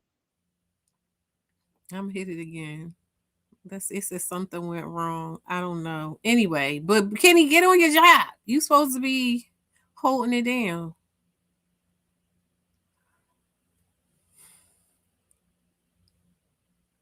Oh no, what's going on? Can y'all hear? Are y'all on here? Yeah, I still hear. All right, I'm gonna play the thing. Okay. Don't go backwards, stand your ground. For anyone listening, how do you stand your ground when you don't feel confident enough to do it in order for them to actually listen and obey? I wasn't confident either. Right, I was terrified, girl. These are big men in there, and I know what they're in there for. So I am terrified. And what I said was, I have to do what this person told me to do. I'm going to follow directions because they know more than me. And so I'm going to plant my feet and I'm not moving. And I don't care. I'm not moving. And little me, and I wouldn't move. That was it. You stay right there. I can hear you. And you, me, Miss Aisha, they stood right there. And I never had a problem. And the more I did it, the more I learned how to do it. Right. And so the more I said, no, stay there, stay there. The more practice I got, then that's the more I became more comfortable. But I had to practice. I had to stay, no. And I had to like get the attitude. I was saying to myself, come on, Ish, get the attitude, get the attitude. I used to have to pump myself up because I'm like a nice person. You know what I mean? I'm a nice person, but I like work in the jail. So when I walk in, I had to be like, with the mean mug, no, good morning. And I had to have the attitude. But then afterwards, I'm like a peach. You know what I mean? Yeah. How did you get them to respect you enough to call you Miss Aisha? Because even, and maybe I'm just projecting on what's too many movies, but you kind of think of these people as being just assholes and calling you bitch and... No, absolutely. You will respect me because I respect you. I treated them with respect. Oh, interesting. You will absolutely respect me. I am fair. I will get your needs met, but you will respect me in the process. I never had a problem. Girl, I was in a riot and literally in a riot in the jail. And one of the inmates was like, I got you, Miss Aisha. Ain't nothing gonna happen to you. Nothing. And I was like, okay. All men unit. And they start fighting. And it was just me and the CO. And the inmate, we got Miss Aisha. She don't have to worry. Wow. And it's because I treat them with respect. See, when we deal with respect, and I don't care if your voice is shaking, when you say, I'm uncomfortable, don't come closer to me. And if a person does that, now we got a problem, because even if my voice was shaking and I wasn't confident, I demonstrated that I'm uncomfortable. And you... I wanted to point that out because anybody that's been around and seen me around, you may have heard me talk about this idea of what comes past your nose, right? Like you can think whatever it is that you think, feel, whatever within yourself about a person, a situation, whatever it is. But it's when it comes past your nose, you know, out and projected out into the world where other people can see, that it becomes other people's problem, and then other people get to deal with it however it is that they receive it. Again, that reference to the guy telling the guy to lock in. He saw that man coming. He sensed that that man was going to try to interact with him. And he let that man know, if you come into my sphere, if you come into my space to where I can infer that you're trying to get my attention and interact with me, this is the kind of interaction we're going to have. I feel like that's what she's talking about. Now, what's important about the idea of respecting someone is because whatever your judgments are and this and that and the other, you get to have them, but you don't get to project them out and onto that person. So for instance, if you see somebody and you see a homeless person or something like that, and you decide, oh, they're stinky and this and that and the other, and you're going to do all these things to let them know that you think these things about them, well, then whatever they choose to do with that information is what they choose to do. But if you maintain your composure, you think and feel whatever you feel, but you still give them the respect of, you know, giving them their space or just letting them be in the space the way they are, you know, as long as they're not doing anything bad to you, then that's how you can still respect somebody while still holding whatever beliefs and stuff you have without imposing that viewpoint that you have of that person onto them and trying to make them own it and wear it. Does that make sense? Yep. Cool. Ignored that. Now we have a problem. And so is it that even though your voice is shaking, you still put in somewhat consequences and non-negotiables in place? Yeah. And that's what they respected? Yeah. Yeah. And I also treated them well. If I did something, I followed up, I kept my word. I was consistent. And when I work with women and you say one thing and then you do another, no one respects you because you're not consistent. If you say I'm not going to call and then you send a long text message this long. You was off when you didn't know you were, and I thought it was just for the thing. My bad. I'm sorry. I'm about to fix it right now. You want to say something? Can you hear me now? Yes, you just got to remember when we're not talking, because it was on when the video was on, and like I just was trying to turn it off for the video. I'm sorry. Okay. Okay. Well, I was just saying. We can keep playing the video. I don't remember what I was about to say. I was saying about respecting people and how you can show people respect. Was it something to that, or was it something to what she said specifically? I genuinely don't remember now. I'm we sorry. can keep going. Yeah. You're not consistent. You have to consistently say, this is what I mean, and I'm standing on business. Don't come close to me because I asked you not to. You have to be consistent. It doesn't matter if you have a small little voice or if you got bass. You've been listening to hip hop your whole life. Back up. You know what I'm saying? Like it could be either way. You have to stand on it. Yeah. Okay. You yourself have said that you're a former survivor, or you are a survivor, I should say. You're a survivor. Do you mind talking about that? I love talking about it. So were you able to assert your authority with him? And if so, what would happen? I could not. He was very much a bull in a china shop, but he was so nice and he would smile while he was doing it. So you could never say no to him because he would just give you 50 reasons Hey, why you hello. needed to say Can you yes. hear me? And so he was so confident. I'm gonna leave real quick. I gotta dance a little bit because it's Okay. actually really cold. But Okay. I'll be right back. Okay. Like literally, give me like 6 minutes. Okay. I'll be We'll back. be here. All right.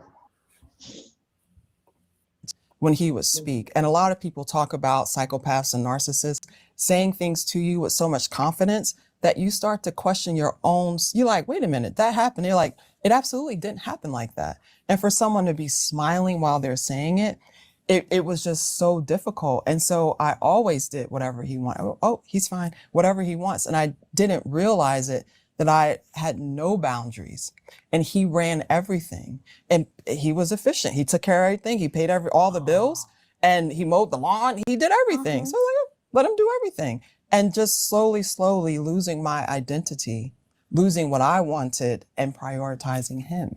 That's exactly what happens in most of these relationships. And you've spoken about Want to point out again what I say all the time about making decisions instead of concessions. This is what making concessions look like. But I also want to point out too, again, the fact that it's not something that's obvious because, like she said, he's presenting well, he's paying the bills, he's being a man, he's doing the things.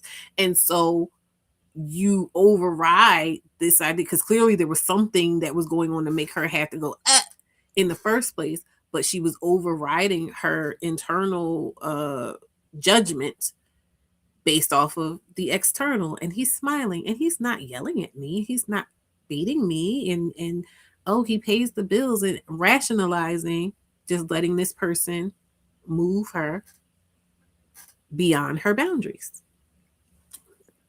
I know that from a personal experience. Yep. Yeah. Les? Same. Like I am definitely relating to that. I think that being a survivor of that is one of the, because we're implying essay, right? So when we think about how these people get you to do things that you don't feel comfortable with, they are incredible at not only being aggressive in a outwardly way, but also being in a nice way, like in a charming way. Right now my words are escaping me, but it's just one of those of like that persistence, that kind of making it into a joke, that kind of making it into a, you weren't, like, just be cool, be easy. That's why now I've adopted the persona that I'm not cool. I have no chill in me. Yep, I'm gonna be that girl. Oh, are you bitter? Yes, exactly. Very bitter. Very bitter. I'll be that, So, because a lot of that name calling and a fear around being labeled as a bitter woman, as an angry woman, as a uncool woman, whatever, is such a heavy burden for women because those have been our boogeymen our whole life. But one of the people that I love, she is she's an exercise scientist, and she talks about how when you are so afraid of a label, you never really investigate the label. Like, oh, you're bitter. Wait, so Yeah. I'm traumatized. Yeah, I'm traumatized. No, it's 100%. It's in here. That was one of the main strongholds in my experience of not operating authentically, because I was afraid of being labeled as bitter, but also I was afraid of doing a disservice to my child by running her father off by being bitter. makes perfect sense. Or, oh, you're angry. Is the situation like wrong? Then what's wrong with being angry when something wrong is happening? Like, we rarely ever sit down and think about, like, oh, when people are throwing out words and accusations, I now have, to her earlier point, have tried to get in a headspace where I neutralize the language in my head so that I don't get incensed to the point where, or emotional, whatever. But incensed, I think, is more specific, because it's not that I want to reject my emotions. I'll tell you if you hurt my feelings, because to me that's to me, like, telling you it hurt my feelings don't mean that I've given you any power over me psychologically, because I am at a point now in my life where that isn't a giveaway. But when that person is doing all of this, like, oh, well, fear mongering about my identity, I want to implore you ladies, sit down and be with and sit with, hey, the chat is not frozen. Hey, what's so wrong with being angry?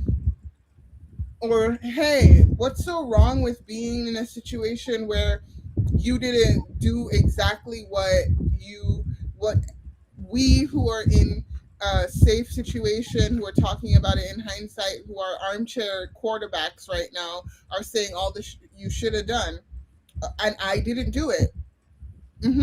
I did what my adrenaline told me to do, which I can learn from. But if you neutralize the meaning of that language, it really takes a lot of the power out of that. Yeah. All right, I'm gonna start it. Fact that you didn't even realize No. you were on TV. So if you don't mind explaining that story, because any woman listening, I think they'll find almost comfort in knowing that they're not alone. Okay, so here's the tea. So in Las Vegas, I'm one of few therapists. There's not a lot of therapists there. And I happen to be me, Aquarius, Jersey girl. You know what I'm saying? I love how those two things, like, now everyone gets it. Now everyone gets it. And this is how I show up. This is how I show up in my office. I'm comfortable. And I got a call from a producer like, hey, we want you on the show. I'm like, are you sure? Because I'm going to be me. You sure? She was like, yes, girl, come on. So I came on the show. And whenever I would go, before I'm doing my makeup, he would take my makeup and throw it against the wall. And I'm trying to rush to get on set to be there so that I'm ready. I go, they say lights on, and I'm just smiling. And the day before, like the day after the biggest explosion with him, I had to be on TV. And the producer is someone that I'm absolutely amazingly friends with, but I didn't feel comfortable calling her at the last minute and saying, he almost killed me last night. And so I'm like, I crashed out in the car. I cried all the way there. I pulled it together, fixed my makeup, got on the show. I've never watched that episode because I was just a different person. I was completely dissociated. And I went there and I smiled, and then I left and I drove and I just cried. And I called my friends like, I gotta leave. Help me to leave. And she was like, I got you. You're gonna get out. That literally was 2 days after that, I left. Wow. Can you believe it? I'm a fully licensed therapist, fully licensed, seeing clients, going home, having a man throw my makeup, throw my clothes around.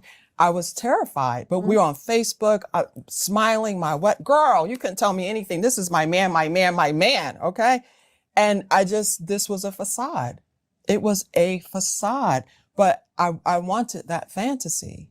Like, I wanted that. I wanted to be a married woman with the ring and the Range Rover. I wanted all of that. And I didn't know how to let that go. Gotta bring it back. I didn't pull this part out in my book, but I will try to. So this says the imagery of having the veil lifted over your face has two meanings. One typically more preferred than the other. If you have trouble letting go of the idea that this book is specifically about people with children, you and your child's father Being a couple, you more than likely have envisioned your own bridal veil being lifted to reveal you to him in all of your splendor. In most cases, it's this fantasy that is mechanizing the cycle of poor judgment and regret in which you find yourself stuck. In this instance, the veil you don is one of delusion, wishful thinking, and projection. So this is where Shani, how was this a good man? You probably need to go back and get the context of what we're talking about, because there is no good man in that sense. There are people and there are socialized males, and any one of the socialized, I don't know if you're a man or not, but any one of these socialized males, because they have been socialized, are on a spectrum that can put them on a trajectory to being violent in this way or the way that the husband of the lady that's on my thumbnail took her out of here, because he was not a stereotypical bad guy. He was not a, I'm assuming you know this lingo, Pookie or a Ray Ray at all whatsoever. He was an archetypal good man. He had made it to public office. He was college educated. He was a lawyer. He was all the things that they say a man was supposed to be. And he brutally murdered his wife in the home with his children and left his son to have to find his mother and call the police and try to pick up the pieces until some other adult that could care for him could come and take care of him and his sister. Yeah.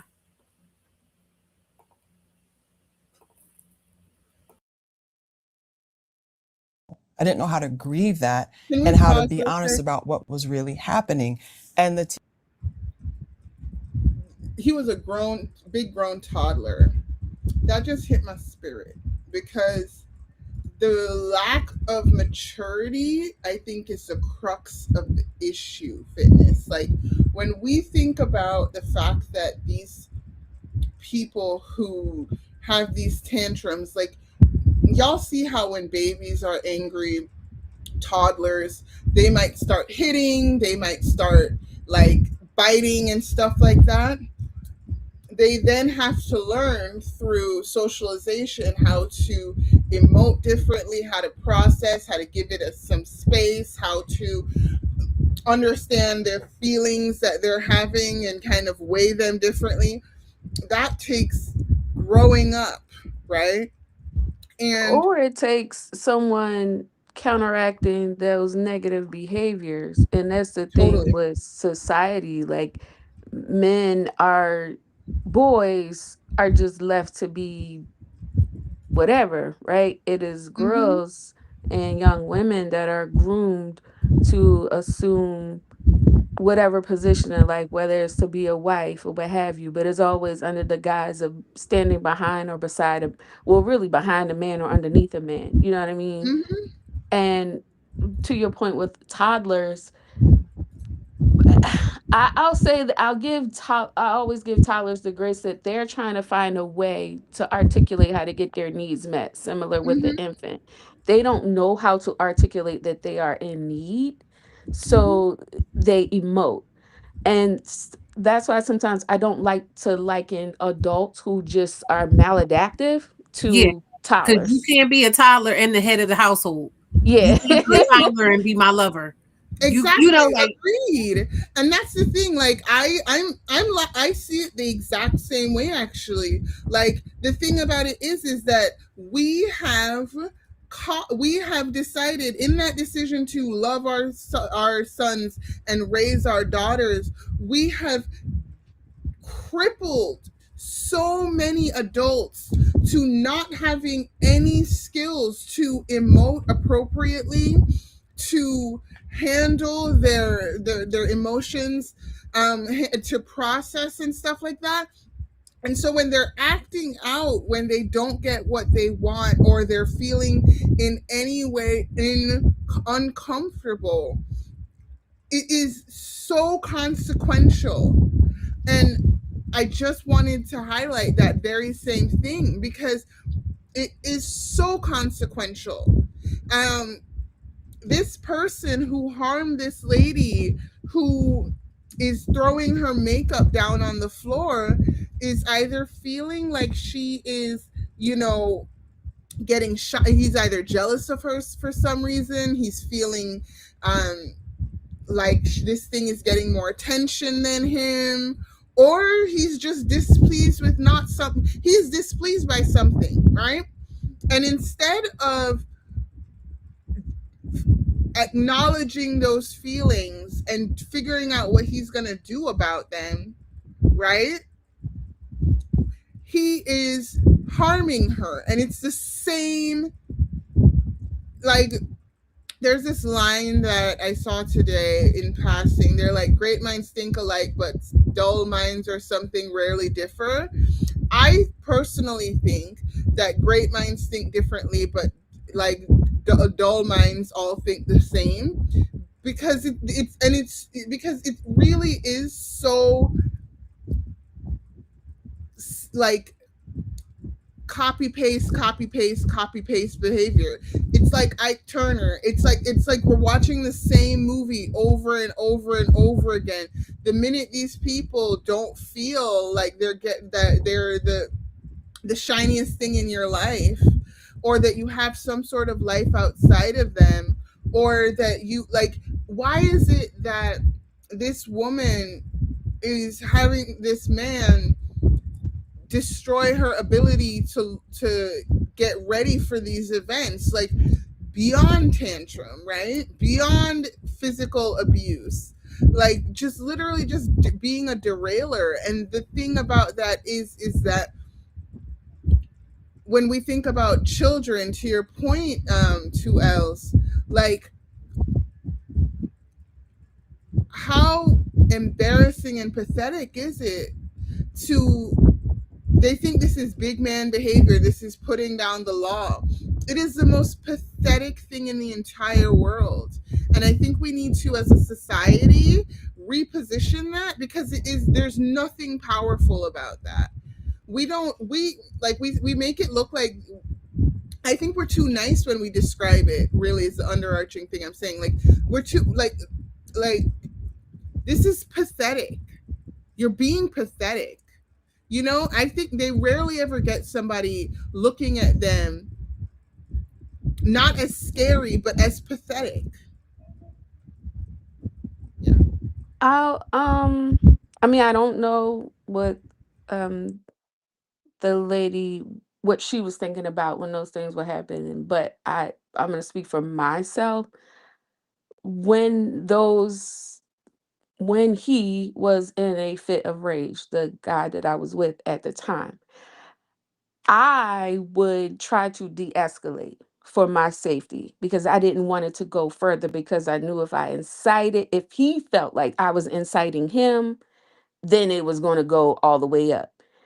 And so you think about your safety first, and how can I get him to calm down enough so that I can try to get up out of here? Because I don't know where this is going to go. Well, I know where this is going to go because I've been struck before. So I just only know that, I'm not laughing, but I know that it No. can go further, right? So I get that, in the sense that she did not react because it could have been just out of sheer safety. And she knew she had to go and perform Oh, and do and when I something. say it's pathetic, just to be clear, it is pathetic, but I get you not wanting to call him pathetic to his face right there and then. No. But like, Yeah, I when our mean, no, sons it do is it, when our sad that you brothers have do it. to modulate someone else's feelings, right? And someone else's temper and how they're going to emote and react. It is very sad. I get I want to exactly what say you're saying. something else too. One of the great gifts that I have been given in terms of my time on social media and in the different communities and stuff that I've been in is that I've gotten to understand my innate gifts better. I am a natural, I automatically am always trying to balance the energy within the space. And that means that I am hyper aware of people's, what's going on with people, how they're feeling, interactions, slight shifts in the energy between people, between me, all types of stuff. And but I naturally attend to those things. And so for me, in my regular, me life, I cannot abide having someone that is so chaotic. And there's something else specifically around this that I've experienced in my life, with having a man around me who I recognized well after he was gone and I was able to process and stuff. that it wasn't about me crossing a boundary of his or anything or whatever.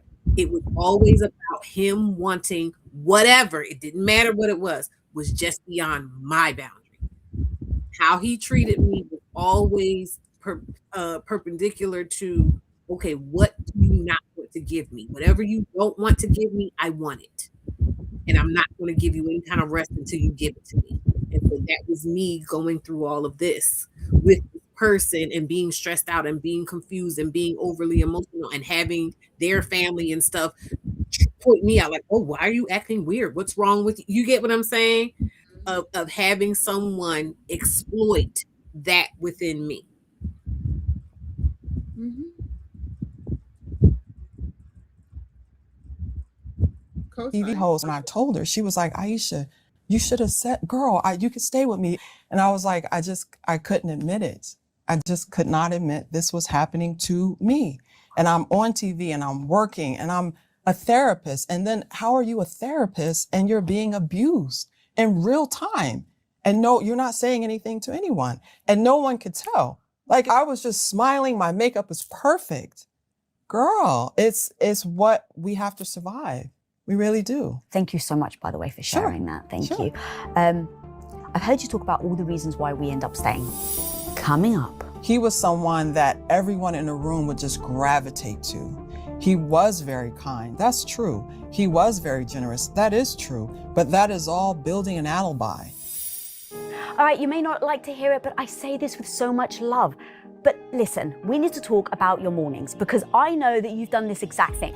You wake up, you're really busy, you've got a million things going on, and you're like, don't worry, I'll skip breakfast. My whole free. So guys, do not sleep on this. Smash the link below.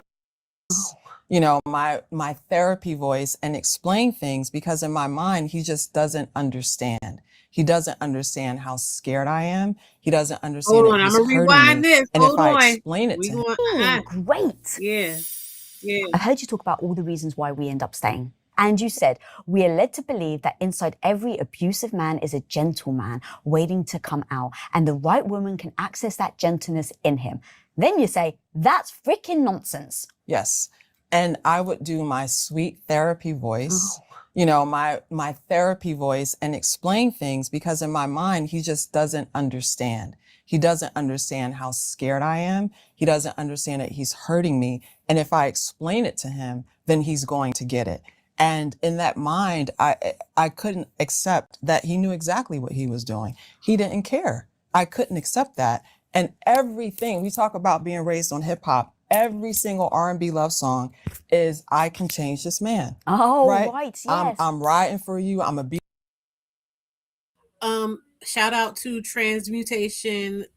They changed their name, Transmuted Living. Shout out to Transmuted Living. Please check out their channel and their Get Back on the Throne series. One of the videos goes in depth about hip hop and the misogynoir within hip hop, and you know, the lady that was working so hard to try to curtail it even way back then. All of those things, like, you need to understand the nature and the history of what you're dealing with to be able to really make informed decisions about how to deal with what you're dealing with. And it'll help you to recognize again what you're actually going through. Because it's one thing if you're just like, oh no, he just doesn't understand. It's another thing when you're like, oh no, this nigga is exploiting me. That's a whole different energy. That's a whole different mindset. That's a whole different objective. there for you. You're all I need, right? Mm-hmm. You're all I need. You can change him. If you're patient, if you listen, then you can make him be the best version of himself. He can't do it without you, right? But then you have to sacrifice and lose yourself in order for him to be stronger. Every single R&B song, that's what it is. And I grew up listening to it. And I didn't understand that he's allowed to be whoever he is, right? Oh. Domestic violence is a crime, right? So you're a crime. You've broken the law, you know what I mean? Mm-hmm. That's a crime. But when we're interacting with anyone, you can be immature, you can be confused, you can be all of those things. It's not my responsibility to deal with that. That's your responsibility. And so I didn't understand responsibility because growing up, I always talk about being a latchkey kid. We all raised ourselves as Gen X. I raised myself. We did.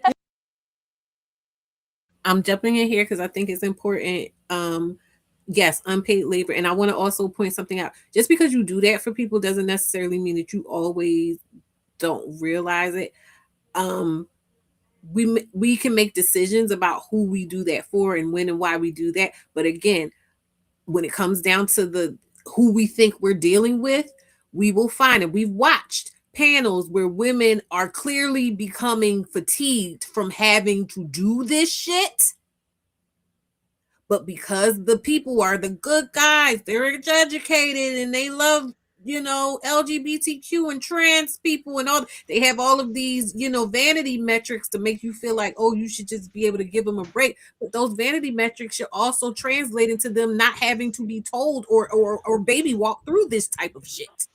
Because they have the capacity Can to you be guys hear me? compassionate and kind. But why is it that they don't have the capacity to be compassionate and kind when it comes to Black women? We Can can you hear guys you. hear me? Yeah. Yeah. No, you're fine. I was just asking, did she date a rapper or something? Remember, I disconnected for like No, 10 she was minutes. she was just talking about how rap music um perpetuates these norms around women feeling like it's Oh, normal to have misogynoir. to, huh? Misogynoir. Like Yes. yeah. Yeah, Hmm. yeah. No, Yeah. yeah, okay. I thought I And was I'm missing something. saying, I was like, and I'm go saying ahead. that sometimes, and this goes back to what I was saying about people kind of evaluating you and thinking that they hit a lick when in reality you are just as a you that's just how you choose to be, and they misread that as vulnerability and or opportunity for them to take advantage of you or to dominate you. And so at any point in Oh, for time, sure. again, you handle them where they got you fucked up at. Because just because I was kind enough and thought enough of you to feel like it wasn't a waste of my time to extend, the effort of trying to explain something that maybe you didn't understand, that doesn't mean that I will be perpetually a dummy. Everything has limits. Yeah, don't mean shit is sweet over here. Yeah. Like, And don't, it's so yeah, don't get it interesting. twisted. Is basically what you're saying. Yeah, Yeah. I Absolutely. got you. And there's something also to be said for the fact that, kind of connecting back to what we talked about with a lot of these 90s R&B and hip hop people Did you were call me Kenneth? no, no, sweetie, I'm talking about something else.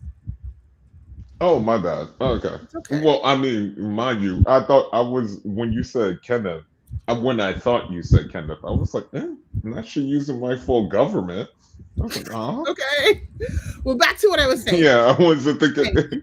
Yeah, go So, ahead. with regard to connecting it back to the fact that, like, Wanye and Brandy and all of the above with the 90s R&B and how romantic it all was, but those guys were in, like, granted, a lot of Diddy songs and Bad Boys were not romance songs, but still, like, we are a generation raised off of people who deliberately romanticized that,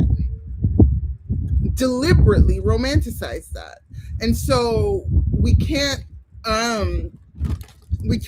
even say that, oh, we were I was raised on hip hop. Like, I fully receive what she's saying. I know she's not contradicting this, but the fruits of that time were guys like Wanye, were guys like Brian McKnight. Brian McKnight, right?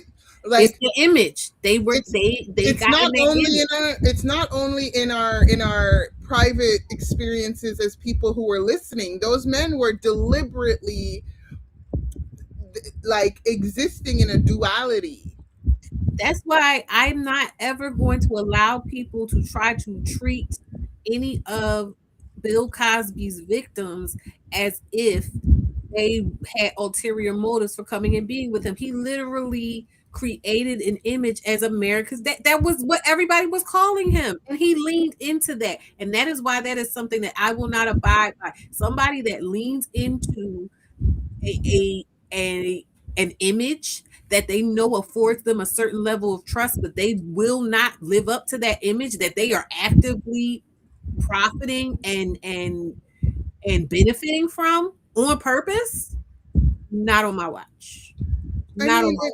You know, the thing about it is that like I understand that you know, we don't want to like make him asexual, but it's just so interesting that particularly when it came to pull up your pants and be a upstanding citizen, I've been lamenting about this all day, really, like how shallow our concept of a decent person and decency is. Like, I resent every modicum of my being that makes me want to get these people's approval, and I'm talking about something larger than just this right now. Can y'all hear me Like, now? ultimately, it's like, how many people did Bill Cosby deliberately shame? How many people, like, Bill Cosby was not just out here pretending to be America's dad. He was literally wagging the finger, being. He was shame. He told people to pull up their pants. But yeah, this is the thing, and this is what you have to recognize about white supremacy, patriarchy, and all of the things. At the end of the day, I think it's safe to say that Bill Cosby had fully brought into patriarchy. Wait, to be clear, can y'all hear me again? Let me finish. What? We can hear you. No, I was just asking if you could hear me again. Yes, we can hear you. Okay, go ahead. Finish. To be clear, with him having been bought fully into the belief of patriarchy, he was talking to them people because he was saying, hey, you're doing Black people a disservice by having this image out here. You're bringing us down. White people that I'm aspiring to win over. You're making it harder for me and the rest of us to win over white people so that they will give us equality by showing up in this particular way.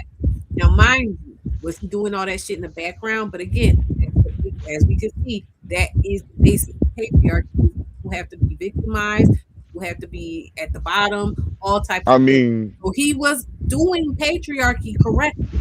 But he was saying, why can't we all do patriarchy correctly? I guarantee you, if the rest of them could have been doing everything that he was doing on the back end, but as long as they look good, he wouldn't have said any. As we can see with Roland Martin, 100,000,000%. No, yeah. Also, to be clear, he wasn't really wrong. He was wrong. It was wrong because he was doing, the shenanigans with the.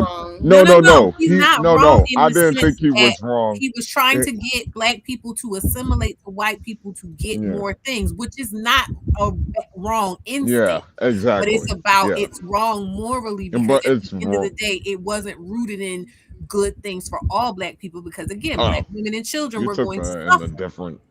Yeah, you took it in a different direction. I was thinking like it's not wrong because nigga, pull your pants up. You know what I mean?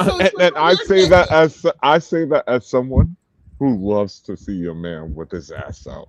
You know what I mean? But I still think it was wrong.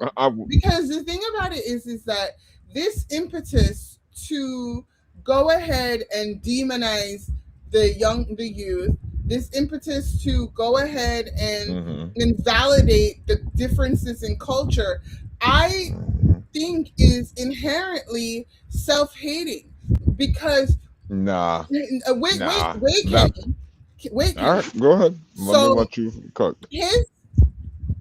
So guys who were sagging their pants and all of the above, his judgmental behavior about what that represents and being and not making us look bad, at the very same time he is not acknowledging the reasons why these people are acting this way. The pants were sagging because of the belts and the incarceration and all of the above.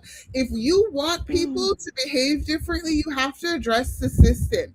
He was demonizing the culture for what it was and giving Black people the kind of, you should be good enough to not be affected by what's happening directly to you. You're When saying like he should have not been as concerned about being woke, basically. no, I'm not saying. I'm saying. Listen, what I'm saying. I'm saying that the same thing that him and Candace and all the other people who are of that same mindset are doing, are telling themselves that they are going to push Black people down, Black culture down, and all of the reasons why Black people do the things that they do that we don't like, as well as demonize the things that we do that make us popular, right? Because guess what happened right after we had the saggy pants? Everybody started wearing the saggy pants. When we went with the skinny jeans, we are tastemakers, but we demonize everything that has to do with our culture in order to suck up to the white gaze to make them feel like I'm not one of them, when in all honesty, the whole point is to alienate you from yourself, so you devalue yourself and you give away your shit for free. Because guess what the people who were he was kissing up did right after that? Sold baggy jeans without sold baggy jeans back to the community. They saw, like, it is a vicious cycle. When I say we're a little bit different on that. When I say he was right, I'm not saying in terms of like there's only one right and there's only one wrong and he was right. I'm saying again, with logic being subjective to your objective, his objective was equality in the way that men of that era, and I'm talking from Sidney Poitier all the way up to him, were thinking. They were thinking that living as white men in the world and being treated as white men in the world was the pinnacle of self-actualization for an educated, refined Black man. And so that's what I'm saying. Which is fine, but what I'm saying is that how we get there, they were fatally flawed in their mindset, and it begot the same things. Like Sidney Poitier told Eartha Kitt that he couldn't be with a Black woman because it was going to be bad for his image. Bill Cosby was who threw Black people under the bus, left, right, and center. And look at what he ended up being. Like Kenny. One thing begets the other. You can't be sorry about that. That was sorry. You can't. I'll pause here. Go ahead, Kenny. No, you don't. No. You don't have to apologize. Go ahead. Finish your thought. You're good. I'm not offended. Are you sure? Because I felt like I snapped at you. Okay. No. I was just saying. I was gonna say, I think I would not have thought anything about Bill Cosby telling the Black boys to pull their jeans up if he hadn't also been drugging women and sleeping with them. Like if actual assault. But that is in alignment with what we're talking about even today and the systemic nature of it, that the Black men only care about their image and not how they show up. Yeah, like that's where exactly. That we have no difference of opinion on. But what I'm saying is that, okay, let's put it into the woman's head, right? Let's put it over instead. Let's talk about bonnets, right? In so many different cultures, there are headdresses, right? And now that everybody's embracing their curly hair, bonnets are becoming more popular in American culture just generally, right? So when we talk about Black women wearing their hair, their weaves, their bonnets, and all of the above, when we're demonizing other women for their lace fronts and everything like that as Black women, oh, you look ghetto, you look whatever, it's because we are trying to alienate ourselves from Blackness in order to elevate ourselves, maybe to whiteness, but just elevate ourselves in general. That we cannot disagree on, right? We're trying to elevate ourselves by alienating ourselves from our Blackness. But every time that we do that, we disempower ourselves. And I don't believe that you can ever truly have self-respect unless you integrate all of the different aspects of what you are. No matter whether or not you like every aspect about being Black, you cannot be anti-Black and have self-love if you are Black. You cannot. So to me, this idea of, okay, well, I see a Black woman with a bonnet, I'm going to have this hysterical reaction where I'm going to make, Oh, I'm you're going talking about Monique. to, My bad. Sorry, I Monique, didn't mean to cut exactly. you. Monique, I was trying to I Monique was was trying to going on place the a name absolute on it. most about bonnets. Kiana, Yeah. remember? And and making it look like she like these women need to self-love and whatever. While Monique can't tell me about self-love given the way that her relationship is set up. I'll leave it there, right? It's always the Daddy. women. It's always the women. It is intrinsically connected that the people who are demonizing the culture are usually the people who are incredibly embarrassing. At the very nicest way to put it, there is usually something hanging in that closet that would completely Jenga pull out their entire facade. And I think it's because of that self-alienation.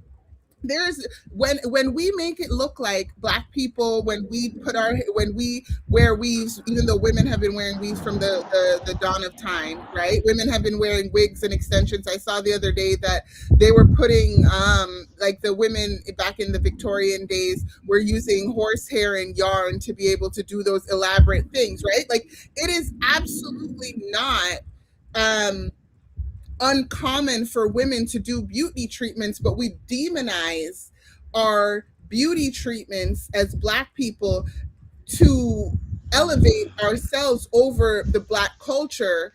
And it usually tears us down.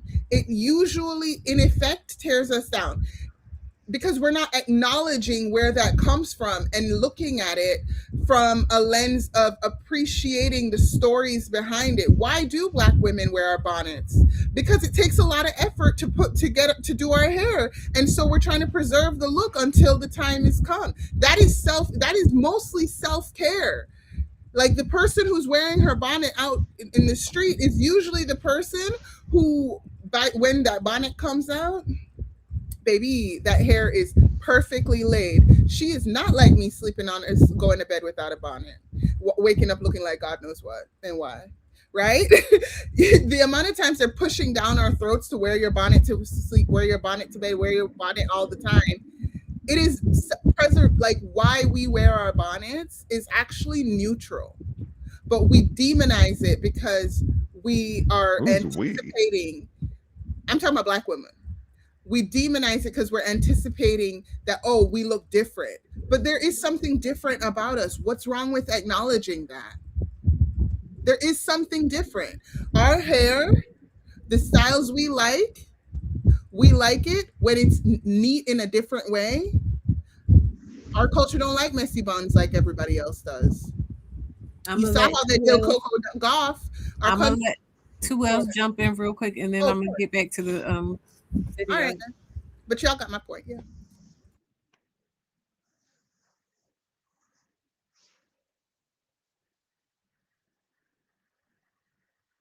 Is someone speaking?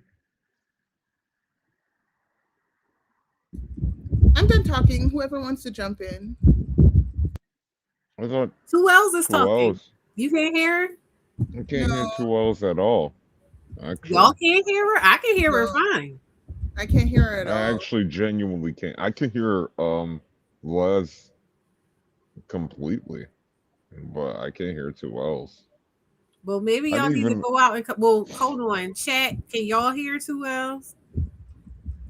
No, I'm waiting to see if they can hear you.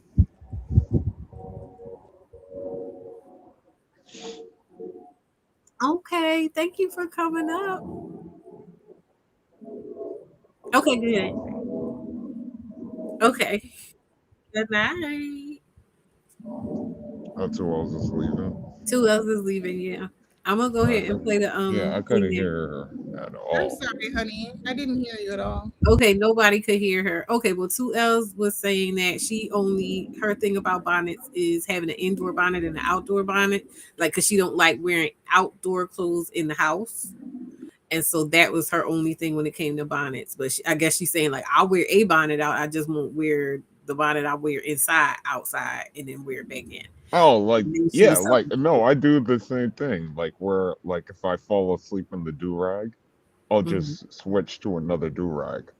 If I need to wear the do-rag outside and I don't like how my hair is looking or if I need Yeah. to save it. I mean, but Yeah. I think the overarching message that Les is trying to say, and it's not that I don't disagree. I'm just talking about the mindset and just from a place of observation, data, and understanding, not understanding to agree or to accept what they say, but just knowing, like I said, orienting yourself with what's going on.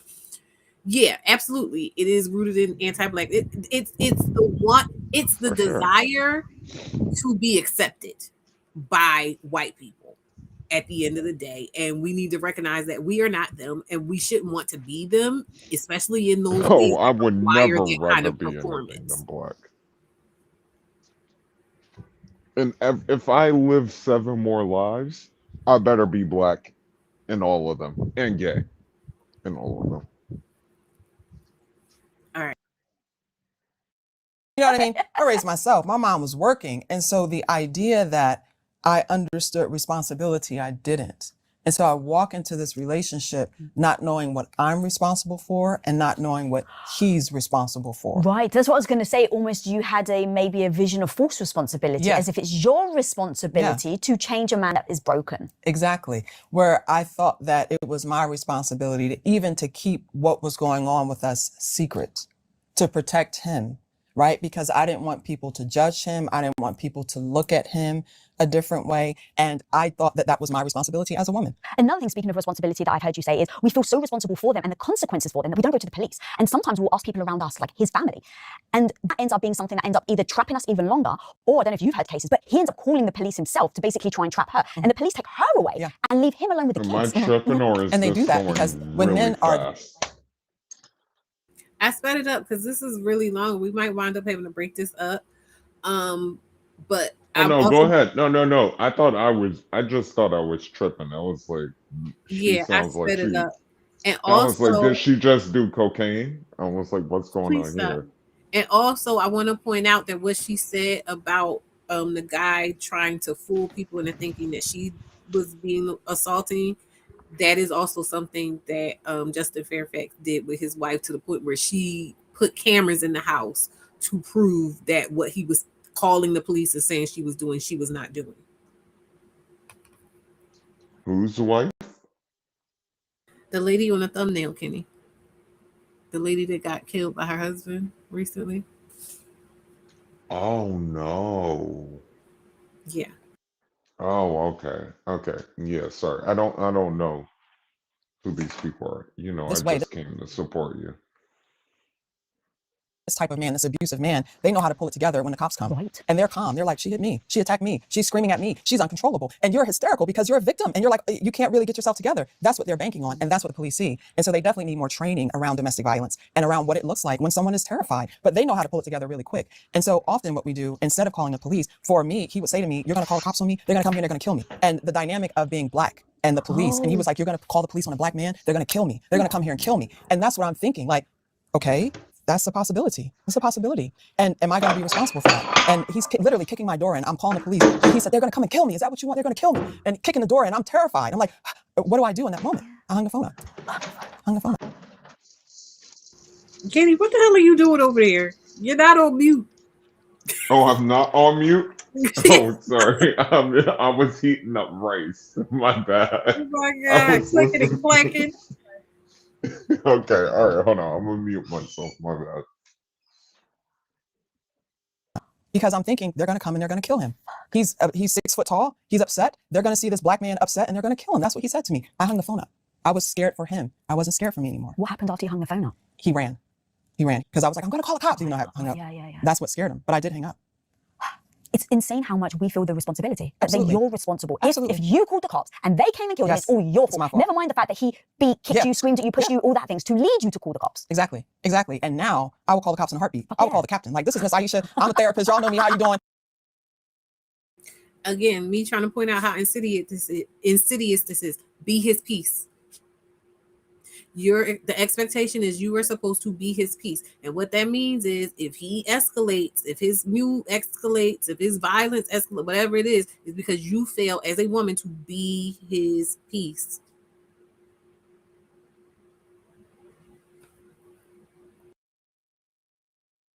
Send somebody over here. You know what I mean? I have no problem doing it now because I understand responsibility. I'm not responsible for somebody's behavior. I'm not responsible for the outcome. I'm responsible for saying I have to keep myself safe. And if that means calling the police, I'm calling the police. No problem. What about people that have kids? Because I bet you any men, people are also projecting, oh God, the cops are going to come. My kids are going to see that I've called the cops on their dad. The kids need to see that.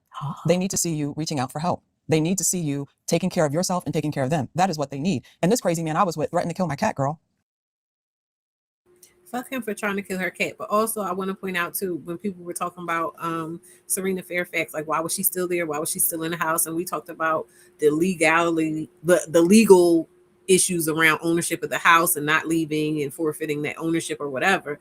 But there's also that factor of, again, when you are a mother, and this is, I'm speaking from experience, of you feeling like you don't want to deny your children their father, and like you not wanting to be the reason that their father is not there, you feeling like, oh, well, he may hate me, but their relationship is their relationship, and so I shouldn't try to get in the way. Like, there are all these things baked into patriarchy and these expectations around how women and mothers are supposed to navigate relationships with males and with their children and facilitate relationships between males and their children, that puts all that pressure on you to mitigate how he acts. And if he doesn't act the way a real man is supposed to act, it's not because of him, it's because of you. With the men being mad at the mothers because their father isn't there, because that socialization says, well, if he's not there, it's her fault. And that's where you get women not wanting to be bitter.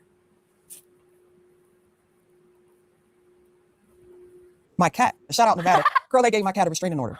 Put my cat's name. No, they did yes, not. They did. I got the paperwork. No. They put my cat's name on the paper. My cat had a restraining order. I love that. Yes, Go Nevada. yes, because Don't fuck with cats. do not do that, because a lot of women stay because of children or pets, and shelters do not accept pets. And so they gave my cat a restraining order to keep my cat safe, girl. Wow. Yes. And shelters don't accept pets? A lot of shelters do not accept pets. And so women, what do women do? My cat lived to be 18 years old. You think I'm leaving my cat? Yeah, no. No, I'm not. And so what are women supposed to do? So your children need to see you reaching out for help and receiving help. They need to know that that's okay. They need to know that. Wow, that's amazing. I so didn't expect you to say, yeah, your kids need to see it. But once you said it, that makes complete sense. Almost like, look, mummy is showing you that someone has to treat you well. Yes. And whether it's daddy or anyone else, you deserve, let's say it's a little girl, you deserve to be treated well. And mummy's showing you what you don't accept. And if it's a boy, you can say, this is the behavior you don't accept. Right, You don't ever mute? treat a woman like this. Exactly. Oh. And if Not mute. Pause.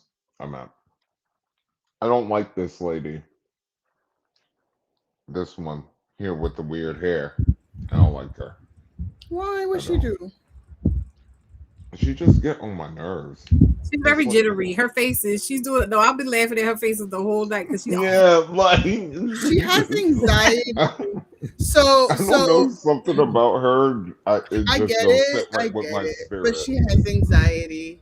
She has anxiety. She has anxiety.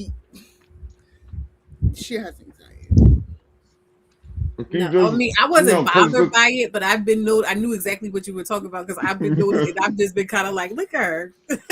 Yeah, and not only that, but and also trying to be attentive. Like when you're in conversations with people, you do have to like engage and let them know that you're engaging with what they're saying. Yeah. No, but the thing is also is like, I don't know either of these people's name, but the black woman will say something. She'll be like, oh my God, I never knew that. And it's like, for a few things, like, fine. Like, you never knew that. But I just feel like, really? You didn't know men were violent? You know what I mean? Like, sidebar for 1 second. I am pissed off because I can literally feel myself getting sick. And it's pissing me off because this weather, it literally was just like summertime, like 2-3 days ago. Yeah.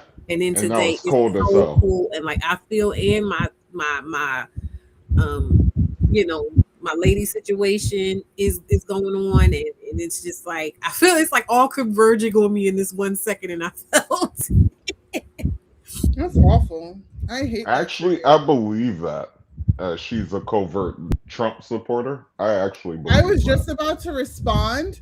That just hurt I me, actually believe that. Fitness. That just hurt me. No, I believe it completely. I believe you. Why would Fitness lie? But like, No, I think Fitness is saying that. I think that's like Fitness's assumption. You know, No, I she don't said know it if that's a earlier. Her husband, Fitness has said something earlier about her husband. I don't know who her, or maybe I do know who her husband is, but I forgot. I haven't. he's First of all, also a this lady podcaster. hasn't come back on my page in so long, but she popped up today with this, and I was just like, okay, this must be meant for me to watch. She created this sports supplement company that is escaping me, but it's really well known, with her husband. And then I think they sold the company off, and now they both have podcasts. One of them oh god, ugh.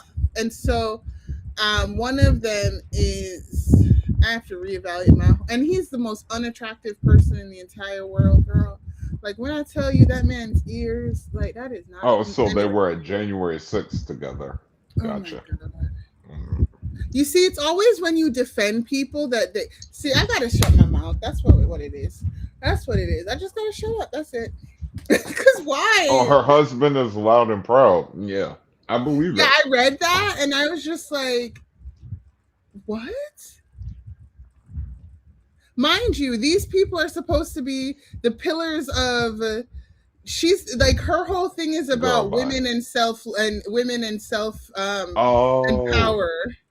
Women oh, you don't impact. live in America, right? You live in Stop like it! Stop it Jamaica. now! Stop it, No, Kenny. no, no, no, no. I'm not saying anything mean about you. I'm just saying like this is like par for the course for us black people in America. And I'm like, yeah, What's her yeah, husband's name? Because I bet you I seen him. He got a podcast too. Yeah, yeah, he I got think I know and exactly who big you old talk about. ears. yeah. I think I know This Big is exactly like who you talk ears. about. this They is a look like they would be regular together. Tuesday when it comes to these guys. Because Yeah, his I'm like, background, they be using the same background, don't they? I think that's what it is. They be using the same set. Because I be seeing him doing his things. I know exactly who you talk about. yeah. I completely believe that her What? Like, husband's a literally, Trump supporter. it's Tom Bilyeu, Bilyu. Yeah, yeah, yeah, yeah, yeah. Mm-hmm. No, no, no, no, no, no. No, because the thing is, I'm Yes, concerned. I didn't say that to be mean to you. I I know. Yeah, I said it more because like when you a nigga in America, you just be like, yeah, makes sense. It Yeah. does. It does. Your favorite celebrity is literally a Nazi. So yeah, fine. And Taylor Swift, I actually like a few Taylor Swift songs. She done come out and what was she doing? She was rapping about that girl. Not rapping. Taylor Swift could never rap, first of all. Oh, But speaking of which, M just said something about Discord.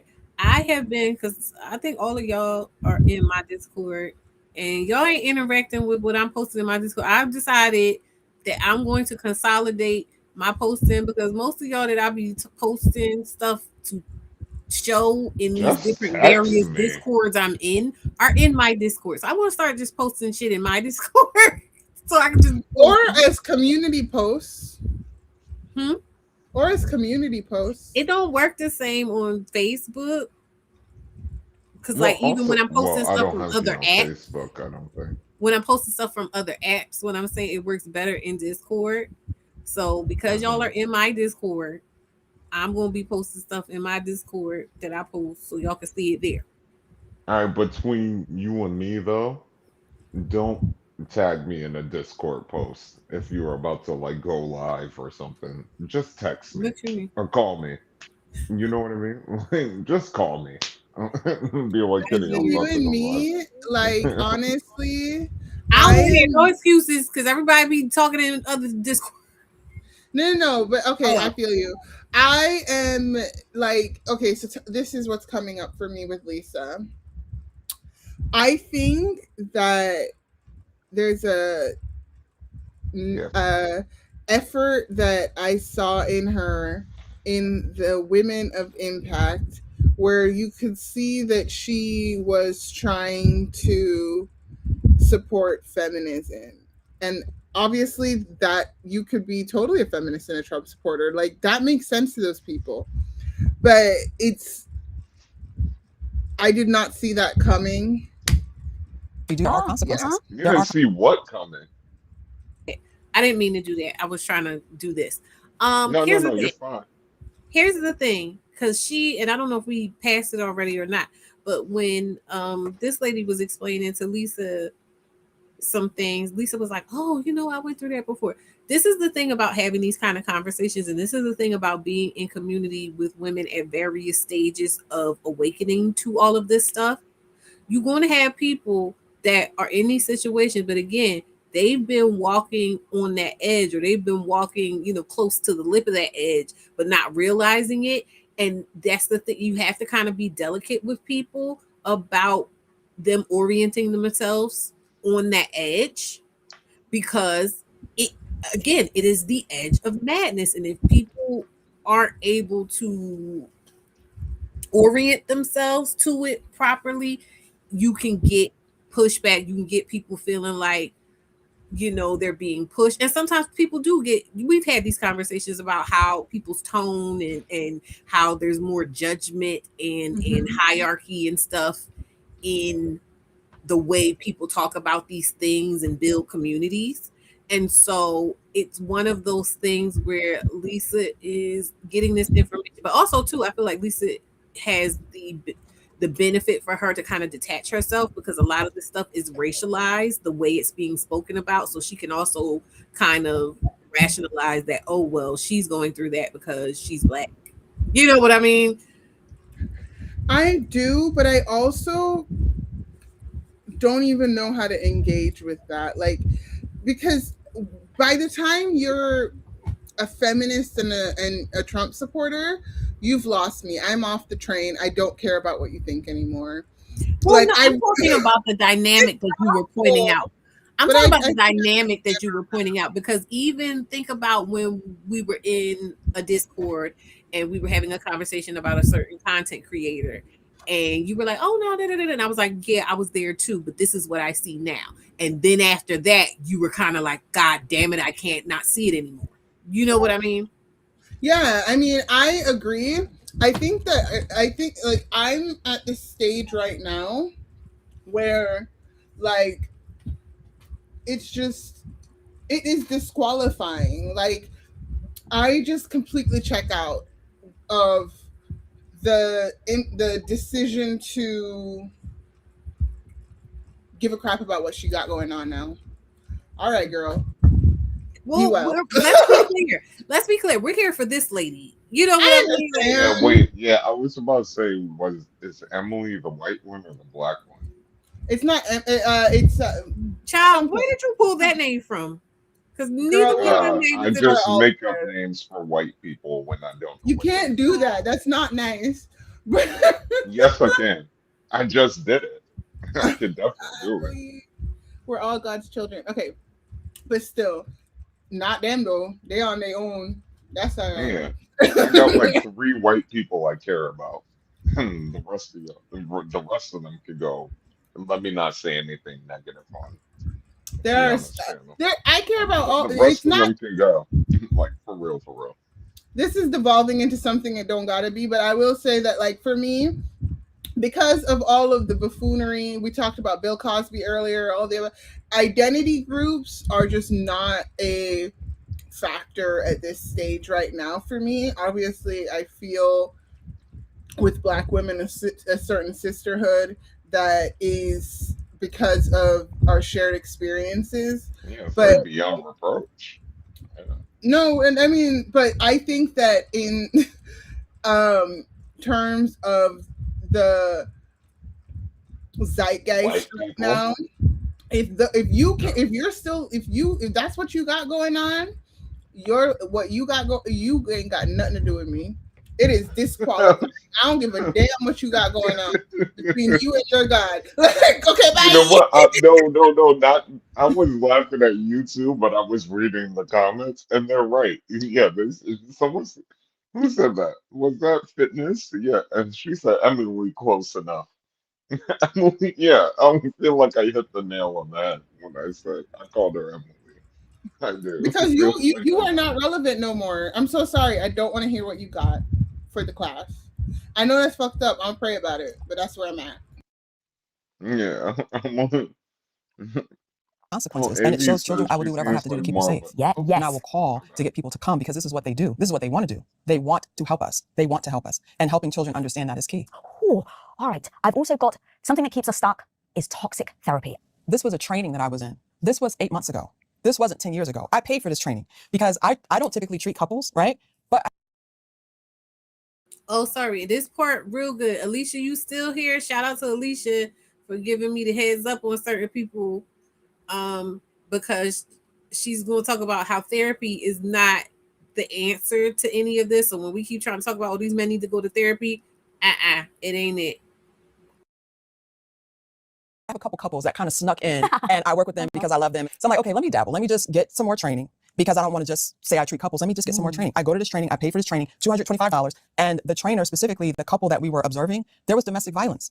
And the therapist said to the client, well, he was obviously upset when he pushed you. Did you ask him what made him upset?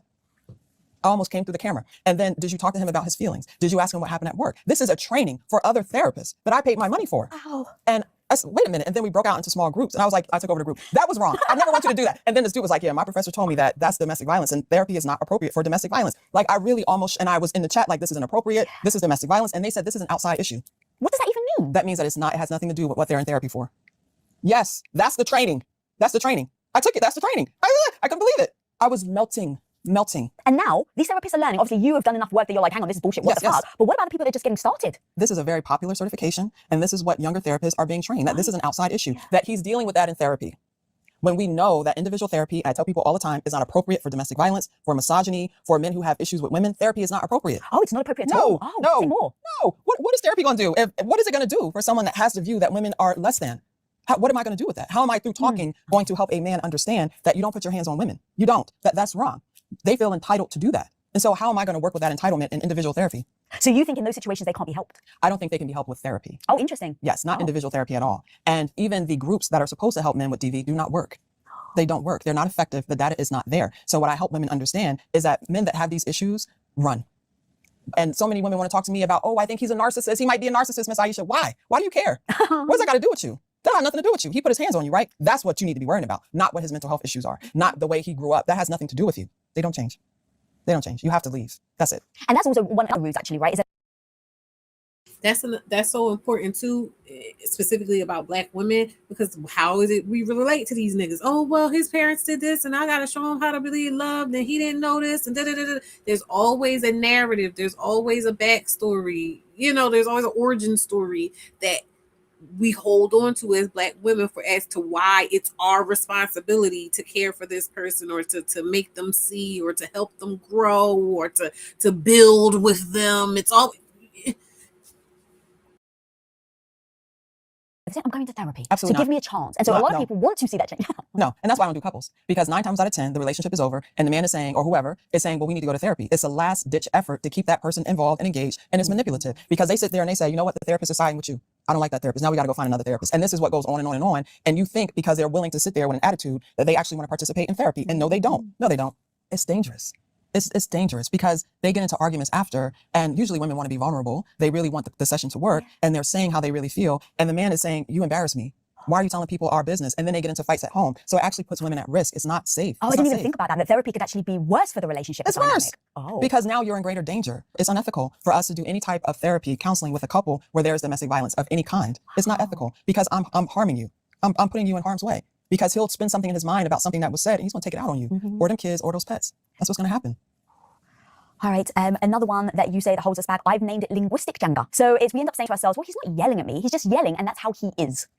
And so we use words to reframe the reality of what happened. We have to change the story to make it something that we can live with. Because I couldn't live with the fact that I never saw this anger and aggression from this man, and now he's like standing in my face screaming at me. He never acted like this before. So this is an isolated incident. Yeah, it's never happened before. He was just. Oh wait, there's gonna be a part, and she gonna be saying particular words about a particular kind of just scenario. Something about her that and just ooh, baby, she would lie on me and said Huh? I raped her What? on the plantation to get What are me you high. talking about? You know, I'm talking about the other lady, not the black lady. Oh, Your I child. don't story know. is You never told disturbing. me I Let's raped not her. even go there. And not because I'm trying to protect her, but because I don't want to get derailed off of what we Yeah, but I was just saying literally, I don't care for that white lady. I don't. really upset Heard and and received. that it won't happen again. And this is what we tell ourselves because we don't want to accept how painful and how frightening it is. And when people are describing things to me, typically I say, just paint the picture for me. Don't put no flowers on it, nothing. Just tell me what happened because I want to know from your own words, what was that like for you? We'll do any kind of mental gymnastics, right? And that's a part of the abuse because now we're seeing but not seeing, hearing but not hearing.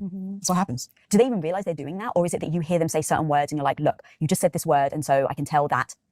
I listen to everything and I listen and I remember and I always listen for patterns and I listen to the words. And so it's just like you said, people are telling me exactly what's going on without realizing it when they speak freely, when they're just telling me what this is like for them. And often they're explaining away behavior that makes them uncomfortable because they want to stay. It's hard to leave. I lost my whole life. I lost everything I own leaving. Literally. I lost everything. I lost my clothes. This man threw my clothes in the trash. I lost everything I own and love. Everything. I had to start over buying spoons. I had to go buy a spoon.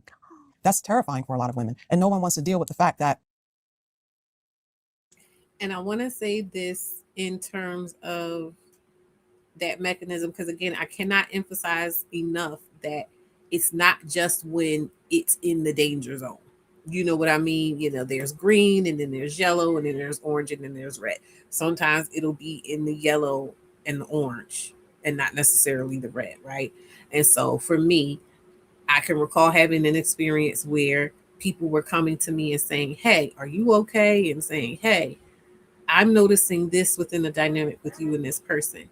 And I'll be honest with you, I was not picking up on those things. I was not registering any of that stuff, at least in any conscious way, as anything dangerous or hurtful or whatever. Like, if there was something going on, it was rolling off of my back. It was not registering to me whatsoever, disturbing my peace whatsoever. However, as time went on, I started seeing certain things and I was like, okay, now I see why people were saying that. And I can remember during the times when I couldn't even see what they were talking about necessarily in those moments when I was talking to people. I remember this one particular conversation I was having with somebody and they were so kind and they were just like, "Are you okay? Are you sure?" Da-da-da-da-da. And I remember saying to them, "Oh my God, I feel crazy because I feel like I felt like I was rationalizing like an abused person." You get what I'm saying? Like, I felt like the way that I was trying to maneuver what I was saying and to make sure that these particular things were emphasized so that people understood it wasn't this and that and the other. And I'm just like, I can hear myself, and this sounds crazy, but I promise you that my body, from what I can tell, my body isn't saying anything untoward. So I'm just going to hold off. But I hear what you're saying. I get where you're coming from, and I'm just going to put a pin in it. You know what I mean? So I'm saying that Well, you don't isn't have that to. just like my Hmm? bad? Sorry. No, I What's was the gonna say, question? isn't that just kind of like the reaction to people telling you you're being abused? Yes, When it that's what I'm happened to saying. me, people were concerned about me. Yes. They thought my ex was gonna kill me, you know? And I was like, girl, stop No, but tricking what I'm me. saying is that even if you don't necessarily feel like you're feeling like you're in danger, that that is still something that if people are coming to you, and especially if it's more than one person, are coming to you and saying the same thing, Yeah, and yeah, we're listening you to me. find yourself behaving in that way, that's something you need to pay attention to. Even if you don't necessarily feel like you're in danger, it still means you need Yeah, to lock in and pay attention. yeah, and pay attention. Yeah, yeah, you're completely correct. And so, Kimmy, you want to All these do years, redo her this is cornrows? Whose cornrows? Wait, I know you're not telling me that white lady got cornrows under that ugly ass hair. I know you're not telling me that.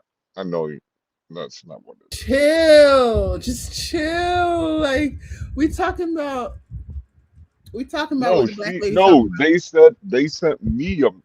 They just said it I in the chat. know. I'm pretty sure I know who it is too. It's fitness. Chill. Chill. Okay.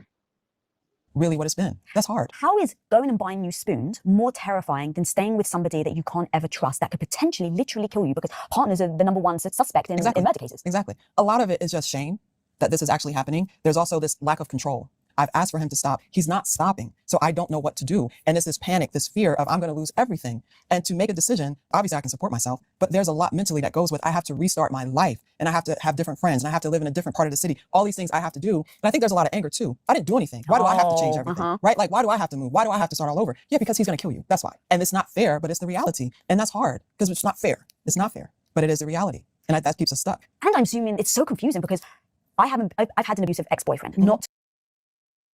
Sorry, real quick, and then going back in. What she just described again is like that picture of the fear of the unknown, and it's just so vast and beyond your comprehension of an ability to be able to navigate it. To the extreme, I've heard a lot of women. He never punched me. He actually put his hand around my neck once. Still violence. But I just accepted. I made him angry. I pressed his triggers. Now, here's where I want to be super honest. Sometimes I did. Sometimes I knew exactly how to press his buttons, and I did it deliberately to get him fucking back for the shit he did to me like the couple of days before. And I think other people who maybe not in that circle or understand, they'll say, "What did you do to provoke him?" That's a. So this part of it kind of, I won't say I didn't like it, but I wanted to be clear to stay on what she said in the beginning, which is her knowing that she was fucking with him to a certain degree, and this whole thing of like, I'm going to fuck with him because he fucked with me. That's the part I kind of want to stay on, because a lot of times we'll hear women basically saying, oh, well, the sentiment is I'm safe in this situation because I recognize that he has made me upset or fucked with me in some kind of way, and I'm choosing to fuck with him back. So they feel like that makes them safe because they recognize that he did something to them and they're doing something back. He could still kill you. That's why I be telling people, like, it's not worth it. Okay, you getting back at him, but y'all constantly like going back and forth, and then it's escalating. Yeah. Like, it's not worth it. Furthermore, like, a lot of women will be like, oh, well, I'm not innocent. So this is a dangerous situation. This is, you can't, like, the genie is out of the bottle. You can't stay here no more. I mean, well, I'm even with that, but I'm talking about that hubris of people feeling like, oh, I got the upper hand because I'm willing to engage. Like you would say, like, you don't even want to engage. And so what she described, the doctor described when she first came in about the person standing their ground, they think they're doing that. But what's missing is the respect part. Because you notice when she said, well, I'm respecting this person even while I'm scared, but I'm setting a boundary while still respecting this person. And so therefore this person respects me back. You're not standing your ground. If you're fucking back with that person, you're giving them more ammunition to fuck with you harder. Oh, for sure. And Fitness, I know y'all are just kidding, but yeah. But that lady, this is her hairstyle. This is her signature. Yeah, she wears that all the time. Because this was years ago that I was seeing. When I say she hasn't been on my timeline, she has not been on my timeline in years, and she looked just like this. I think her hair was a little colored though. Yeah, there was pink in it once, but I don't want to unpack this lady. She will get no more of my emotional energy to figure out what she's going through. You got it, girl. Anyways, so with regard to the kind of like power versus feeling like, you know, I'm guilty, I'm saying you're exactly right. And then the opposite is also true. Like, women will keep themselves in the same situation feeling guilty because they're like, oh, they deserve it. Yeah, because I did bother him, and so really, is it fair for me to leave when I knew that he might get irritated? Can be a handful. He knows how to handle me.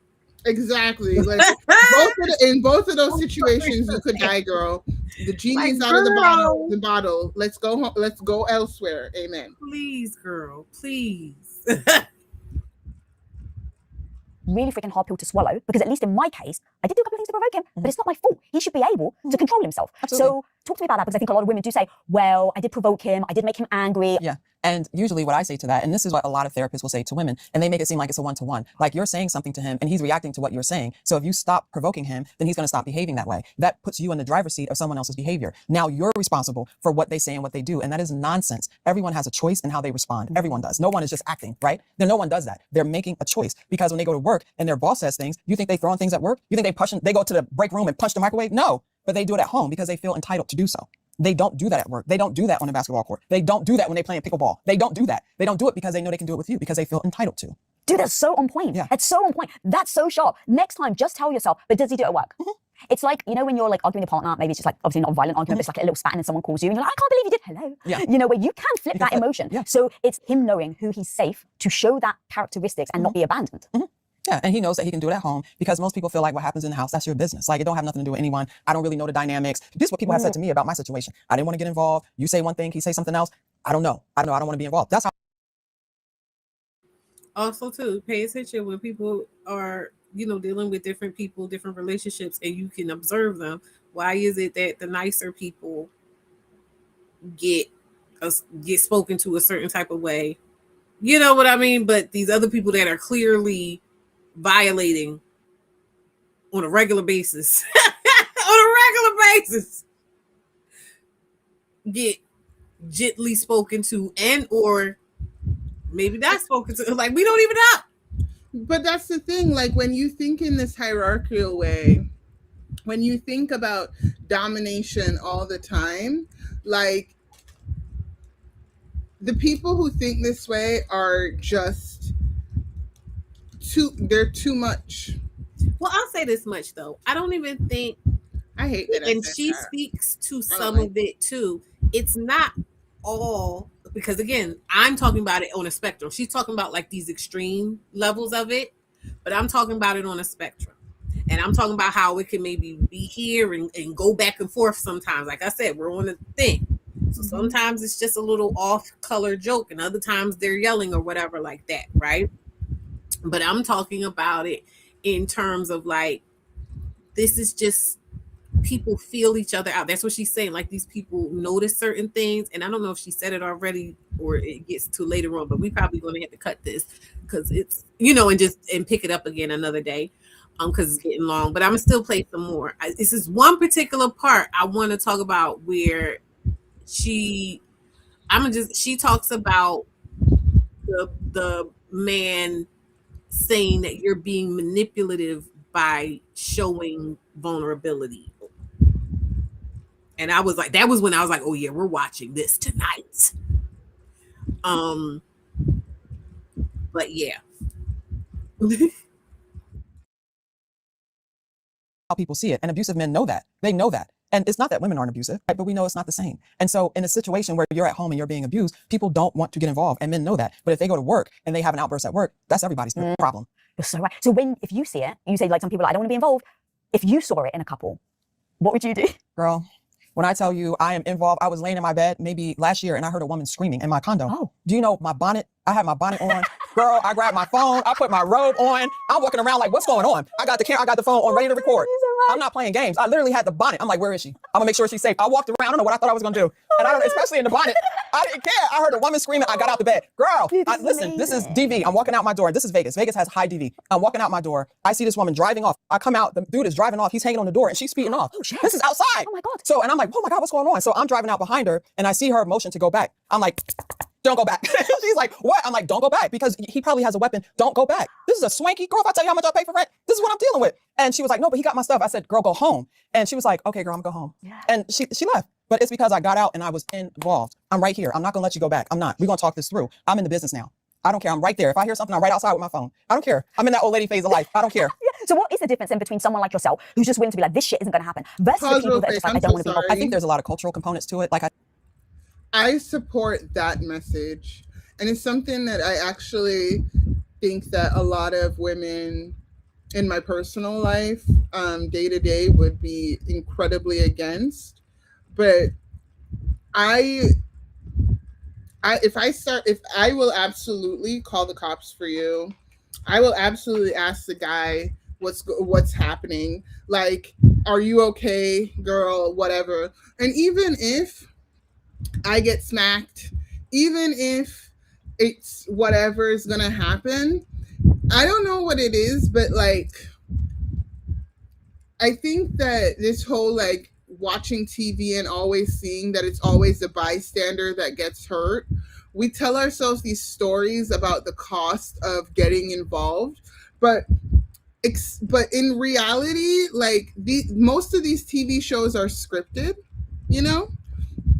When we think about the safety that people who end up alive in these situations have, most of it it's because somebody else got involved. Most of it it's because other people were there to avoid that person escalating it, letting themselves be known. Like, we got to stop sitting around and making it look like everything is an episode of this of some sort of TV SVU, show.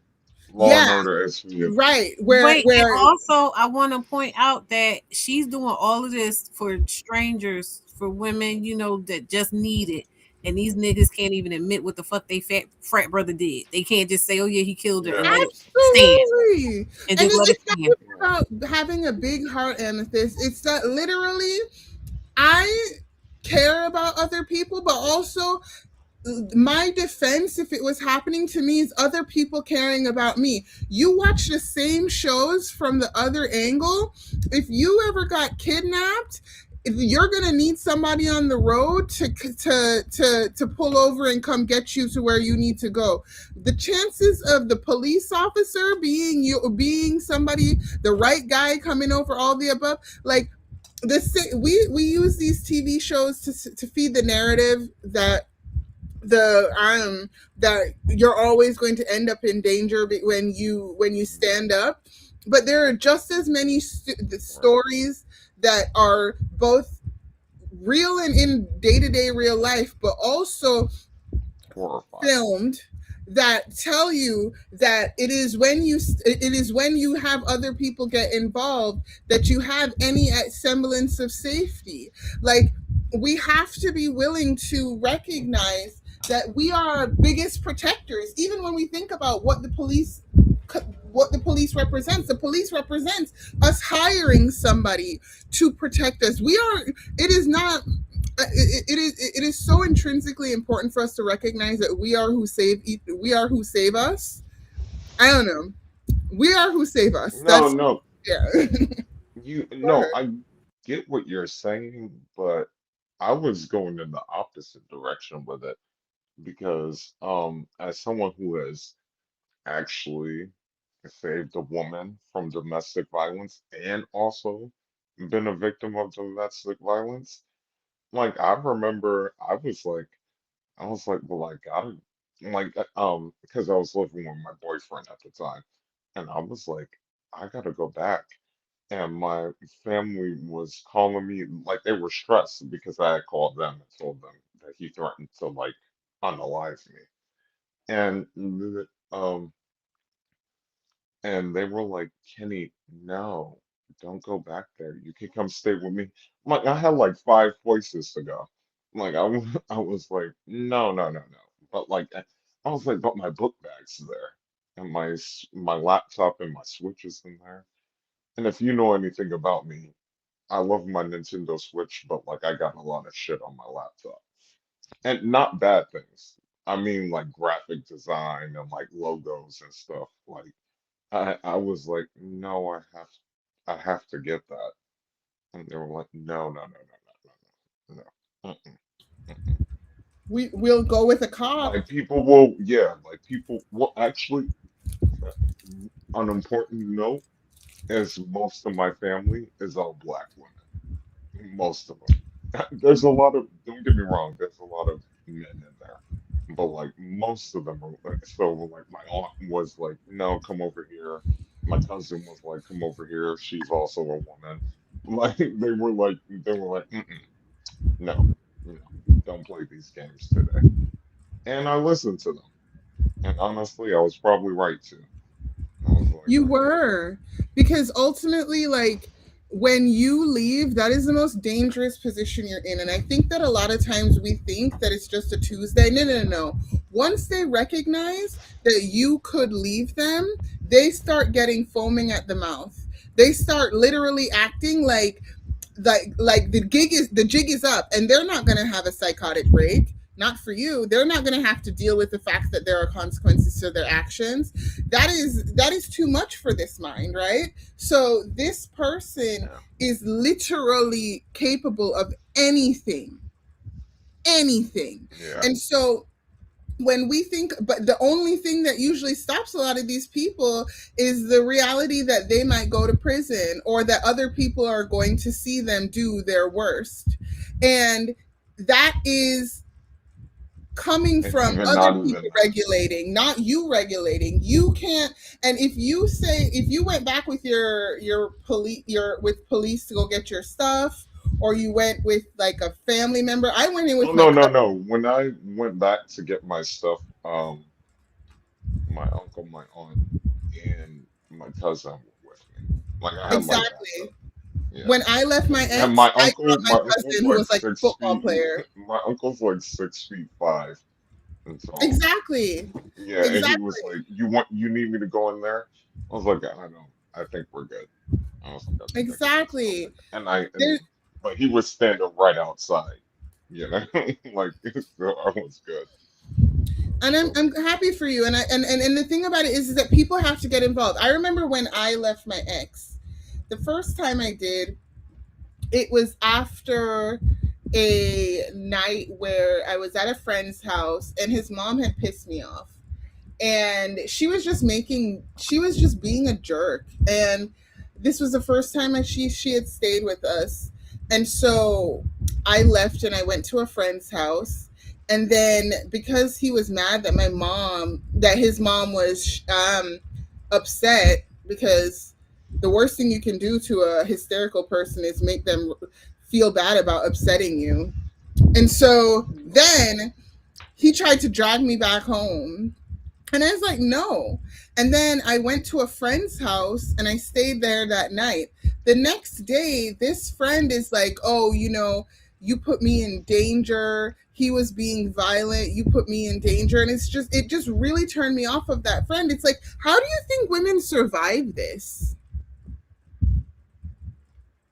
She and friends for years.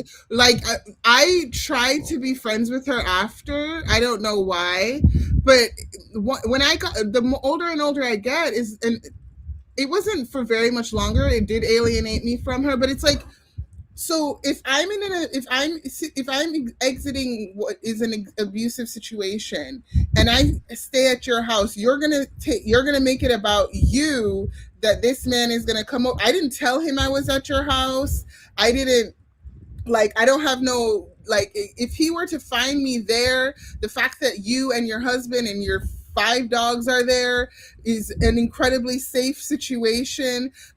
And you have the fact that you got mad that I put you in danger is proof that you and I are not on the same page about how we feel about humanity. And it's always the people who are fully churched up, right? So this is somebody I met at couples Bible study. But it was just one of those, girl. But doesn't that track though? Doesn't that track? That tracks. I didn't mean to say yeah. But it does though. It does. It does track, and it's like because ironically, we teach rugged individualism, and you must have done something to deserve it, and you're on your own. You and Jesus. You better hope a magic carpet ride comes and saves you. In church, we don't recognize that it is always that somebody steps in, even though the book literally has it in there over and over and over and over again, but people don't get up and actually recognize the responsibility we have to each other. And so it's like, now that I am out of the situation with that, it's like women who think that way are a part of the problem, because you feel safe in your relationship. You see another woman that is unsafe in her relationship. You use that as an opportunity to demonize her and to make it even harder for her when she's not putting you in danger. She did So not she put you. speaks about this. That's when this is such a good, and I'm going to.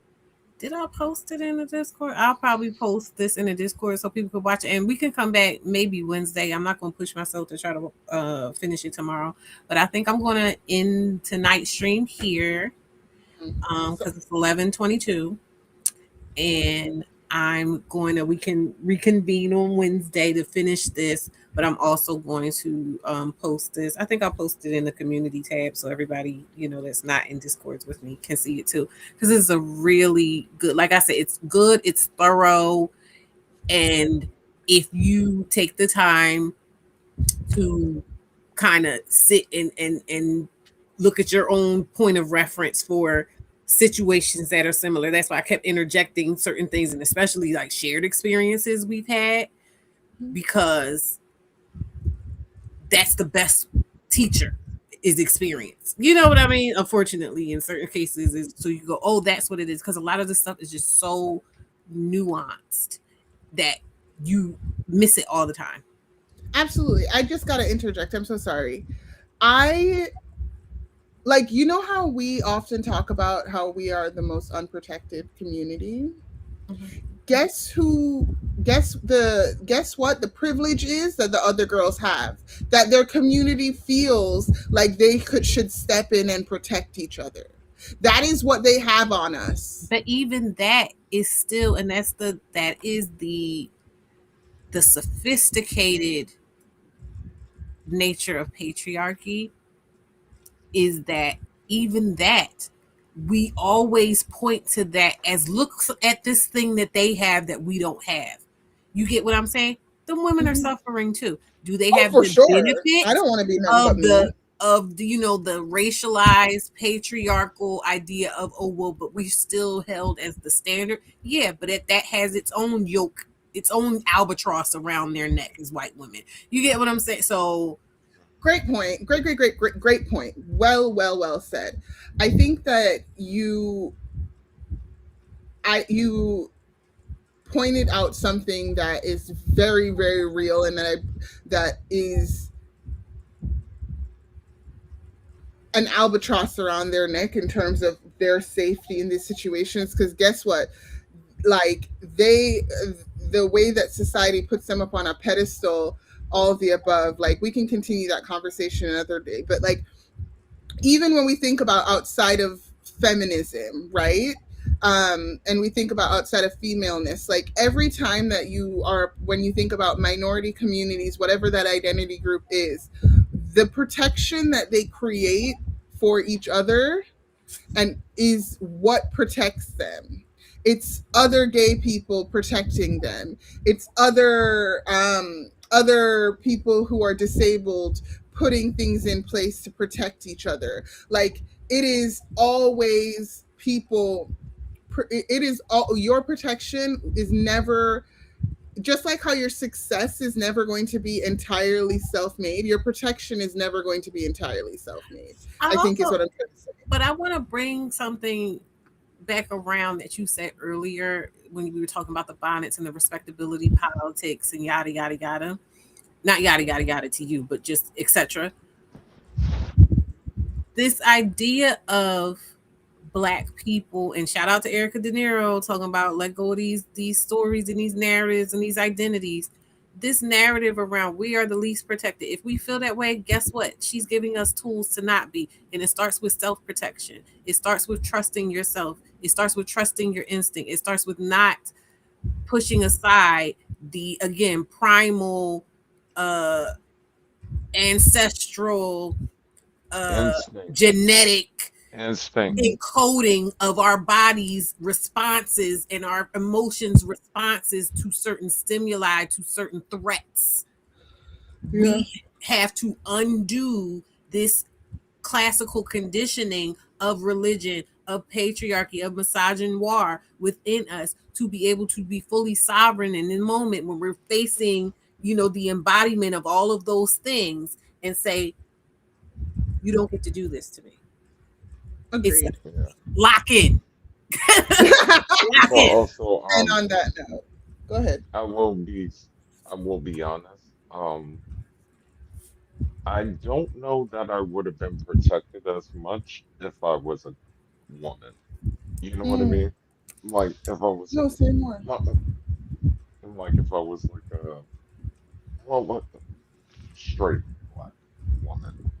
Like I don't know that they would have rallied all around me for that. Oh, you Right? think that there would have been more judgment towards you? No, no, no. I mean in the sense that like the fact that like my uncle treats me like I'm his niece. You know what I mean? So like I don't know. Maybe it would have been the same. I just don't know because like I can't, and the fact that I can't say it if I know for sure bothers me. Like I'm like I don't know if Do you mind if you could prepare to like kind of lean into that for the next one? Just because I'm really curious about kind of your experience there, seeing the yeah, my differences family between. loves me to death. They Oh, for actually sure, and there's they nothing wrong love with me that. too much. There's So nothing wrong with that, and obviously a huge part of that is just you being you and not having anything to do with any, you know, like you being anything else but you in all of your personality, etc. I am more so thinking about it from the standpoint of, does society look at women who go through this in a from a lens, who, even though, like, do families that do protect their cubs, I don't know, that's what came up, yeah, no, I do was more they, thinking about it like even though I'm gay, you know what I mean? Like even though I'm a guy, a man who's gay, they might still treat me better than they would treat like a regular straight daughter. Yeah. and And that's like what I'm that's saying. I think that's yeah. really interesting because you, and obviously, the best case scenario is that it's because of your personality and your relationship with them, Yeah. you being Like you. maybe they just love me and it wouldn't matter anything. But like I would hate to find out Well, the but we fact don't that know that, right? like Thank God. I was gonna say, thank God you don't know it. It don't seem like you have to find out because some things. yeah, I'm gonna be yeah, I'm honest not with changing.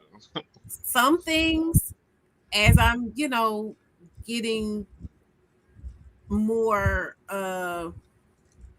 acclimated and calibrated to this level of awareness, because that's really what it is. Amy, stop playing on my A face. lot of us are desensitized to these things as a survival mechanism. You Mm. know what I mean? Because we are communal species. And so, Mhm. therefore, when you really grapple with these things, and this goes back to, tiptoeing on that line, you're tiptoeing between, okay, am I going to have to completely isolate from everyone? Because again, everybody's fucking doing it. But I'm learning that it's more so about like conditioning yourself to Everybody's doing what? Do you mind just saying more there? Like everybody. everybody is testing boundaries Oh, okay. all the time. Oh yeah, for sure. In this Mhm. specific way, it's just there are some people who are more aware of it than others, and there are some people who lean on it more heavily than others. But like I said, that's why it was important for me to emphasize that this isn't just about when the majority will call it abuse, because we're still in a space where stuff that is abuse is either not getting called abuse or being talked around, like Dr. Serena's death. You get what I'm saying? So abuse is still, even if somebody will categorize something as abuse or violence, Mhm. the way we interact with it and the way it's handled is still not a way that promotes and cultivates safety Mhm. for Black women. Agreed. Agreed. Yeah, And I So think. what for sure. I'm hearing her say in this, and what I want to emphasize in not in a victim blamey way, like, oh, if you don't do it right, it's all your fault. But it's like, look, this is where we are. This is what you have to deal with. Here are the tools. This is how you get better. But you have to start, and you have to be willing to accept where you are in order to start and be able to fortify yourself to be able to handle it and like I said, deal with it at a grander capacity. You and Yeah. I, Les, have had conversations where I'm telling you ways that I've been implementing this in my life without even having met this lady. But I was already implementing about my boundaries and being more and standing there and saying lock in and standing there and saying you don't get to do that to me to people that I view with their outward shell and their title as having dominion over me. You get what I'm Well, saying? that goes back to also to the other video you played where it was the guy. He looked like he. I'm I'm I'm gonna say it looked like he was, and so you get in case he sues What you allegedly, but he are was you out talking about? of his mind. The one where he was like locked in and he was Okay. pointing at him down the street, coming down the Mm. street. Yeah, that man allegedly was high out of his mind. I could tell it too. Yeah, I was like, mm-mm. I was like, this looks like trouble.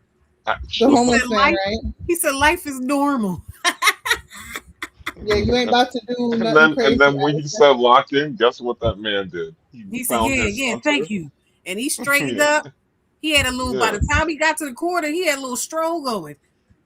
yeah. He was gone. Yeah. And I was like, correct. Yeah, and I also want to emphasize that I in that interaction, I don't think it's about that guy who was recording controlling that man as much as empowering that No. man and letting that man know, look, I see you and I think this is what you seem to need and I'm going to give it to you, but you got to respect me too. I need you to straighten up. I need you to Yeah. get it together. He said that what I got from it was basically stand up. Like that's what Stand I up and got walk from straight. And he said, cut all that crazy shit. Like he was it. Yeah. great. He Because was the And I man great. was think He was looking like, that cut that's all that crazy so when he crazy pulled different. shit. up. I was like, oh my goodness. Hold on, we about to watch that again, just to lock this in for Okay, tonight. Like I said, I have final comments after we're done. okay, let me open this up because yeah, we got lock the fucking. Ain't nobody playing. Lock the Yeah, fucking. he said not today. Mm-mm. Bro, I promise you on my life, if you come this way, I'ma tell you to lock the fuck in. I'm telling you right now. So you better be cautious on where you I'm going. sorry, I keep laughing, Yo, but yo, yo, hold on. is this in New York? This feels like New. It looks Probably, like New York.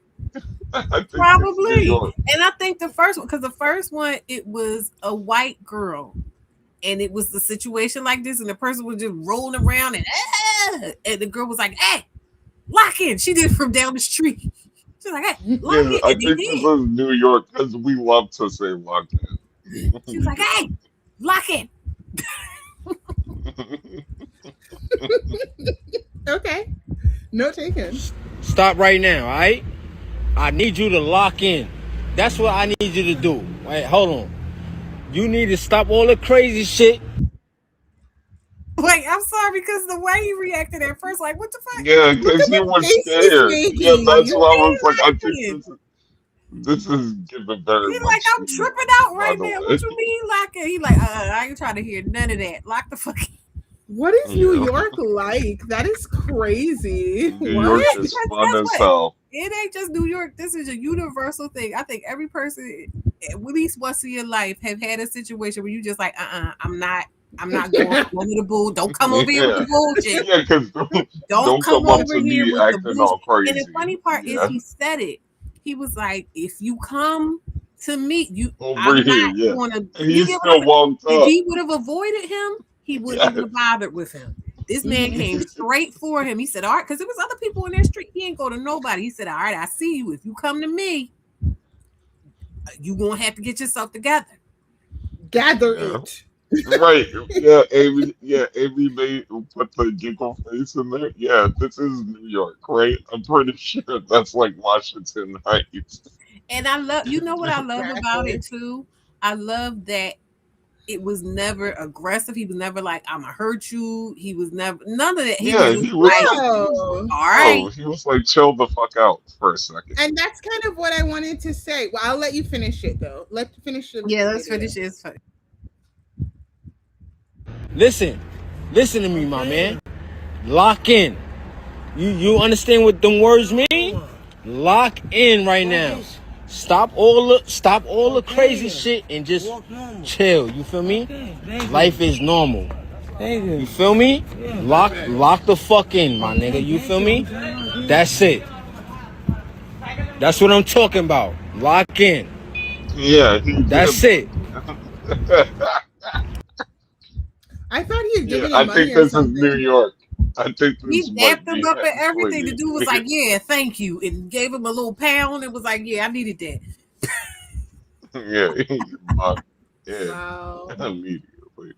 I love it. Well, what I wanted to add was just that, like, and I think that that's so intrinsically different than the Bill Cosby approach of demonizing the person. What Bill Cosby was doing was trying to lower the person, make the person feel less than. What this person is saying is, no.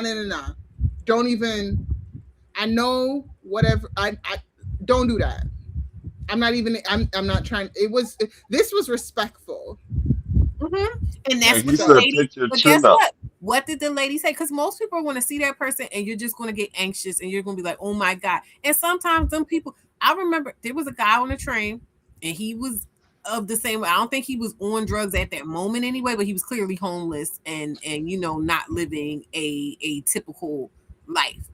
And it was really cold, and I was on a train with my oldest daughter. She was younger, and she had to be less than 8, so she anywhere between like 5 and 8. And we were sitting on the train, and you know how on the trains they'll have the seat that's like right next to the window, so it has that glass there. And so this man came and he stood in the doorway where the glass was, and he was like leaning his back against the glass that was in front of us. When I tell you he had on this short ass coat, then you couldn't see it like when he was just standing regular, but then when he was leaning up and think, basically his whole ass was pressed against the glass in front of me and my baby. Why? And I remember being so annoyed, and all the thoughts were going through my mind like, oh, this man is crazy and this and that and the other. But I was like, oh no, ain't no fucking way he don't feel that shit. And I was like, hey, get your ass out of our face. He started yelling at me. I'm yelling right back at him. I wasn't having it. And I remember in that moment recognizing like this could be dangerous, but I don't give a fuck. You're not going to do this to me or my baby. You get what I'm saying? And he went, but he went on about his business. And it's that kind of energy of like, look, if you're going to make yourself known to me, you're going to come correct. You're not going to disturb my peace. You're not going to disrespect me. And I'm going to respectfully let you know that you don't get to disrespect or violate me or create chaos for me. Agreed. I get it. I totally get it. And also, when he was walking towards him, this nigga is loud as fuck. He said, if you come over here, you better like." And he was I couldn't even see him at first. I was like, wait, He said, "Stop all that crazy." You want to know what's so funny about that? With him talking about stop all that crazy shit. I used to do that with my oldest daughter when we be having like talks, like something was going on with her. I'd be like, come on, sit down, and I talk to her. And when she would start fidgeting and shit, I'd be like, keep yourself still, feel it. What's going on? Because she had to lock in to her body. Because I'm like, okay, and where you feeling energy at? Because the fidgeting and shit is about distracting you from something you're feeling in your body. So that's why it's important to lock in when you feel where that energy is coming from, and then that'll take you to, okay, what am I actually concerned about? What am I thinking? What is this bringing up for me? You say that all the time. You know what I mean? Mm-hmm. Yeah. No, not only that, but even when I'm out, like when I go out and then I come home from a party or something like that, and I'm like stumbling a little bit, I'd be like, nah, lock in, nigga. Like I say that to myself, you know what I mean? I'm like, absolutely not. Yeah, lock the fuck in. Because you're gonna have someone scared out here for a second. Somebody has lock in on as a tattoo. The way y'all keep saying it, somebody has lock in. It needs to be. This is the new culture. We're in the lock in culture. No, lock in is not a new thing. I know, but like the way y'all Yeah. say chanting it, it's like there are people, Yeah. there is No, a group of people okay. who have that as a tattoo for sure. Okay, Girl, so you for ain't see that instance, say magic? you've You ain't had see that incantation? I'm not mad at You it. ain't I'm see just that saying, wizardry? no, not even just that, but say you've had like too much to drink and mm-hmm, you're walking home, you came home from dancing, it's like 2 in the morning. mm-hmm, It's New York City. You gotta get home safe. Lock mm-hmm, the fucking yeah, you know what I mm-hmm. mean? Like that's what it means. So I It's a get why he vibe. told him. He was I think this might actually be New York. Like Okay. I but I like I get it. but I like get it'd it. be like that. Like were you coming home at 2 in the morning or some worse? It's two in the Child, morning I and ain't you're never been actually on bent your over and floating around like an inflatable dancing well, no, man. not like that. No, he's doing a lot.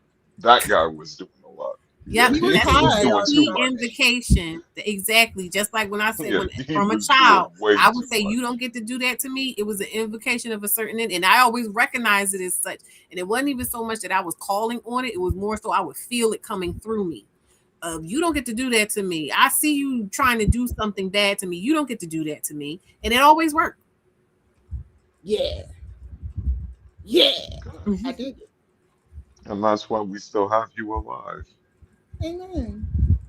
Doing God's work. Oh, that's a great way to end tonight. Thank you guys for coming up. Thank you to Wells as well. Thank you for Well, the good night to panel. Wells. Go to She's bed. still here.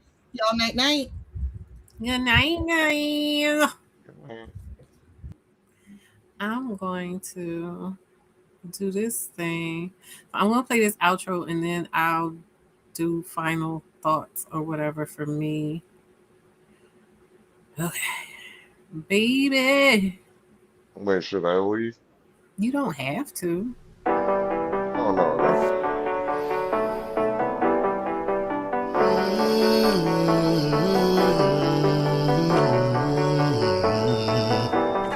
Roll smooth with a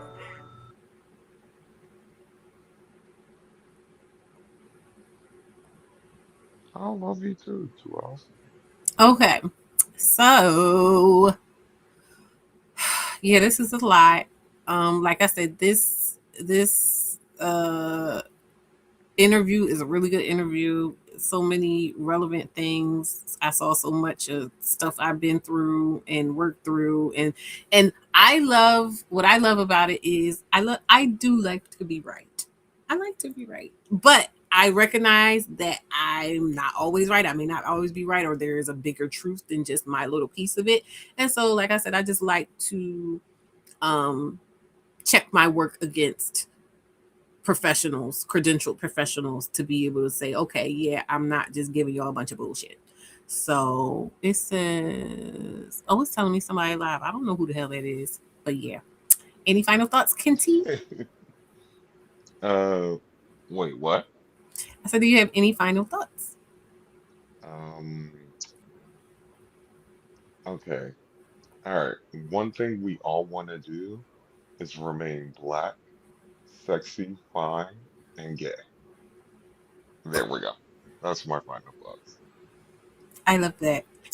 Well, good night, everybody. I'm so Good tired. night. Nothing. I know y'all saw me yawning and stuff. Thank you, thank you, thank you. Please make sure to do all the things. Hype me up. Use your hypes. Oh Um, yes, hype the video up. Hype it up. like and share. You can clip things you want to clip, whatever. I don't know. Do this stuff. And all these other people got armies of people putting their shit out here. They bullshit, manosphere, and other of a similar ilk. So I'm sorry, I didn't mean to laugh. no, cause listen.